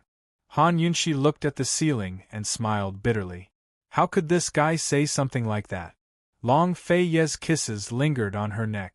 Gradually, she couldn't think properly and her consciousness became a mess. Although it was the whole night, he only wanted her once. Compared to the past, it was indescribably gentle and considerate. She leaned against his bare chest and listened to his strong heartbeat. No matter if it was domineering, unyielding, or gentle and considerate, he was always as gentle as water to her after the deed. If she was still awake, he would definitely hug her and chat with her until she fell asleep. Have you been tired recently? He asked gently. She just realized that he was afraid that she would be tired. She was indeed tired. She had not stopped cultivating in the poison storage space. Moreover, she did not know if it was because she had been too busy recently, but the moment she rested, she felt a sense of fatigue, like spring sleepiness. A little, Han Yunshi said faintly. Go to sleep. You don't have to worry about military matters. Long Fei flipped over and pulled Han Yunshi into his embrace. His slender legs immediately crossed over and straddled her thighs. He was too tall. As long as he wanted to, he could hide her entire body in his embrace. Han Yunshi was quiet for a while. Seeing that Long Fei didn't move, she thought that he was also asleep. Therefore, she carefully reached out and caressed Long Fei's well-defined chest. Long Fei did not sleep at all. He looked down at the person in his arms who was up to mischief. Based on her understanding of him, she knew that even if he was asleep, he would definitely wake up when she moved like this. She knew that he was looking at her. Her hands did not stop moving. Very quickly, she lowered her head and kissed him lightly, lingering. You've grown bold? Finally, he could not help but say. If this continued, only God knew what he would do. He could withstand all the temptations and threats in this world, but he could not withstand her gentleness. Even if it was just an action, even if it was just a sentence, she really did not dare to look at him. In a low voice, she said, Long Fei, one more time, okay? Although she was a little tired, although she was still a little afraid that he would not restrain himself, she had promised to work hard. She wanted to see him dote on his daughter. She also wanted to give birth to a son who was very much like him. No! Long Fei rejected cruelly. She was about to look up when he said, 2 more times and we can talk about it. Talk about it? Han Yunshi completely surrendered. That night, one could only imagine. The next day, when they met with Deputy General Shui, it was already close to noon. Ning Cheng and Deputy General Shui had indeed chatted for the entire night. They did not only talk about military matters, but also the conflicts between the D clan and the East Qin camp when Ning Cheng was not in the clan. Deputy General Shui had his own selfish motives, but it was not his personal selfishness, but rather the D clan's selfishness. Ning Cheng only listened and did not express any opinions. His attitude made Deputy General Shui unable to understand, so he did not dare to say anything. Deputy General Shui's artillery and 30,000 cavalry were stationed nearby. About 20 li away from here was Heavenly River City. This was the largest city in the western and southern part of Northern Li. It was also Jun Yixie's base. After news of Jun Yixie's death spread, the great general stationed in Heavenly River City, Yuan Guang, immediately united the troops stationed in the western and northern fortresses of Heavenly River City to declare independence. This was the hardest bone to chew in the southern part of Northern Li. If they could take it, it would be easy to take over the southern part of Northern Li before winter arrived. Deputy General Shui had come to bring Ning Cheng back to the army while waiting for the East Qin army to arrive. His and Bailey Yuanlong's plan was to gather their strongest forces and end the battle as quickly as possible. They had to ensure that they could take over the southern part of Northern Li before winter and continue north after that. Currently, the initiative was in their hands. Even if the Northern Dynasty's emperors wanted to delay the war, they did not have the strength to do so. Ning Cheng approved of this strategy and looked forward to meeting Bailey Yuanlong one day. With Ning Cheng present, Deputy General Shui had no right to speak. Although he was very curious as to why the princess and her highness were not personally leading the battle to boost morale, he did not dare say too much. He retreated behind Ning Cheng and stood there. Han Yunshi gave Ning Cheng a bottle of antidote and told him a few things to take note of. The poison in Ning Cheng's body was no longer a problem. With most of the matters taken care of, Han Yunshi and the others did not delay and set out after lunch. Before leaving, Ning Cheng said, "Princess, this subordinate has a presumptuous request." Han Yunshi sat back down and Ning Cheng said seriously, "This subordinate wants to borrow Jin Zi." Han Yunshi did not need to ask. She already knew what Ning Cheng was planning. Ning Cheng understood Deacon Jean very well.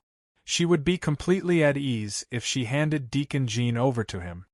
He's already yours, so there's no need to borrow him. Han Yunshi replied. Then this subordinate will be so bold as to ask the princess to return the indenture contract. Ning Cheng respectfully said. A complicated look flashed through Han Yunshi's eyes. She specially ordered someone to bring Jin Zi over. She took out the indenture contract in front of Jin Zi and handed it to Ning Cheng. She said to Jin Zi, "Hey, don't ask me for the indenture contract in the future." Jin Zi's face was cold and he did not answer her. Han Yunshi's gaze slowly moved and landed on Mu Ling. She said bluntly, let's go." "Mu Ling you're leaving?" Jin Zi subconsciously blurted out. The moment the words left his mouth, he regretted it. He had promised to give her a year's time. Since he had already said it, and everyone had heard it, he might as well go all out and wait for Mu Ling to make a choice. Mu Ling did not expect Jin Zi to ask her this in public. Her first reaction was to look outside. Although she had not been with Chi brother these few days, she knew that Chi brother must be sitting on the roof. She looked outside and did not answer for a long time. Long Feiyi whispered to Han Yunshi, "I'll wait for you in the carriage." As soon as he went out, Gu Beiwe followed him out silently. Ning Cheng also did not stay long and whispered to Deputy General Shui, "Go to the backyard. We have to talk about the weapons." After the master and servant left, only Deacon Jean, Mu Ling and Han Yunshi were left in the room. If it was in the past, Han Yunshi would have left with Long Fei Yi long ago. However, this matter concerned Mu Ling's life and even her life, so she had to accompany her.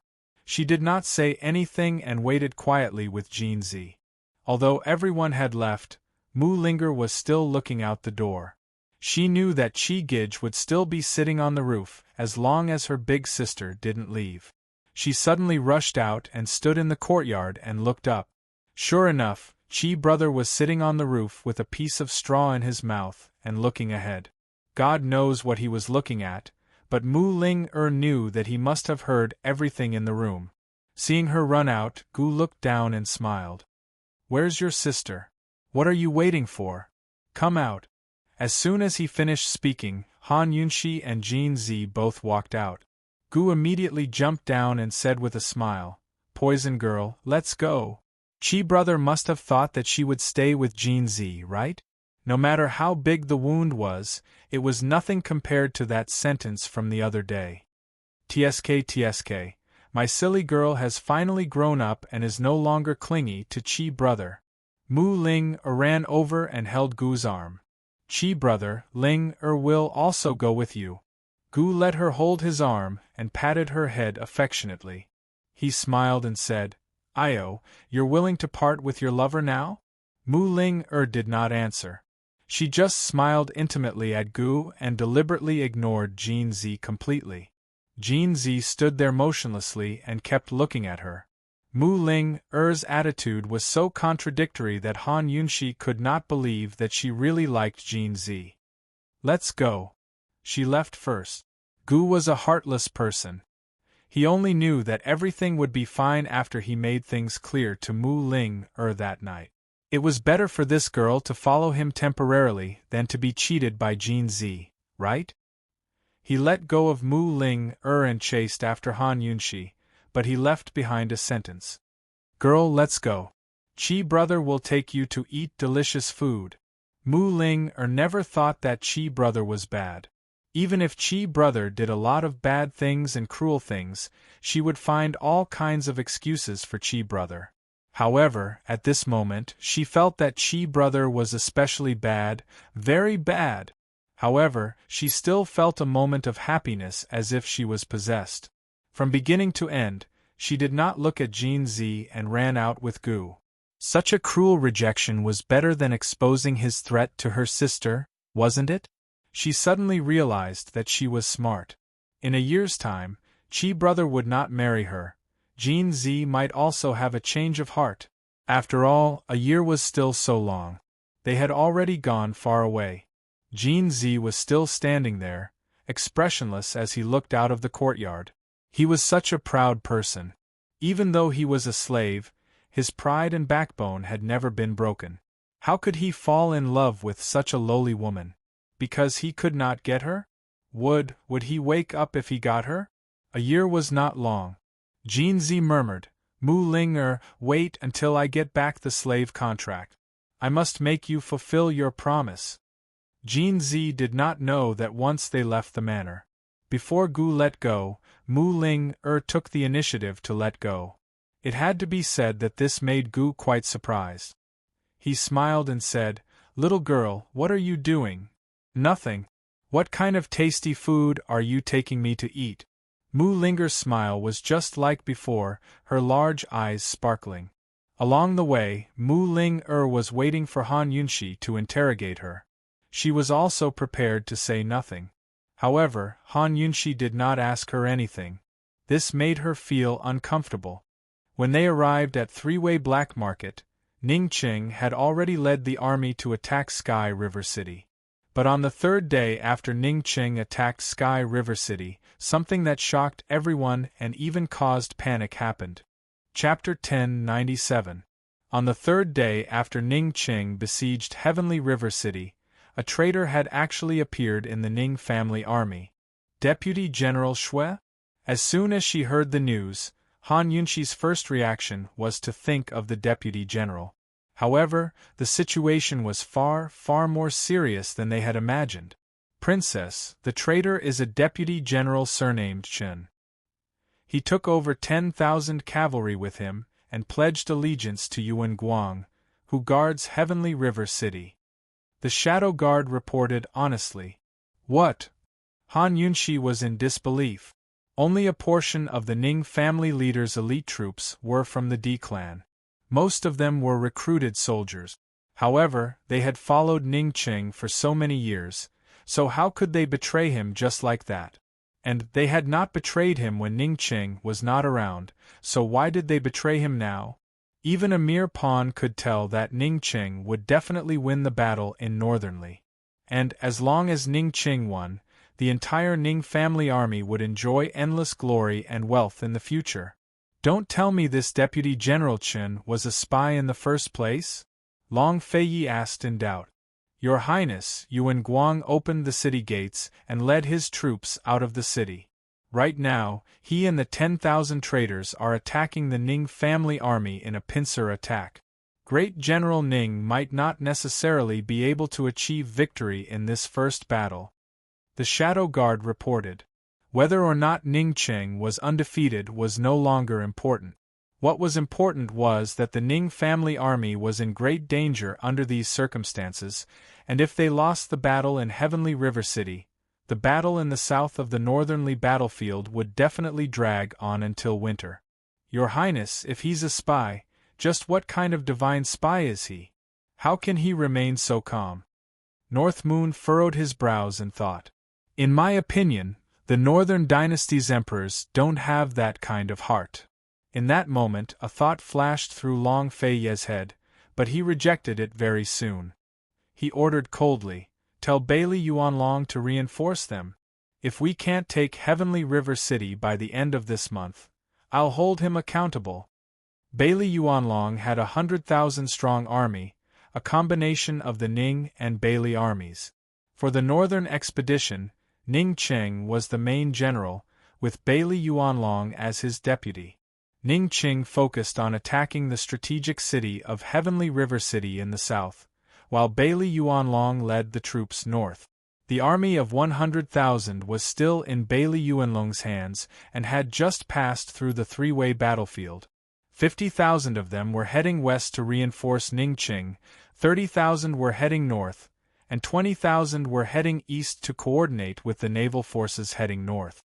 Even if some of the 30,000 cavalrymen of the Ning family turned traitor, as long as the reinforcements arrived in time, it would not affect the overall situation. Long Feiyi and the others were shocked that the Ning family army could have a spy in their midst. What about the other armies? Not long after the Shadow Guard left, a familiar face rushed in. It was none other than Chu Shifeng. As soon as he recovered, he returned to the three-way black market with Bailey Mingxiang. At the same time, he brought back a piece of bad news. "When did you come back?" Han Yunshi was quite surprised. "Your Highness, Princess, this subordinate just arrived. Something's happened in Western Zhou. More than half of the Chu clan troops have turned traitor and colluded with two Western Zhou armies. 3 days ago, they started fighting with Chu Tianyin at the borders." As soon as Chu Tianyin finished speaking, the Shadow Guard arrived with an urgent message. "Your Highness, an urgent message from the Chu clan." Long Feiyi and Han Yunshi exchanged glances. Gu Beiyue finally stood up as well. Long Feiyi opened the letter and saw that it was written by Chu Tianyin. It described exactly what Chu Shifeng had come to report. Chu Tianyin didn't have enough troops to fight back against the Western Zhou army and the traitors. He had retreated all the way to the border between Tianning and Western Zhou to ask for help, but Tianning's only troop stationed there had turned against him and joined forces with the Western Zhou army in a pincer attack. Chu Tianyin's letter read like this: "Your Highness, Princess, by the time you see this letter, my Chu clan troops will have been completely annihilated. This one will keep my promise and pledge my loyalty to the end. I hope your Highness will keep your word and protect my father and uncle from death. Both the Chu clan troops and Tianning's garrison troops have turned traitor. This one boldly asks your Highness and Princess to be on guard against the Tian and Mu family." The Mu family? Han Yunshi couldn't believe it. What did Chu Tianyin mean by this? Was he guessing that these traitors were all members of the Mu family? How was that possible? If General Mu's estate had such skills, then the Tian wouldn't be the Tian of today. There were spies in the Chu, Ning, and Tianning's garrison troops stationed at the borders. Moreover, they were all high-ranking military officers who could command large numbers of troops. What kind of skill was this? It was enough to ascend to the heavens. This was equivalent to controlling the forces of both Eastern and Western Qin. Long Feiyi was surprised for the first time in his life. How could Gu Beiyue not be surprised? Long Feiyi slowly turned his head to see Gu Beiyue looking over as well. "The Li clan," Long Feiyi muttered. "It's only them." Gu Beiyue was very certain. Besides the Li clan, there was no one else in the world who had such skills. The Li clan was skilled in the art of war. Unlike the Feng clan's Chimenduanjia, their military formations were solid military tactics. As long as one was willing to learn, they would have a chance to succeed. Thus, the Li clan had many students. The Li clan didn't charge them tuition fees, but required them to sign a military pledge that if the Li clan was ever in trouble, they would do their best to help, regardless of their standpoint. Back in the days of the Great Qin Empire, the Li clan students were spread far and wide. They were distributed among the various military forces and held important positions. Thus, the Li clan had always been a power struggle between the two imperial clans of Eastern and Western Qin and the other 6 noble clans. Fortunately, the Li clan had always maintained a neutral stance, so the power balance within the Great Qin Empire was relatively balanced. Even when the Great Qin Empire fell into civil strife, the Li clan remained neutral. In the end, they even disbanded their armies. Otherwise, Cloud Realm continent wouldn't have had 3 countries to contend with. Of course, both the Imperial clan and the noble clans were wary of the Li clan while trying to win them over. Thus, many of Eastern and Western Qin's armies were in the hands of the Imperial clan and the noble clans. After the Great Qin Empire was destroyed, the Li clan vanished without a trace. Naturally, everyone's guard was lowered. The more important reason was that the number of people in the royal family and the nobles was limited. The position of a general could only be obtained through recruitment and promotion. Faced with such a situation, they had no way to defend themselves even if they had the heart to do so. While everyone was still in shock, the Shadow Guard in charge of Tian's intelligence network arrived. "Your Highness, Princess, Tian has sent a secret report. Long Tianma's been placed under house arrest, and General Mu has taken control of all Tian'an's military forces. He's preparing to launch a western expedition to the 3 central prefectures. This news cleared Long Feiyi and the rest of their suspicions. General Mu was a descendant of the Li clan. Looks like the Li clan and Bai clan have long been in cahoots, Long Feiyi said. He had never understood, and Chu Tian'an had never been able to find out, why the emperor of the Western Zhou dynasty had made such a public appearance during the 100 Poisons sect incident. Now, it seemed that the emperor of the Western Zhou dynasty did not want to make a big deal out of the 100 Poisons sect incident, but General Mu. A complicated look flickered past Han Yunxi's eyes before she asked, "Did Mu Qingwu fall into Bai Yanqing's hands?" If the Li clan really wanted to stir up chaos in Cloud Realm Continent and seize control of the continent, why would they wait until now? With the Li clan's military prowess, they could throw Cloud Realm Continent into chaos at any time. Even if General Mu changed his mind and wanted to proclaim himself emperor, he wouldn't have waited until now. The best time for the Li clan to raise their troops would be when Jun Yixie was still alive. If that happened, the armies of Eastern and Western Qin would face the threat of Northern Li and the rebel army at the same time. When Han Yunxi recalled Mu Qingwu's disappearance, she couldn't help but wonder if the Li clan had been threatened by Bai Yanqing. "Princess, the young general wasn't kidnapped during the 100 Poisons sect incident," Gu Beiyue reminded her. No matter what ties the Mu family had with Bai Yanqing, Long Feiyi and the rest had no choice but to act now that the rebels were everywhere. Long Feiyi looked at Han Yunxi and said, "We have to lead the troops ourselves.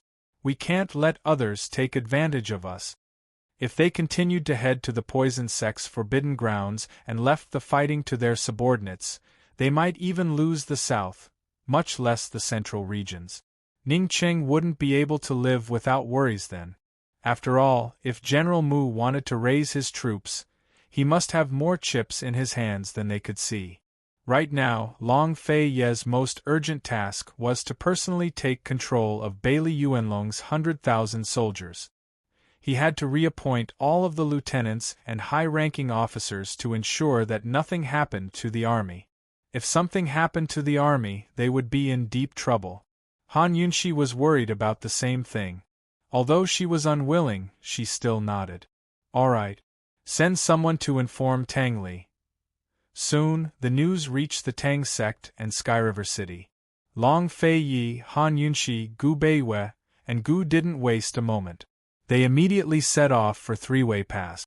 Mu Ling volunteered to be a doctor in the army, and Han Yunxi agreed. Who knew that the very night they arrived, the army of 100,000 soldiers rebelled. 2 groups of soldiers were involved in the rebellion. One was the 5,000 elite troops sent to support Ningqing, while the other was the 20,000 troops prepared to head north to attack the Northern Dynasty's emperors. At the same time, the troops stationed at the border between Tianning and Tian went missing, allowing General Mu to attack Tianning's borders that very night. Some of the troops stationed in the central regions and Jiangnan also rebelled, muttering that the south-central regions wanted to break away from Eastern and Western Qin's rule and become their own country. That night, the flames of war rose in all 4 corners of Cloud Realm Continent. Long Feiyi's teacup crashed to the ground as silence filled the tent. "The Li clan wants to throw the world into chaos," Long Feiyi said. He could see clearly now that the Li clan had no intentions of opposing Eastern and Western Qin, much less fighting for dominance over Cloud Realm Continent. They only wanted to stop them from unifying the continent and throwing it into chaos. Otherwise, why would the south-central regions want independence? Why else would Ningqing and Bailey Yuanlong's rebel troops surrender to Northern Li instead of turning on them directly? Gu Beiyue was currently looking at a map on the wall. He leaned over and pointed at it as he said, "General Mu made a good move. Once the south-central regions fall into chaos, half of Cloud Realm Continent will fall into chaos. Moreover, we won't be able to hand in grain this autumn. Our reserves are limited. Even if Tianning's east and west borders fall, Western Zhou and Tian'an's forces are limited. They won't be able to swallow up Tian'an in a short period of time.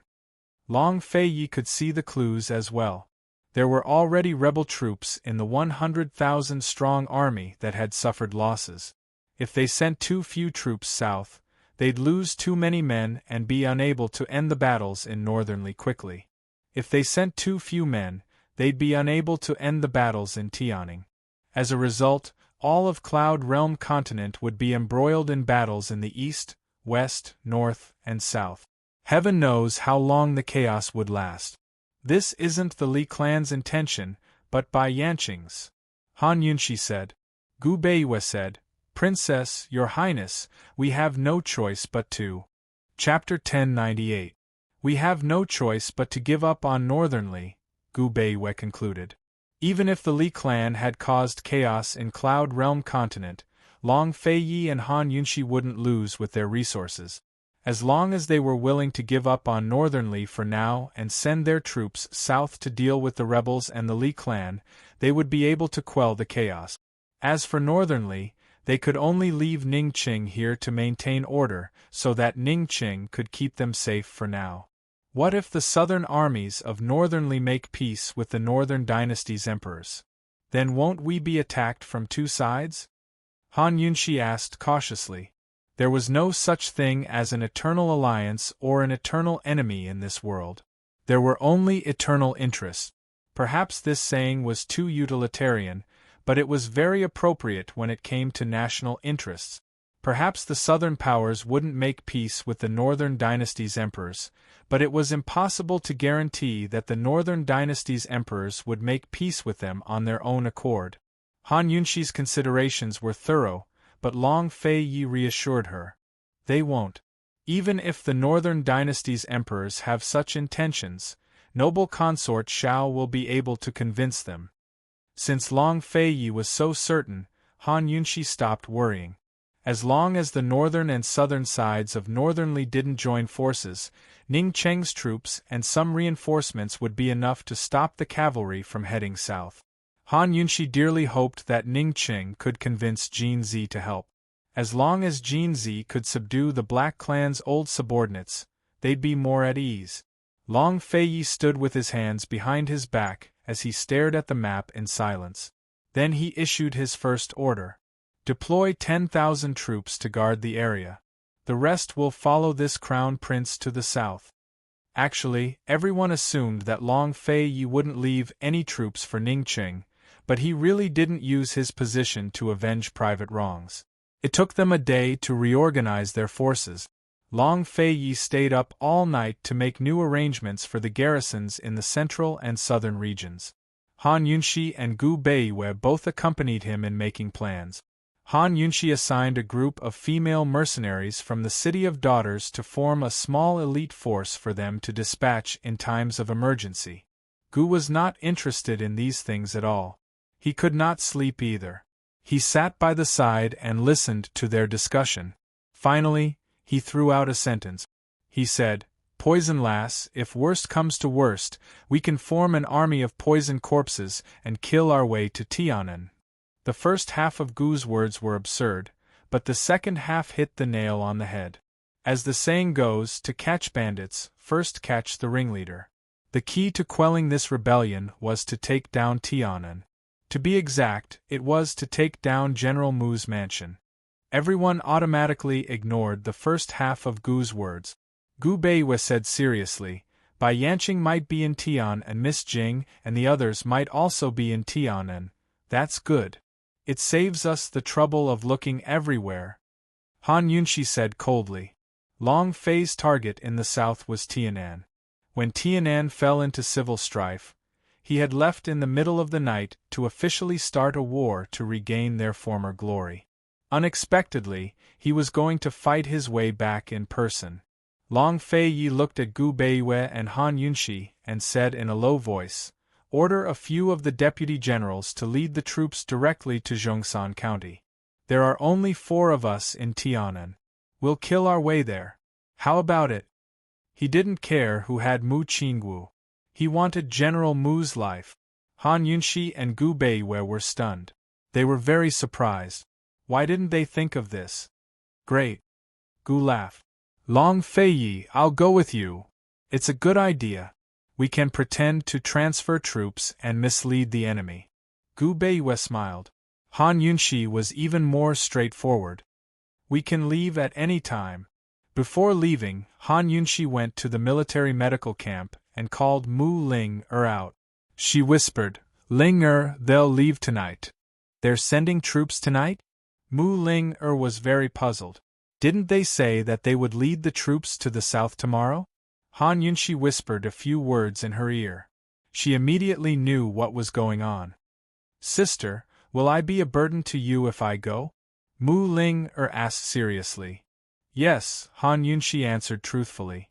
Although it was cruel, it was still better than bringing her along as a burden and dragging everyone down, right? Mu Ling-er smiled. That's good. I can stay away from Chi brother. What's wrong with you? If you don't tell me, don't call me sister in the future. Han Yunshi wasn't angry. She was helpless. She had asked no less than 10 times about Deacon Jean, but Mu Ling-er just wouldn't tell the truth. Sister, Chi brother, rejected me that night. Mu Ling-er lowered her head. Han Yunshi was very surprised. Mu Ling-er continued, Sister, since Chi brother rejected me, I won't pester him in the future. But I can still continue to like him, right? Han Yunshi listened for a long time but still didn't get the main point. She held Mu Ling-er's hand and said seriously, I can't interfere in the matter between you and Chi brother. That's your own business. But you have to tell me what's going on between you and Jean Z. You want to marry him 1 minute, then leave the next? Why? Did he threaten you? Did he scare you? No. Mu Ling-er denied it. I just wanted to use him to anger Chi brother, and then that happened. Mu Ling-er didn't dare to meet Han Yunshi's eyes. She pushed Han Yunshi aside and said, Let's go, let's go. Do you think I'm so easy to scare? Although she still didn't feel at ease, at least she had an explanation. Han Yunshi instructed, Later, Chu Shifeng and Bailey Mingxiang will come to pick you up. You two will secretly leave for the Tang clan. I don't want to. Mu Ling-er refused immediately. Then where else do you want to go? Han Yunshi narrowed her eyes. If they left, Mu Ling-er wouldn't be able to stay in the barracks with that temper of hers. They'd finally found her, so how could she set her heart at ease if she didn't settle her down? I'll just stay in the barracks and not go anywhere. I'll wait for your good news. Mu Ling-er explained hastily. I received Lady Tang's letter a few days ago. Little Tang Tang is shy with strangers and cries at night. Ling-er, for Ningjing's sake you should go. Han Yunshi's tone grew serious. Mu Ling-er couldn't refuse her words. She asked urgently, When will Chu Shifeng and the rest arrive? How long will it take to get to the Tang clan from here? Actually, Mu Ling-er had underestimated little Tang Tang. Perhaps it was because she'd experienced so many dangers since birth that she'd developed excellent adaptability. Little Tang Tang was living very well at the Tang clan. She had a bunch of people to play with her every day and a pair of people to guard her at night. She'd long adapted to life in the Tang clan and didn't need Mu Ling-er to worry about her at all. Just like that, Mu Ling-er was tricked by Han Yunshi and obediently waited in the barracks for Chu Shifeng and Bailey Mingxiang to pick her up. That night, Long Fei Ye's military orders were sent to various regions. The 4 of them secretly left the barracks and headed southeast towards Tianan. The next day, the 70,000-strong army stationed outside Three-Way Pass split into 2 groups. One group went to support Ningqing, while the other headed south. A few days later, the central and southern regions received Long Fei Ye's orders and adjusted their strategies to coordinate with the army heading south. After passing through Three-Way Pass, only 15,000 soldiers remained within Tianning borders to join forces with Tianning's eastern and western garrisons to resist Western Zhou and Tian'an's invasion. The 50,000-strong army didn't stop at all, but headed straight for the central regions and Jiangnan. The central regions and Jiangnan were Cloud Realm continent's wealthiest and most livable places. Naturally, they needed to be heavily guarded. At the same time, Han Yunshi suggested that the various prefectures and prefectures in the central and southern regions form their own militia. Various financial groups contributed money and grain to resist the rebel army. This method worked because Long Feiyi and Han Yunshi had left a good impression on the people of the central and southern regions during their disaster relief efforts. They were also respected by the people because of their status as members of the imperial clan. The Li clan had the hearts of the troops, while Long Feiyi and Han Yunshi had the hearts of the people. How could a man with the hearts of the troops fight against a man with the hearts of the people? The army was the people, too. The 50,000-strong army had just reached the central regions and hadn't even moved to Jiangnan when good news arrived. The militia had repelled the rebel army's attack on a major grain supply area and cut off many of the rebel army's rations. Tianning and the 3 central prefectures were in a more serious situation. Although the two armies hadn't officially clashed yet, experienced soldiers could tell that these two regions would be locked in a protracted war. This was something that Han Yunshi and Long Feiyi didn't want to see. Unexpectedly, Ning Cheng actually sent the 10,000 soldiers Long Feiyi had sent south to reinforce Tianning. Nobody knew if the Long Feiyi and Ning Cheng's agreement to never lose a battle still counted in the face of such a situation. Whether it counted or not, Ning Cheng wasn't an impulsive man. He'd only returned the 10,000 soldiers to Long Feiyi because Jin Zi had formed a tiger army to prove his status as a direct descendant of the Black Clan. Moreover, he declared the Black Clan's loyalty to Western Qin's imperial clan. Jin Zi had dragged the tiger army around the battlefield so that all of northern Li's southern regions knew about it. Although not all of the Black Clan's old subordinates had surrendered, more than half of them had. By the time they received the news, Long Feiyi and the rest had already been hiding in Tian and territory for several days. They had secretly directed the battles in Tianning, the central and southern regions while keeping tabs on General Mu's estate, waiting for an opportunity to make a move. When Ning Cheng's news arrived, the 4 of them had their own ideas. TSK, this Jin Zi is incredible.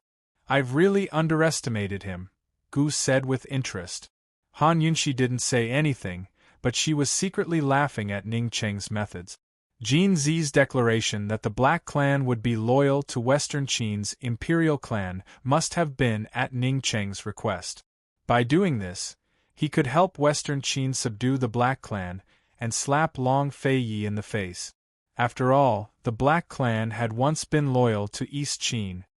Princess, whether or not Jin Zi is a descendant of the Black Clan, it'll be a great benefit if we can subdue him for our own use. Gu Beiyue had seen through the trick and smiled as he evaluated the situation. Long Feiyi laughed coldly. Since he subdued the Black Clan, then this crown prince will wait to see him conquer Northern Li. No one knew that Ning Cheng's letter had included a note for Long Feiyi. It was written clearly that no matter what happened in Northern Li, his agreement with Long Feiyi wouldn't change. Naturally, Long Fei would have to wait and see. 2 days later, the Shadow Guard confirmed that General Mu was still living in Tian An's imperial city. As for Bai Yanqing, there was still no news. Han Yunshi's group didn't hesitate to set out for Tian An's imperial city. But they hadn't gone far before bad news spread to all parts of Cloud Realm continent overnight, especially the central regions and Jiangnan. Since the news had spread so quickly, it must have been prepared beforehand and sent people to spread the news.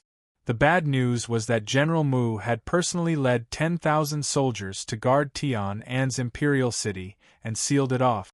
No one was allowed to enter or leave, leaving 30,000 civilians trapped inside. General Mu called out to Han Yunshi from afar, saying he wanted to make a deal with Han Yunshi. Chapter 1099. What kind of deal did General Mu want to make with Han Yunshi? A hostage deal. General Mu wanted to use the lives of 30,000 Tian An citizens in exchange for Han Yunshi's life. If Han Yunshi refused, he would slaughter all 30,000 citizens in the Tian An imperial city. If Han Yunshi agreed to enter the city as a hostage, he would give up his blockade of Tianan. All the Li clan members would surrender as well. By the time Han Yunshi's group received the news, everyone in Cloud Realm Continent had heard the news as well. Only the heavens knew how many people General Mu had stationed in various places, and at the same time spread the news. In any case, the news left Han Yunshi's group in a dilemma. It had to be said that this was the worst fall of Long Fei Yi and Han Yunshi's lives. They had misjudged the true motives of General Mu's cavalry. The Li clan didn't want the world. They only wanted Han Yunshi. Why was that? No matter how General Mu and Bai Yanqing had colluded, it wasn't the Li clan that wanted Han Yunshi. It was Bai Yanqing who wanted Han Yunshi. Currently, Han Yunshi's group of 4 was only a day's journey away from Tian'an's imperial city. The 4 of them stood quietly on the mountain path, looking at each other. The 3 men didn't say a word, and even Gu looked frighteningly solemn. It was as if he would never smile again in this lifetime. Only Han Yunshi could still smile. She chuckled helplessly. What a way to flatter someone to death. Truly brilliant. With an agreement like this, could Han Yunshi refuse? A city, the lives of 30,000 innocent people. Personally, Han Yunshi couldn't refuse. She couldn't. Even if she wasn't the true culprit, would 30,000 innocent people of all ages lose their lives because of her? This was going to be a nightmare that she would never be able to escape from. In the future, no matter where she went, even if she hid, people would say that because of her selfishness and cowardice, 30,000 innocent people were slaughtered. This debt would be recorded in history. Not only would she be mocked by the people of this era, but she would also be mocked by the people of the future. No matter how good you were in the past, how many contributions you made, how many sacrifices you made, as long as you made a mistake, people would only remember your mistake. People not only like to pursue perfection, but they also like to demand perfection from others. If this was any other matter, Han Yunshi could simply say, "Who cares if it dies?" and stay out of it. Unfortunately, she really couldn't do that this time. From a public point of view, this agreement was General Mu's way of flattering Han Yunshi. This was an absolute flattery. The improvement of the situation in the central region and Jiangnan was all thanks to the militia. Even after the reinforcements arrived in the central region, the militia stopped them and gave them great support. In short, in the south-central region, it could be said that the army and people were of one mind to fight against the enemy. It was all because of the trust, love, and respect that the people had for Long Fei Yi and Han Yunshi. Under these circumstances, if Han Yunshi refused General Mu's request, it would be the same as cutting off the livelihood of the Tian'an citizens in front of everyone. They were all innocent people who originally belonged to the same country as Tian'an, so the citizens of the south-central region didn't feel much hatred or resentment towards the Tian'an imperial clan. If Han Yunshi refused, how would the people look at her? How would they trust her again? Moreover, General Mu's conditions didn't only include the 30,000 citizens of the Tian'an imperial capital, but also included stopping the surrenders and stopping the chaos in the 4 directions. If Han Yunshi refused, it would be the same as rejecting the rebel army's surrender and insisting on fighting. As soon as the news spread, many people began to suspect that the chaos in the 4 directions was caused by Han Yunshi's personal grudges. If Han Yunshi refused, who knew what kind of rumors would spread? Not only would Han Yunshi lose the hearts of the people, but even Han Yunshi's husband, Long Fei Yi, would lose the hearts of the people as well. This was the so-called flattery to kill. This was Han Yunshi's dilemma. The 4 of them were very quiet. Long Fei Yi, Gu Beiwei, and Gu were all looking at Han Yunshi. Han Yunshi smiled to herself, feeling a little awkward under their stares. She teased, "I suddenly remembered a saying. If I don't enter hell, who will?" She wanted to make a joke, but the 3 of them were all serious and unsmiling. She was resentful and was about to discuss seriously when Gu suddenly grabbed her hand. "Let's go." Who cares if it's 30,000 or 300,000? Let go! As Long Fei Yi shouted angrily, he had already grabbed Gu's wrist and almost broke Gu's wrist. However, Gu stubbornly refused to let go. He frowned at Long Fei Yi and questioned, "Why? Are you taking her away? Where are you taking her? What does that have to do with you?" Long Fei Yi retorted angrily. Not only did he not loosen his grip, he even increased it. Gu immediately channeled his energy to resist, and Long Fei Yi followed suit. The two men were at loggerheads just like that. Gu grabbed Han Yunshi's hand tightly. If it wasn't for the fact that he was afraid of hurting Han Yunshi's wrist, Long Fei Yi would have already crippled Gu's hand. The two men glared at each other angrily, neither of them willing to back down. There had been countless times when Gu had given in, regardless of whether he could win or not.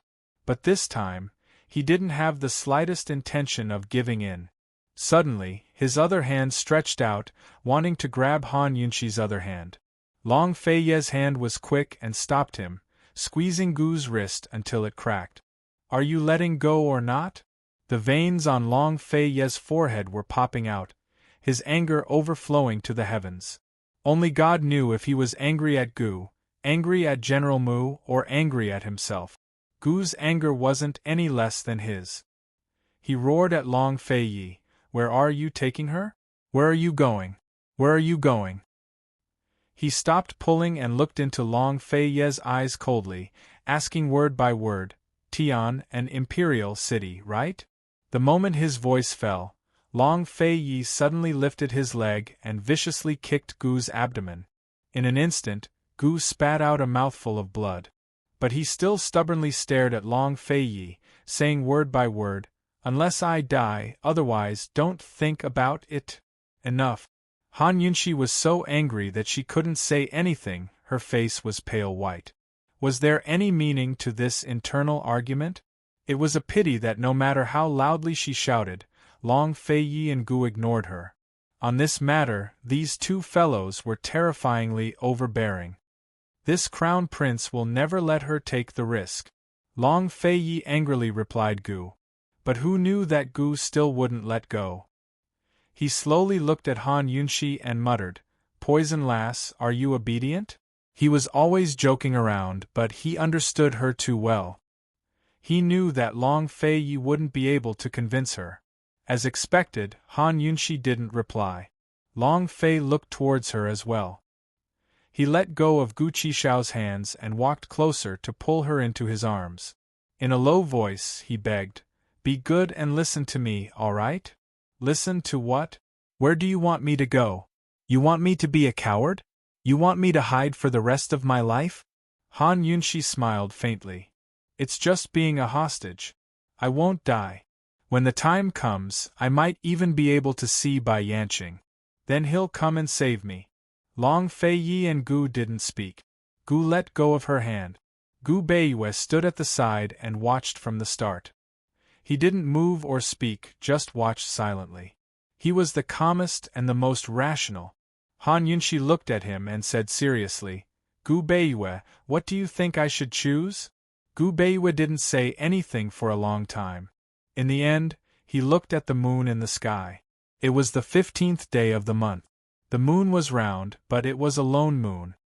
"Princess, this subordinate's responsibility is to ensure your safety. This subordinate is only responsible for accompanying you in life and death.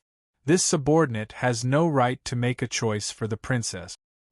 His attitude was still respectful, but the helplessness in his eyes was enough to break anyone's heart.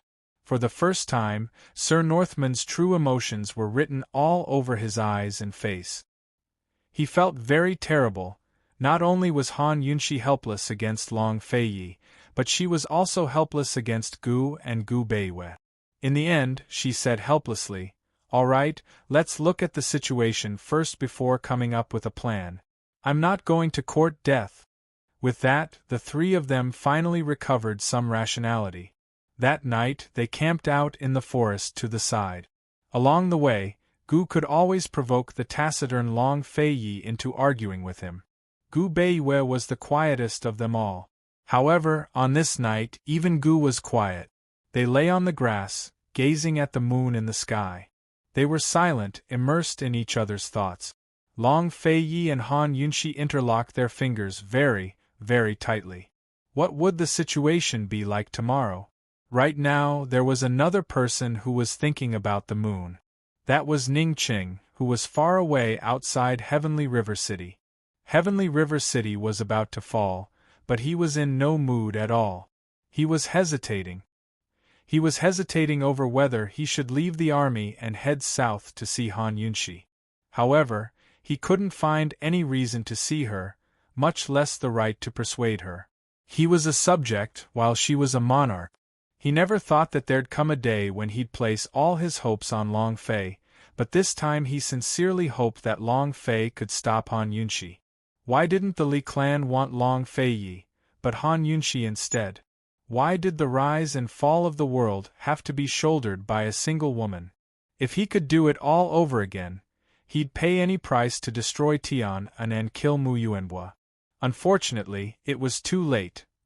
The next day, all of the rebel armies stopped fighting, but Tianan's General Mu's estate threw out 100 corpses from Tianan's imperial city to hasten Han Yunxi's reply. News of this spread throughout Cloud Realm continent as well. If yesterday everyone was denouncing the Li clan for their cruelty, today everyone's focus was on Han Yunxi. It was as if Han Yunxi was even more hateful than General Mu if she didn't agree. It was as if those 100 corpses weren't killed by General Mu, but by Han Yunxi. I have to go. I'll go right now. Han Yunxi was very decisive. She wasn't afraid, but she was reluctant to part with them. She hid all of this in her heart. Unlike yesterday's explosive temper, Long Fei Yi and Gu were unusually quiet. Gu Beiyue's head was bowed, making it impossible to see his expression. If you guys aren't saying anything, I'll take it as you've agreed, Han Yunxi said seriously.